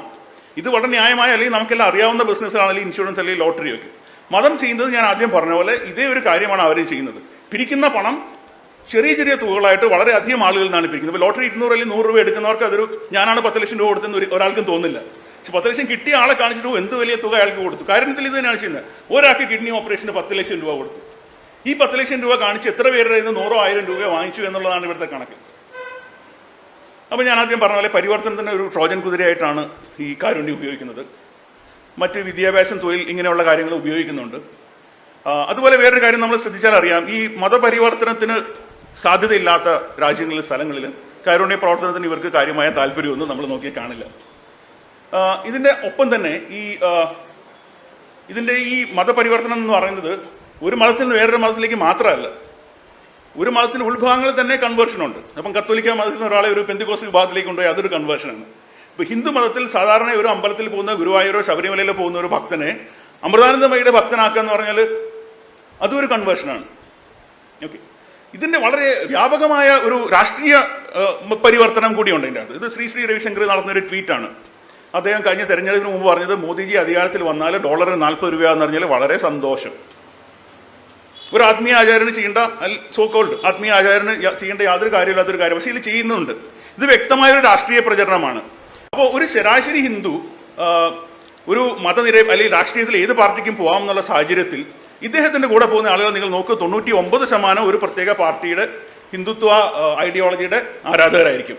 അപ്പം ഒരു മതത്തിലെ പല രാഷ്ട്രീയ പാർട്ടികൾ കിടക്കുന്നവരെ വ്യക്തമായി സ്വന്തം രാഷ്ട്രീയ പാർട്ടിയിലേക്ക് കൊണ്ടുവരിക എന്ന ഒരു പരിവർത്തനം, ആ രീതിയിലുള്ളൊരു പരിവർത്തനവും ഇതിൻ്റെ ഒപ്പം നടക്കുന്നുണ്ട്. അപ്പോൾ വെറുതെ മതപരിവർത്തനം അല്ലെങ്കിൽ ഒരു മതത്തിൽ നിന്ന് വേറൊരു മതത്തിലേക്ക് മാത്രമല്ല, മതത്തിൻ്റെ അകത്ത് തന്നെ പരിവർത്തനവും മതത്തിൻ്റെ അകത്ത് നിന്നുകൊണ്ട് രാഷ്ട്രീയമായ പരിവർത്തനവും ഇതിൻ്റെ അകത്ത് നടത്തുന്നുണ്ട്. ഇതിൽ വേറൊരു രസം എന്ന് പറഞ്ഞാൽ ഇപ്പം FCRA റെഗുലേഷൻ്റെ കാര്യം നമ്മൾ പറഞ്ഞു, ഫോറിൻ കോൺട്രിബ്യൂഷൻ റെഗുലേഷൻ. ഇവരെല്ലാം ഫോറിൻ കോൺട്രിബ്യൂഷൻ റെഗുലേഷൻ വാങ്ങിച്ചിട്ടാണ് ഇത് ചെയ്യുന്നത്. ഫോറിൻ കോൺട്രിബ്യൂഷൻ ചെയ്യുമ്പോൾ വളരെ വ്യക്തമായിട്ട് അത് വാങ്ങിച്ചുകൂടാത്ത ചില ആളുകളുണ്ട്. ഫോറിൻ കോൺട്രിബ്യൂഷൻ ഒന്ന്, രാഷ്ട്രീയത്തിൽ ഇടപെടുന്ന ആരും അത് വാങ്ങിച്ചുകൂടാ. തെരഞ്ഞെടുപ്പ് പ്രക്രിയയിൽ ഉൾപ്പെട്ടവർ, ന്യായാധിപൻ, ലീഗൽ സിസ്റ്റവുമായിട്ട് ബന്ധപ്പെട്ടവർ, മീഡിയ, ഇവരാരും ഈ ഫോറിൻ കോൺട്രിബ്യൂഷൻ വാങ്ങിച്ചുകൂടാ. എന്തുകൊണ്ടെന്ന് പറഞ്ഞാൽ ഫോറിൻ പുറത്തുള്ള, ഇന്ത്യക്ക് നമ്മുടെ രാജ്യത്തിന് പുറത്തുള്ള ഒരു ഏജൻസിയെ നമ്മുടെ രാജ്യത്തെ തെരഞ്ഞെടുപ്പ് പ്രക്രിയയോ അല്ലെങ്കിൽ ഇവിടുത്തെ വാർത്താ വിതരണങ്ങളെയോ അല്ലെങ്കിൽ ഇവിടുത്തെ ആക്ടിവിസത്തെയോ നിയന്ത്രിക്കരുത് എന്നുള്ള ഒരു ധാരണയുടെ പുറത്താണ് അങ്ങനെ ഒരു നിയമം വെച്ചിരിക്കുന്നത്. ഇത് വാസ്തവത്തിൽ ഇദ്ദേഹം ഫോറിൻ കോൺട്രിബ്യൂഷൻ വളരെ വ്യക്തമായിട്ട് വാങ്ങിക്കുകയും അതിൻ്റെ എല്ലാം പുറത്ത് ഫേമസ് ആകുകയും പ്രസിദ്ധനാകുകയും ഒരു ആത്മീയ ഗുരുവായതിനു ശേഷം വളരെ വ്യക്തമായ ഒരു രാഷ്ട്രീയ പ്രവർത്തനം, ഇത് വളരെ വ്യക്തമായിട്ട് തെളിയിക്കാൻ പറ്റില്ല, പക്ഷേ ഒറ്റ നോട്ടത്തിൽ തന്നെ നമുക്കറിയാം ഇതൊരു രാഷ്ട്രീയ പ്രവർത്തനമാണ്. ഫോറിൻ കോൺട്രിബ്യൂഷൻ FCRAയുടെ വളരെ വ്യക്തമായ ലംഘനമാണ് ഇദ്ദേഹം ചെയ്യുന്നത്. ഇതും ഒരു കൺവേർഷനാണ്. ഇത് മറ്റൊരു സാംസ്കാരിക പ്രവർത്തനം നമുക്കറിയാം, ഇനി അധികം വിശദീകരിക്കേണ്ട ആവശ്യമില്ല. ഇത് നമ്മളെ ബാബാ രാംദേവ് കെട്ടിപ്പിടിക്കുന്ന നിപ്പ് കണ്ടാൽ തന്നെ അറിയാം. ഇദ്ദേഹത്തിൻ്റെ പ്രോഡക്റ്റുകൾ യൂസ് ചെയ്യുന്ന ആളുകളെ നോക്കിക്കോ. നിങ്ങൾ അവർ പറയുന്നത് ഞാനൊരു പ്രോഡക്റ്റ് ഉണ്ടാക്കി ഹിന്ദുസ്ഥാൻ ലിവറിനെ പോലെ വിൽക്കും, പക്ഷേ ഇവരുടെ പ്രോഡക്റ്റ് വാങ്ങുന്ന ആളുകൾ നിങ്ങൾ നോക്ക്, 99.99% ഒരു പർട്ടിക്കുലർ പാർട്ടിക്ക് വോട്ട് ചെയ്യുന്ന ആളുകളാണ്. എന്തുകൊണ്ട്? അപ്പം ഈ കമ്പനിയുടെ പ്രോഡക്റ്റ് വാങ്ങിക്കുക എന്ന് പറയുന്നത് അതൊരു രാഷ്ട്രീയ പരിവർത്തനമാണ്. അത് കേവലം മതം അതിനപ്പുറത്തേക്കുള്ള അധികാര പരിവർത്തനം കൂടി അവിടെ നടക്കുന്നുണ്ട്. അപ്പോൾ ചുരുക്കത്തിൽ പറഞ്ഞാൽ മതം ചെയ്യുന്ന ഇതെന്ന് പറഞ്ഞാൽ, അതായത് ഒരു മതവിശ്വാസി ഒരു ലെഫ്റ്റ് സൈഡിൽ കാണാൻ വെച്ചാൽ അത് കസേരയൊക്കെ ഇട്ട് ഭയങ്കര സെറ്റപ്പായിട്ട് മീൻ പിടിച്ചുകൊണ്ടിരിക്കുകയാണ്. അപ്പോൾ ഇദ്ദേഹത്തോട് നമ്മൾ വീട്ടിൽ ചോദിക്കുകയാണ്, ചേട്ടാ എന്താ ചെയ്യണേ? പുള്ളി പറഞ്ഞാൽ മീനിന് തീറ്റ കൊടുക്കുകയാണ്. ഇതാണ് മതം കിട്ടുന്ന ചാരിറ്റി എന്ന് പറഞ്ഞാൽ, നിങ്ങൾക്ക് ആളെ അവരുടെ സ്ഥലത്തേക്ക് വശത്തേക്ക് കൊണ്ടുവരാൻ കൊടുക്കുന്ന ചൂണ്ടയിൽ കോർത്ത ഒരു ഇര മാത്രമാണ് ഈ മതം കൊടുക്കുന്ന ചാരിറ്റി എന്ന് പറഞ്ഞത്. അപ്പം ഇതിന് നമ്മൾ ഒരു ചെറിയ 2-3 സജഷനും ഈ സമരക്കാരൻ്റെ അടുത്ത കഥയും കൂടി പറഞ്ഞിട്ട് നമുക്ക് പെട്ടെന്ന് വൈൻഡപ്പ് ചെയ്യാം. അപ്പോൾ ചില എന്നു പറഞ്ഞാൽ, അപ്പം ബേസിക്കലി നമ്മൾ ചെയ്യേണ്ടത് ഒരു ചാരിറ്റി എന്ന് പറഞ്ഞാൽ ജീവകാരുണ്യ പ്രവർത്തനം യഥാർത്ഥമായിട്ട് ജനത്തിന് പ്രയോജനപ്പെടണമെങ്കിൽ അതിൻ്റെ ബെനിഫിഷ്യറി, അതിൻ്റെ പ്രയോജനം കിട്ടുന്ന ആളുകളിൽ നിന്ന് മതപ്രചരണം കംപ്ലീറ്റ് ആയിട്ട് മാറ്റുക. മതത്തെയും നിങ്ങളുടെ ജീവകാരുണ്യ പ്രവർത്തനത്തെയും മൊത്തത്തിൽ വേർതിരിച്ച് കാണിക്കുക, അതിൻ്റെ കണക്കുകൾ വേർതിരിക്കുക, അതിൻ്റെ പ്രവർത്തനങ്ങൾ വേർതിരിക്കുക, ജീവകാരുണ്യ പ്രവർത്തനം നടത്തുന്ന സ്ഥലത്ത് നിങ്ങളുടെ മതബിംബങ്ങൾ മാറ്റുക, നിങ്ങളുടെ മത പഠനങ്ങൾ മാറ്റുക. ഇങ്ങനെ ചെയ്തെങ്കിൽ മാത്രമേ ആ ഒരു ചാരിറ്റി വ്യക്തമായിട്ടൊരു ചാരിറ്റി എന്നുള്ള ഒരു നിലയിലേക്ക് വരാൻ പറ്റുന്നുള്ളൂ. അതുപോലെ വളരെ വ്യക്തമായിട്ട് ഗവൺമെന്റ് ചെയ്യുന്ന ഇപ്പം ഫോറിൻ കോൺട്രിബ്യൂഷൻ മതപ്രവർത്തനം ചെയ്യുന്നവർക്കും അല്ലാത്ത സാമൂഹിക സംഘടനകൾക്കും വാങ്ങിക്കാം. വളരെ വ്യക്തമായിട്ട് പറഞ്ഞാൽ മതപരിവർത്തനം നടത്തുന്നവർക്ക് വേണ്ടിയുള്ള ഫോറിൻ കോൺട്രിബ്യൂഷനോ അവർക്ക് ടാക്സ് എക്സംഷനോ വളരെ വ്യക്തമായിട്ട് നിർത്തേണ്ട കാര്യങ്ങൾ. അതുകൊണ്ട് സമൂഹത്തിന് യാതൊരു പ്രയോജനമില്ല, ദോഷം മാത്രമേ ഉള്ളൂ. ഗവൺമെന്റ് പണ്ട് ഒരു പക്ഷേ ഇന്ത്യ ദരിദ്രമായിരുന്നു എന്നൊരു ധാരണയിൽ വെച്ചിട്ട് എന്താണെങ്കിലും പൈസയാണല്ലോ ഇന്ത്യയിലേക്കാണല്ലോ വരുന്നത് എന്നുള്ള ഒരു ധാരണയിൽ ഒരു പക്ഷേ ഒരു കാലത്ത് അത് അംഗീകരിച്ച് കാണും. ഇന്നത്തെ സാഹചര്യത്തിൽ ഈ മതപരിവർത്തനത്തിന് ഇന്ത്യയിലേക്ക് ഒഴുകുന്ന പണത്തിന് യാതൊരു നീതീകരണവും ഇല്ല. അത് സമൂഹത്തിൽ ഉണ്ടാക്കുന്ന ഗുണത്തേക്കാൾ ഒരുപക്ഷെ 10-100 ഇരട്ടിയാണ് അത് സമൂഹത്തിൽ ഉണ്ടാക്കുന്ന ദോഷങ്ങൾ. അതുപോലെ തന്നെ ഈ ഇതിന്റെ പ്രവർത്തനത്തിൽ കൂടുതൽ ഗവൺമെന്റിന്റെ നിയന്ത്രണങ്ങൾ, അല്ലെങ്കിൽ ഇവർക്ക് തോന്നിയ പോലെ, ഞാൻ ആദ്യം ഒരു പോർട്ട്ലിയറിലെ കഥ പറഞ്ഞു, തോന്നിയ പോലെ ആവശ്യമില്ലാത്ത പല സാധനങ്ങളും ജനങ്ങൾക്ക് കൊണ്ട് വാരി വിതറുന്നതിന് പകരം ഗവൺമെന്റ് കൂടുതൽ റെഗുലേഷൻ അല്ലെങ്കിൽ നിർദ്ദേശങ്ങൾ വയ്ക്കുകയും ഇന്ന പ്രോജക്റ്റുകൾ ഏറ്റെടുക്കാനുണ്ട് എന്ന് പറയും. അങ്ങനെയുള്ള പ്രോജക്റ്റുകൾ ജീവകാരുണ്യം നടത്താനുള്ളവർ ഏറ്റെടുക്കുകയും ചെയ്യുന്ന അങ്ങനെയുള്ള കാര്യങ്ങളൊക്കെ നമുക്ക് ചെയ്യാവുന്നതാണ്. അപ്പം ഈ മതത്തിൽ നിന്ന് മാറ്റിയിട്ട് പൂർണ്ണമായും മതേതരമായിട്ട് സെക്യുലറായിട്ട് മതത്തിനെ ഉൾപ്പെടുത്താതെ ജീവകാരുണ്യ പ്രവർത്തനം ചെയ്യുക എന്നുള്ളതാണ് ഏറ്റവും അഭികാമ്യമായിട്ടുള്ളത്. അപ്പം നമ്മൾ അവസാനമായിട്ട് ഗുഡ് സമരിറ്റൻ റീലോഡഡിലേക്ക് വരികയാണ്. സമരിയക്കാരൻ്റെ കഥ നമ്മളൊരു പുനരാഖ്യാനത്തിലേക്ക് വരികയാണ്. അപ്പോൾ പണ്ടത്തെ കഥയിൽ എന്ന് പറഞ്ഞാൽ സമരിയക്കാരൻ ഇങ്ങനെ പോകുന്നു, മുറിവേറ്റ ഒരുത്തനെ കാണുന്നു, രക്ഷിക്കുന്നു, അയാൾ തിരിച്ചു പോകുന്നു, കയ്യിൽ നിന്ന് ഏകദേശം 10 ദിനാറോ മറ്റോ 2 അയാൾക്ക് പോക്കറ്റ് മണിയായിട്ട് കൊടുക്കുന്നു, എല്ലാം ഒരു 10 ദിനാറാന്ന് കൂട്ടം, അല്ലെങ്കിൽ 10 വെള്ളിക്കാശ് എന്ന് പറയാം. ചിലവാക്കി ഇദ്ദേഹം പോകുന്നു. ഇതിനുശേഷം കഥ തുടരുകയാണ്. ഇദ്ദേഹം സമരിയിൽ പോകുന്നു, ഈ വീട്ടിൽ പോകുന്നു, ഞാൻ ഇങ്ങനെ അവളെ രക്ഷിച്ചു എന്ന് പറയുന്നു. ഉടനെ ഒരു സുഹൃത്ത് പോകത്തിൽ നിന്ന് 10 ദിനാറ് എടുത്ത് കൊടുക്കുന്നു, നീ ചെയ്ത വളരെ നല്ല കാര്യമാണ്, ഇനിയും ആരെങ്കിലും കണ്ടെങ്കിൽ ഈ 10 രൂപ നീ ഇരിക്കട്ടെ, ഇനി കാണുന്നവരെ നീ രക്ഷിക്കണം. അദ്ദേഹം വീണ്ടും കഥ പറയുന്നു, അടുത്തയാളും കൊടുക്കുന്നു. അങ്ങനെ ഇദ്ദേഹത്തിന്റെ സുഹൃത്തുക്കൾ ഒരു 10 പേര് ഇദ്ദേഹത്തിന് 10 ദിനാറ വെച്ച് കൊടുക്കുന്നു. അപ്പോൾ 10 ദിനാറ ഒരു ചാരിറ്റിക്ക് ചിലവാക്കിയ ആള് വൈകുന്നേരം നോക്കിയപ്പോൾ പോക്കറ്റിൽ 100 ദിനാറുണ്ട്. അപ്പോൾ അദ്ദേഹം തീരുമാനിച്ച് കൊള്ളാം, പരിപാടി കൊള്ളാം, ഇത്രയും 10 ദിനാറ് മുടക്കിൽ വൈകുന്നേരത്തേക്ക് 100 കിട്ടുന്ന വേറെ ഒരു കച്ചവടമില്ല. അപ്പോൾ പുള്ളി ബാക്കി സർവ്വ കച്ചവടം മാറ്റി വെച്ചിട്ട് ഇദ്ദേഹം നേരെ പുതിയ ഈ ഒരു കച്ചവടത്തിലേക്ക് ഇറങ്ങിയിരിക്കുകയാണ്. അപ്പം അതിനുശേഷം ഇപ്പം എന്ന് പറഞ്ഞാൽ പുള്ളി പാവപ്പെട്ടവരെ സഹായിക്കാൻ പോകുന്നതെന്ന് പറഞ്ഞാൽ ഫുൾ മീഡിയ ടീമൊക്കെ ആയിട്ടാണ് പോണത്. DSLR ക്യാമറയും ഫുൾ HD റെക്കോർഡിങ്ങും ഒക്കെയാണ്. പുള്ളി എന്ത് കാരുണ്യ പ്രവർത്തനം ചെയ്താലും അതെല്ലാം റെക്കോർഡ് ചെയ്യും, സോഷ്യൽ മീഡിയയിലിടും, പ്രസിദ്ധീകരിക്കും. അപ്പം ജീവകാരുണ്യം ചെയ്താലും ചെയ്തില്ലെങ്കിലും പരസ്യം വളരെ വ്യക്തമായിട്ട് സാമൂഹ്യ മാധ്യമങ്ങളിൽ വരും. പിന്നെ ചില ദോഷൈക ദൃക്കുകൾ വേറെ കുറെ കഥയൊക്കെ പറയുന്നത്, ഇപ്പം ഈ കൊള്ളക്കാരും പുള്ളിയായിട്ടൊരു ടൈപ്പ് എന്നൊക്കെ പറയുന്നുണ്ട്. അതായത് കൊള്ളക്കാരെ ആക്രമിക്കുന്നു, വേണ്ട പൈസ എടുക്കുന്നു, എന്നിട്ട് ഇവർ തന്നെയാണ് ഇദ്ദേഹത്തെ വിളിച്ച് പറയുന്നത് ഇന്നൊരുത്തം കിടക്കുന്നുണ്ട്, വേണേ വന്ന് എടുത്തു എന്ന് പറയുന്നത് കൊള്ളക്കാരാണെന്നും ദോഷൈക ദൃക്കുകൾ പറയുന്നുണ്ട്. നേരാണോ ഇല്ലയോ എന്ന് നമുക്കറിയില്ല. ഓക്കെ, അപ്പോൾ ഇവർ തമ്മിലുള്ള ഒരു ടൈപ്പ്, ഒരു ബിസിനസ്, ഒരു ടൈപ്പ്, ആ ഒരു ജോയിന്റ് വെഞ്ചറിലാണ് ഇപ്പോൾ കാര്യങ്ങൾ മുമ്പോട്ട് പോകുന്നത് എന്നും പറയുന്നുണ്ട്. തന്നെയല്ല ഇദ്ദേഹത്തിന് ഇപ്പം ആംബുലൻസ്, കിടക്കുകൾ, 1000 കിടക്കുകൾ, ഇങ്ങനെയുള്ള സെറ്റപ്പുകളെല്ലാം ആയിട്ടാണ് പുള്ളി ഇപ്പം ചെയ്യുന്നത്. അല്ലാതെ പോകുന്ന വഴിക്ക് കാണുന്ന ഒരാളെ മാത്രമല്ല പുള്ളി സഹായിക്കുന്നത്. ഇതിനുശേഷം ഇദ്ദേഹം സമരിയക്കാരൻ ആൻഡ് സൺസ് ഒരു പ്രൈവറ്റ് ലിമിറ്റഡ് കമ്പനി തന്നെ തുടങ്ങിയിരിക്കുകയാണ്. വളരെ വലിയ സെറ്റപ്പാണ്. പക്ഷേ ഇദ്ദേഹത്തിന് വേറെ ചില പ്രശ്നങ്ങളുണ്ട്. ഇദ്ദേഹം ഈ സഹായിക്കുന്ന ആൾക്കാർ ഇദ്ദേഹത്തിൻ്റെ ഇഷ്ടമില്ലാത്ത കാര്യങ്ങളൊന്നും ചെയ്യരുത്. അപ്പോൾ ഇദ്ദേഹത്തിൻ്റെ മദ്യപാനം, അതുപോലെ ലൈംഗികത, ഇങ്ങനെയുള്ള എല്ലാ കാര്യങ്ങളും, സ്വർഗാനുര, ഇങ്ങനെയുള്ള കാര്യങ്ങളെല്ലാം, ഗർഭനിരോധനം, ഇങ്ങനെ പല കാര്യങ്ങളുണ്ട് ഇദ്ദേഹത്തിന് ഇഷ്ടമില്ലാത്ത. ഇതൊന്നും ചെയ്യുന്ന ആളുകളെ ഇദ്ദേഹത്തിന്റെ ചാരിറ്റിയിൽ ഇദ്ദേഹം എടുക്കില്ല. തന്നെയല്ല, ഇന്ന് അദ്ദേഹം ആ രാജ്യത്തെ രാഷ്ട്രീയ പാർട്ടികൾക്ക് ഏറ്റവും കൂടുതൽ സംഭാവന കൊടുക്കുന്ന വ്യക്തിയും ഈ സമരിയക്കാരനാണ്. ഓക്കെ, അങ്ങനെ ഇദ്ദേഹം ഒരു ചാരിറ്റിയിൽ നിന്ന് ഇന്നതൊരു വ്യവസായമായിട്ട് മാറുകയും രാജ്യത്തെ ഏറ്റവും ഉന്നതനായിരിക്കുകയും രാജ്യത്തെ അത്യുന്നത സിവിലിയൻ ബഹുമതികളും മറ്റും വാങ്ങിച്ച് Z കാറ്റഗറി സുരക്ഷയൊക്കെ വാങ്ങിച്ച് പ്രൈവറ്റ് ജെറ്റുകളിൽ ഇദ്ദേഹം ഇങ്ങനെ കാരുണ്യ പ്രവർത്തനം കൊണ്ട് കറങ്ങി നടക്കുകയാണ്. അവിടെയാണ് നമ്മളുടെ കഥ അവസാനിക്കുന്നത്. ഇതിൽ രണ്ടുപേർക്ക് വളരെ പ്രത്യേകമായിട്ട് നന്ദി പറയേണ്ടതുണ്ട്. പ്രിൻസ് ഇബ്രാൻ, ഒരു ചാർട്ടേഡ് അക്കൗണ്ടന്റ്, നമ്മുടെ സുഹൃത്ത്, വളരെ സഹായിച്ചിട്ടുണ്ട്. ഇതിനെ ഇൻസ്പയർ ചെയ്തത് മിഷണറി പൊസിഷൻ എന്ന് പറഞ്ഞ ക്രിസ്റ്റഫർ ഇച്ചിൻസിൻ്റെ പുസ്തകവും ഹോളി ഹെൽ എന്ന് പറഞ്ഞ ഗെയിൽ ട്രെഡ്വെലിൻ്റെ പുസ്തകമാണ് ഇതിനെ വളരെ ഇൻസ്പയർ ചെയ്തത്. അപ്പോൾ കേട്ടിരുന്ന എല്ലാവർക്കും നന്ദി, നമസ്കാരം. അപ്പോൾ ഇനി ചർച്ചയാണ്. ഇതൊരു ശാസ്ത്ര വിഷയമല്ല, അതുകൊണ്ടൊരു എന്താ പറയുക, എൻ്റെ ഒരു ഉത്തരം എന്ന് പറയണ്ട, നമ്മളൊരു ചർച്ചയായിട്ട് അല്ലെങ്കിൽ നമ്മളിതിനെക്കുറിച്ച് നമ്മളേത് ആശയങ്ങൾ പങ്കുവയ്ക്കുന്നു എന്ന രീതിയിൽ കണ്ടാൽ മതി. ആദ്യം ലഭിച്ചിരിക്കുന്ന ചോദ്യം, അത് ഞാൻ ഫുൾ വായിക്കുന്നില്ല, അതിൻ്റെ ചുരുക്കം എന്ന് പറഞ്ഞാൽ, ഇപ്പം മതമേലധ്യക്ഷന്മാരെ കുറിച്ചാണ് കൂടുതൽ വിമർശിച്ചത്. സിനിമാക്കാരും രാഷ്ട്രീയക്കാരും ഭരണകർത്താക്കളും ഉദ്യോഗസ്ഥരും കൂടിയുള്ള കുറച്ചുകൂടി പ്രതിപാദിക്കണം എന്ന്, ഒപ്പം കച്ചവടക്കാരെയും കുറിച്ച് അടുത്ത തവണയെങ്കിലും പ്രതിപാദിക്കണം എന്നൊരു അഭിപ്രായമാണെന്ന് തോന്നുന്നു. അപ്പം ഇത് വളരെ ശരിയാണ്. കാര്യം നമ്മളൊരു ഇത്രയും തന്നെ നമ്മൾ വളരെ സ്പീഡിൽ പറഞ്ഞു പോയിട്ടാണ് ഈ ഒരു ആസ്പെക്ട് നമ്മൾ ചെയ്തത്. അതിന് ഞാൻ മെൻഷൻ ചെയ്തിരുന്നു, രാഷ്ട്രീയക്കാർ, സിനിമാക്കാർ, വ്യവസായികൾ, ഇങ്ങനെ പല ആളുകളുണ്ട്. വളരെ ശരിയായ കാര്യമാണ്, പൂർണ്ണമായിട്ട് യോജിക്കുന്നു. ഈ ചാരിറ്റി അല്ലെങ്കിൽ ധർമ്മ സ്ഥാപനങ്ങൾ, കാരുണ്യ പ്രവർത്തനം, കാരുണ്യ വ്യാപാരം ചെയ്യുന്നവർ പലരുണ്ട്. ഇപ്പം സിനിമാ നടന്മാരൊക്കെ അവർ പിടിച്ചു നിൽക്കുന്നതും പലരും ഇന്ന സിനിമ എന്തിനു കാണണം, ഒരു സിനിമ ഇറങ്ങുമ്പോൾ എന്തിനീ സിനിമ കാണണം എന്ന് ചോദിച്ചാൽ അതിൻ്റെ ഉത്തരം പോലും ആ സിനിമ നല്ല എന്നുള്ളതല്ല. ഇയാൾ എത്രയോ കാരുണ്യ പ്രവർത്തനം എത്ര പേർക്ക് വീട് വെച്ചു കൊടുത്തു. ഇത് യാതൊരു ബന്ധമില്ലാത്തൊരു കാര്യമാണ്. അപ്പം ഇങ്ങനെ ബന്ധമില്ലാത്ത പലതിനെയും പലരും യോജിപ്പിക്കുന്നുണ്ട്, അതിൻ്റെ പേരിൽ തന്നെ ദുരുപയോഗം ചെയ്യുന്നുണ്ട്. പൂർണ്ണമായും ശരിയാണ്. അപ്പോൾ മറ്റൊരവസരത്തിൽ പറ്റുകയാണെങ്കിൽ നമുക്ക് അതിനെക്കുറിച്ച് കൂടുതൽ വിശദമായിട്ട് സംസാരിക്കാം. ഓക്കെ. അപ്പം ഈ ഒരു ചോദ്യത്തിൽ അപ്പം ഞാൻ മനസ്സിലാക്കിയത്, അതായത് ഒന്ന്, ഇവരുമായിട്ട് നേരിട്ട് ഇടപെടുമ്പോൾ ഇതിനെക്കുറിച്ച് ചോദ്യങ്ങൾ ചോദിക്കാനുള്ള അവസരങ്ങൾ ഉണ്ടായിട്ടുണ്ടോ, ഉണ്ടെങ്കിൽ അത് എന്താണെന്നു മറുപടി, പിന്നെ ഇതിനുള്ള സമൂഹത്തിൽ ഇന്നുള്ള ഈ പ്രശ്നങ്ങൾക്ക് എന്ത് രീതിയിൽ നമുക്ക് സൊല്യൂഷൻ കണ്ടുപിടിക്കാൻ പറ്റും, ഇതാണ് എനിക്ക് മനസ്സിലായ ചോദ്യം. റൈറ്റ്. ആദ്യത്തെ ക്വസ്റ്റിന് ലളിതമായിട്ട് പറഞ്ഞാൽ സംസാരിക്കാൻ പറ്റിയിട്ടില്ല എന്നുള്ളതാണ് ഉത്തരം. കാര്യം ഞാൻ ഒരു സമയത്ത് മതവിശ്വാസിയായിരുന്നു. അതിനുശേഷം ഏകദേശം വളരെ വർഷം, അതിൻ്റെ 10-15 വർഷത്തോളം മതത്തിൽ പോവാതെ ആയിട്ട്, അപ്പോൾ പള്ളിയിലൊക്കെ പോവാതെ ആയിട്ട്. അപ്പോൾ ആ സമയത്ത് കൊണ്ട് നമുക്ക് പണ്ടുണ്ടായിരുന്ന എൻ്റെ മതത്തിലുണ്ടായിരുന്ന കോൺടാക്റ്റുകളൊക്കെ പോയി. പക്ഷെ ആ സമയത്ത് നമ്മൾ ചോദിച്ചിട്ടുള്ള ചോദ്യങ്ങളിൽ നിന്ന് ഒരു രീതിയിൽ പറഞ്ഞാൽ വളരെ വ്യക്തമായൊരു ഉത്തരം അവർ തരാറില്ല എന്നുള്ളതാണ്. വളരെ ചുരുക്കം അവസരങ്ങളിലേ എനിക്ക് ചോദിക്കാൻ പറ്റിയിട്ടുള്ളൂ. കാര്യം ഇതിൽ പോകുന്ന 2 ആളുകളാണ്. ഇപ്പം ഞാൻ കൂടുതൽ ക്രിസ്തീയ വിഭാഗത്തിലുള്ള ആളുകളായിട്ടാണ് ഇടപെട്ടിട്ടുള്ളത്. ഈ മത പ്രചരണം, അതുപോലെ മതത്തിൻ്റെ ഈ കാരുണ്യപ്രവർത്തനം, ഇങ്ങനെയുള്ള ആളുകൾ, അതിൽ പങ്കെടുക്കുന്ന ആളുകൾ പ്രധാനമായിട്ട് 2 തരത്തിലുള്ള ആളുകളാണ്. സെമിനാരിൽ പോകുന്ന ആളുകളൊക്കെ എന്ന് പറഞ്ഞാൽ, ഒന്ന് വളരെ ശുദ്ധഗതിക്കാരായ ആളുകളുണ്ട്.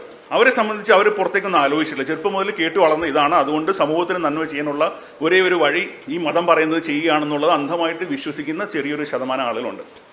അവരെ സംബന്ധിച്ച് മതത്തെക്കുറിച്ച് ഒരു വിമർശനം ഉൾക്കൊള്ളുക എന്ന് പറഞ്ഞാൽ തീർത്തും അസാധ്യമായിട്ടുള്ളൊരു കാര്യമാണ്. അവരതൊരിക്കലും അംഗീകരിക്കില്ല. അവർ ആദ്യം പറയുന്നത് നിങ്ങൾ യുക്തിവാദികൾ അങ്ങനെ പറയുള്ളൂ എന്നുള്ള കാര്യം. യുക്തിവാദി എന്നുള്ളൊരു ലേബൽ വന്നു കഴിഞ്ഞാൽ പിന്നെ മതം അവർ നമ്മളെ ഡോറങ്ങ് അടക്കുകയാണ്, വാതിലങ്ങ് അടക്കുകയാണ്. പിന്നെ അവരുടെ ആശയവിനിമയത്തിലുള്ള സാധ്യത അവർ കാണുന്നില്ല. മറ്റൊരു വിഭാഗം എന്ന് പറഞ്ഞാൽ പുരോഹിതരിൽ പരസ്യമായിട്ട് സമ്മതിച്ചാലും ഇല്ലെങ്കിലും വളരെ വ്യക്തമായിട്ട് ഇതൊരു വ്യവസായമായിട്ടാണ് ചെയ്യുന്നതെന്നും ഈ മതം മുമ്പോട്ട് വയ്ക്കുന്ന ആശയങ്ങൾ സത്യമല്ലെന്നും അതിൻ്റെ പുറകിൽ വ്യക്തമായ സാമ്പത്തികവും രാഷ്ട്രീയവുമായ ലക്ഷ്യങ്ങളുണ്ടെന്നും അറിഞ്ഞുകൊണ്ട് തന്നെ അതിൻ്റെ കൂടെ നിൽക്കുന്ന വളരെ വലിയൊരു വിഭാഗം പുരോഹിതരും ഈ പറഞ്ഞ ആളുകളും ഉണ്ട്. ഇപ്പം നിങ്ങൾ ഏതൊരു ഇപ്പം ഈ ഗുരുക്കന്മാരുടെ അടുത്തോ, നിങ്ങളിപ്പം ഏത് മതത്തിലുള്ളായാലും, ശ്രീ ആയാലും, ഏത് ഇപ്പം ജഗ്ഗി വാസുദേവ് എന്നൊക്കെ പറഞ്ഞു അവർ മതം ഇല്ലെന്ന് പറഞ്ഞിട്ടാണ് പുള്ളി നടക്കുന്നത്. എന്നാൽ ഏറ്റവും വലിയ മതവാദിയാണ് അദ്ദേഹം. ഇങ്ങനെയുള്ള പല ആളുകളും ഉണ്ട്. ഇവർക്ക് വളരെ വ്യക്തമായിട്ട് അവർക്കറിയാം അവരെന്താ ചെയ്യുന്നതെന്നുള്ളത്. പക്ഷെ അവർ ഒട്ടും സത്യസന്ധരല്ല. ബുദ്ധിപരമായിട്ടോ ബൗദ്ധികമായിട്ട് യാതൊരു സത്യസന്ധതയും ഇല്ലാതെ അവർ വിശ്വസിക്കുന്ന ഒന്ന് പക്ഷേ സമൂഹത്തിൽ പറയുന്നു. അപ്പം അങ്ങനെയുള്ള ഒരാളുകളുടെ നമുക്ക് യാതൊരു വിധത്തിലും ഒരു സത്യസന്ധമായ മറുപടി പ്രതീക്ഷിക്കാൻ പാടില്ല. അത് കിട്ടുന്നില്ല നമുക്ക്. വളരെ ചുരുക്കം ആളുകൾ വ്യക്തിപരമായിട്ട് നമ്മളോട് സമ്മതിക്കും. അതായത് അത്ര അടുത്ത പരിചയമുള്ള ആളുകളാണ്. ചിലപ്പോൾ പറയും ശരിയാണ്, നിങ്ങൾ പറയുന്നതിലൊക്കെ വളരെ അധികം കാര്യമുണ്ട്. ഇപ്പോൾ ഒരു സമയത്ത് ഒരു റിപ്പോർട്ടൊക്കെ ഉണ്ടായിരുന്നു. ഇപ്പം അമേരിക്കയിലെ തന്നെ പുരോഹിതന്മാരിൽ അവിടുത്തെ സർവേയിൽ പറയുന്നത് പുരോഹിതന്മാരിൽ തന്നെ 2-3% ആളുകൾ പക്ക നിരീശ്വരവാദികളാണ്. ഓക്കെ. അതിൻ്റെ നമ്മൾ ആ ചൂഷണം പറഞ്ഞതിൻ്റെ അകത്ത് പറയേണ്ട വേറൊരു പോയിന്റ് ഉണ്ട്. ഈ ആളുകൾ ഇപ്പോൾ ഈ 10ാം ക്ലാസ് അല്ലെങ്കിൽ ആ ഒരു സമയത്ത് കഴിയുമ്പോൾ ഇവർ സെമിനാരിയിലേക്കോ ഒരു ആശ്രമത്തിലേക്കോ പോകുന്നു. പിന്നെ വർഷങ്ങൾക്ക് ശേഷമാണ് പലർക്കും ഒരു തിരിച്ചറിവ് ഉണ്ടാകുന്നത്, 5, 10, 20 വർഷങ്ങൾക്ക് ശേഷം. അപ്പോൾ എന്ന് പറഞ്ഞാൽ ഈ ആശ്രമത്തിന് അല്ലെങ്കിൽ ഈ മതജീവിതത്തിന് പുറത്തുള്ള ഒരു സമൂഹത്തിൽ ഒരു ജോലി ചെയ്ത് ജീവിക്കുക, സ്വയം സപ്പോർട്ട് ചെയ്യുക എന്ന് പറയുന്ന ഒരു കഴിവ് പൂർണ്ണമായിട്ട് നശിച്ചു. ഒരു തൊഴിലെടുക്കാൻ അറിയില്ല, അല്ലെങ്കിൽ ഒരു പ്രൊഫഷണൽ ക്വാളിഫിക്കേഷനോ അല്ലെങ്കിൽ അക്കാഡമിക് ക്വാളിഫിക്കേഷനോ ഒന്നും എടുക്കാൻ പറ്റിയിട്ടില്ല, അല്ലെങ്കിൽ അതിനോടൊരു ആത്മവിശ്വാസമില്ല. ഇപ്പം നമ്മൾ പറയുന്നൊരു ഉദാഹരണമാണ്. ഇപ്പം കൂട്ടിലടച്ച ഒരു കിളി, ചെറുപ്പം മുതലേ കുഞ്ഞിലേ മുതൽ കൂട്ടിലടച്ച് വളർത്തിയ ഒരു കിളിയെ നമ്മൾ ഒരു പ്രായം കഴിയുമ്പോൾ തുറന്നു വിടുക എന്ന് പറഞ്ഞാൽ അതിനോട് ചെയ്യുന്ന ഏറ്റവും വലിയ ദ്രോഹമാണ്. കാര്യം ആ കിളി ആരെങ്കിലും പൂച്ച പിടിച്ചുണ്ടോ? ഓക്കെ. ഒരു സിംഹമാണെങ്കിൽ പോലും മൃഗശാലയിൽ ജനിച്ചു വളർന്ന ഒരു സിംഹമാണ്. നിങ്ങൾ കാട്ടിലേക്ക് വിടുക, ചിലപ്പം പശു കുത്തിയോ പോത്ത് കുത്തിയോ മാങ്കുത്തിയോ ചത്തുപോകൽ. കാര്യം അതിനൊരു സ്കില്ല് ഡെവലപ്പ് ചെയ്തിട്ടില്ല ചെറുപ്പം മുതൽ. അപ്പോൾ അങ്ങനെ ഒരു സിറ്റുവേഷനിൽ ഈ പലരും പുറത്തേക്ക് ഇറങ്ങാനുള്ള പേടി കൊണ്ട്, അല്ലെങ്കിൽ സമൂഹം എന്ത് പറയും, പിന്നെ മതത്തിൽ നിന്നുള്ള പലരും ഇപ്പം എന്താ പറയുക, വളരെ ജീവന് തന്നെ ഭീഷണിയുണ്ട് പുറത്ത് പോകുന്നത്. അത്ര എളുപ്പമുള്ള കാര്യമൊന്നുമല്ല മതത്തിന്റെ ഒരു നിയന്ത്രണത്തിൽ. അപ്പം അങ്ങനെ ഒരു ഇതിനിടയ്ക്ക് ഒരു കാറ്റഗറി ഉണ്ട്. അപ്പം ഞാൻ പറഞ്ഞ ഒന്ന് അന്ധമായിട്ട് വിശ്വസിക്കുന്നവരും, ഒന്ന് ഇത് പക്ക ബിസിനസ് ആണെന്ന് കരുതി ചിന്തിക്കുന്നവരും, ഇതിനിടയിൽ ഇത് തെറ്റാണെന്ന് അറിയാമെങ്കിലും, വളരെയധികം തെറ്റുണ്ടെന്ന് അറിയാമെങ്കിലും പുറത്തേക്ക് പല സമ്മർദ്ദങ്ങൾ കൊണ്ടോ നിസ്സഹായ അവസ്ഥ കൊണ്ടോ പുറത്തേക്ക് വരാത്തതായിട്ടുള്ള പല കാറ്റഗറി ആളുകളാണ് ഇതിൻ്റെ അകത്ത് ഉള്ളത്. അപ്പം ഞാനൊരു ചെറിയ ഉദാഹരണ സമയം വേണമെങ്കിൽ നമുക്ക് വിശദീകരിക്കാവുന്ന ഒരു കാര്യമാണ് രണ്ടാമത്തെ ഭാഗം, ഇതിനുവേണ്ടി എന്ത് ചെയ്യാൻ പറ്റുന്നുള്ളത്. വളരെ വ്യക്തമായിട്ട് ഒരു ഒറ്റ വാക്കിൽ പറഞ്ഞാൽ മതപ്രവർത്തനവും ജീവകാരുണ്യ പ്രവർത്തനവും വളരെ വ്യക്തമായിട്ട് വേർതിരിച്ച് കാണിക്കുക. സംഭാവനകളുടെ കാര്യത്തിലാണെങ്കിലും ടാക്സ് എക്സെപ്ഷന്റെ കാര്യത്തിലാണെങ്കിലും ഒരു സ്ഥാപനത്തിൽ തന്നെ മതപ്രവർത്തനവും ജീവകാരുണ്യവും വിദ്യാഭ്യാസവും ആരോഗ്യ പ്രവർത്തനവും എല്ലാം നടത്തുന്ന ആ ഒരു പ്രവണത പൂർണ്ണമായും മാറ്റിക്കളയേണ്ടതാണ്. ഒരു മതം എന്നുള്ള ഒരു പ്രചരണം ആരോഗ്യരംഗത്തോ വിദ്യാഭ്യാസത്തിലോ സാമൂഹ്യ പ്രവർത്തനത്തിലോ തൊഴിൽ മേഖലയിലോ ഒരു സ്ഥലത്തും മതത്തെ കൂട്ടിക്കുഴയ്ക്കാൻ അനുവദിക്കാതിരിക്കുക. പൂർണ്ണമായി സെക്യുലറിസം, മതേതരത്വം എന്ന് പറയുന്ന ആശയം, സ്റ്റേറ്റ് നോസ് നോ റിലീജിയൻ എന്ന് പറയുന്ന ആ ഒരു തത്വം വളരെ വ്യക്തമായിട്ട് പാലിക്കുക എന്നുള്ളതേ ഒരു സൊല്യൂഷനായിട്ട് എനിക്ക് പറയാനുള്ളൂ. എനിക്ക് വ്യക്തമായ രാഷ്ട്രീയമുണ്ട്, അത് കക്ഷി രാഷ്ട്രീയമല്ല. അതുകൊണ്ട് കക്ഷി രാഷ്ട്രീയത്തിലേക്ക് അധികം കടക്കാൻ ഉദ്ദേശിക്കുന്നില്ല. എങ്കിൽ ഈ ചോദ്യത്തിന് നമ്മളെ വിഷയമായിട്ട് ബന്ധപ്പെട്ട കാര്യത്തിനെക്കുറിച്ച് എൻ്റെ ഒരു അഭിപ്രായം ഞാൻ പറയാം. അതൊരു ഉത്തരം എന്ന് ഞാൻ ആദ്യം പറഞ്ഞ പറയുന്നില്ല, അതിന് പല അഭിപ്രായങ്ങളുണ്ടാവും. ഒന്ന് ഈ മേജർ രവി എന്ന് പറഞ്ഞ വ്യക്തി ഞാനിപ്പം പറഞ്ഞ നടുക്ക് പറഞ്ഞ കാറ്റഗറിയിലുള്ള ആളാണ്. അതായത് ഇതൊക്കെ തെറ്റാണെന്ന് അറിഞ്ഞിട്ടും അത് പ്രചരിപ്പിക്കുന്ന ഒരു കാറ്റഗറിയിലുള്ള ആൾ മേജർ രവി. ആ ഇന്റർവ്യൂ ഞാൻ കണ്ടിരുന്നു. വളരെ വ്യക്തമായിട്ട് ഈ പറയുന്ന സംഘപരിവാർ പ്രൊപ്പഗൻഡ തെറ്റാണെന്ന് വളരെ വ്യക്തമായിട്ട് അദ്ദേഹം അതിൽ സമ്മതിക്കുന്നുണ്ടെങ്കിലും അവസാനം വീണ്ടും തിരിച്ച് അയാൾ എങ്കിലും എന്ന് പറഞ്ഞിട്ട്, അപ്പോൾ എങ്കിലും എന്നുള്ള വാക്കിനൊരു പ്രത്യേകത, അതുവരെ പറഞ്ഞതിനെല്ലാം ക്യാൻസൽ ചെയ്യുന്ന ഒരു വാക്കാണ് എങ്കിലും, അല്ലെങ്കിൽ പക്ഷേ, ഇഷ്ടമാണ് പക്ഷേ എന്നൊക്കെ പറയുന്ന പോലെ ആ പക്ഷേ വെച്ച് ബാക്കിയെല്ലാം ക്യാൻസൽ ചെയ്തിട്ട് ഇയാൾ വീണ്ടും പഴയ നിലവാരത്തിലേക്ക് തിരിച്ചു പോവുകയാണ് ചെയ്യുന്നത്. ഇന്നും അദ്ദേഹം ആ ആശയങ്ങളെ പ്രചരിപ്പിച്ചുകൊണ്ടിരിക്കുകയാണ്. അപ്പം അത് ഒരു വശം. മറ്റൊന്ന് പറഞ്ഞാൽ ഇതൊരു ചരിത്രപരമായ സാഹചര്യത്തിൽ ഞാൻ മനസ്സിലാക്കുന്നിടത്തോളം ഈ രാജാവാണ് ക്ഷേത്രങ്ങളെ മെയിനായിട്ട് അല്ലെങ്കിൽ ഭരണകൂടം, അല്ലെങ്കിൽ അന്നത്തെ രാജാവ് നാടുവാഴികളുമാണ് ക്ഷേത്രങ്ങളുടെ കാര്യം അവർ മതത്തിലായിരുന്നുകൊണ്ട് അതിൻ്റെ ഒരു തുടർച്ചയായിട്ട് സ്വാതന്ത്ര്യം വരികയും ജനാധിപത്യ പ്രക്രിയയിലേക്ക് വരികയും ചെയ്തപ്പോൾ അവർ ചെയ്തിരുന്ന, രാജാവ് ചെയ്തിരുന്ന, ഇൻ പ്രിൻസിപ്പൽ വളരെ ചുരുക്കത്തിൽ പറഞ്ഞാൽ ആ പ്രക്രിയ ജനാധിപത്യ സർക്കാർ ഒരു ഒത്തുതീർപ്പിൽ അങ്ങനെ മുമ്പോട്ട് കൊണ്ടുപോവുകയും ചെയ്യുന്നു എന്നുള്ളതാണ്. അപ്പം വളരെ വ്യക്തമായിട്ട് പറഞ്ഞാൽ ഒരു പ്രിൻസിപ്പൽ, കേവലം ഒരു തത്വം അല്ലെങ്കിൽ ആ ഒരു ഒറ്റ പോയിന്റിൽ നോക്കിക്കഴിഞ്ഞാൽ ആരാധനാലയങ്ങളുടെ മാനേജ്മെന്റിൽ സർക്കാർ ഇടപെടേണ്ട കാര്യമില്ല. പക്ഷെ അതേ സമയത്ത് അതൊരു വേറൊരു വശം നമ്മളൊരു മൊത്തത്തിൽ ആലോചിക്കുമ്പോൾ ഇത് ചെയ്തില്ലെന്നുണ്ടെങ്കിൽ ഈ വരുന്ന പണം എല്ലാം പൊതുജനങ്ങളുടെ പണം. ഇപ്പം ഗുരുവായൂർ പണം ഇടുന്ന എല്ലാവരും ഹിന്ദുക്കളാണെന്ന് തന്നെ ഇരിക്കട്ടെ, ഇവരെല്ലാം ഈ മതതീവ്രവാദം വളർത്താനോ അല്ലെങ്കിൽ ഒരു പർട്ടിക്കുലർ പാർട്ടി വളർത്താനോ വേണ്ടിയിട്ടല്ല ആ അമ്പലത്തിൽ കൊണ്ട് പണം ഇടുന്നത്. അപ്പോൾ ഞാൻ ആദ്യം പല ഗുരുക്കന്മാരെയും ആത്മീയ ഗുരുക്കന്മാരെയും കാണിച്ചതിൻ്റെ വേറൊരു കാര്യമുണ്ട്. അപ്പോൾ എന്തുകൊണ്ട് ഈ ഗവൺമെന്റ് അല്ലെങ്കിൽ ഈ ഒരു ഭരണം ഈ ആത്മീയ ഗുരുക്കന്മാരെ വളർത്തുന്നു എന്നുള്ളതിന് വളരെ വ്യക്തമായ ഒരു കാരണമുണ്ട്.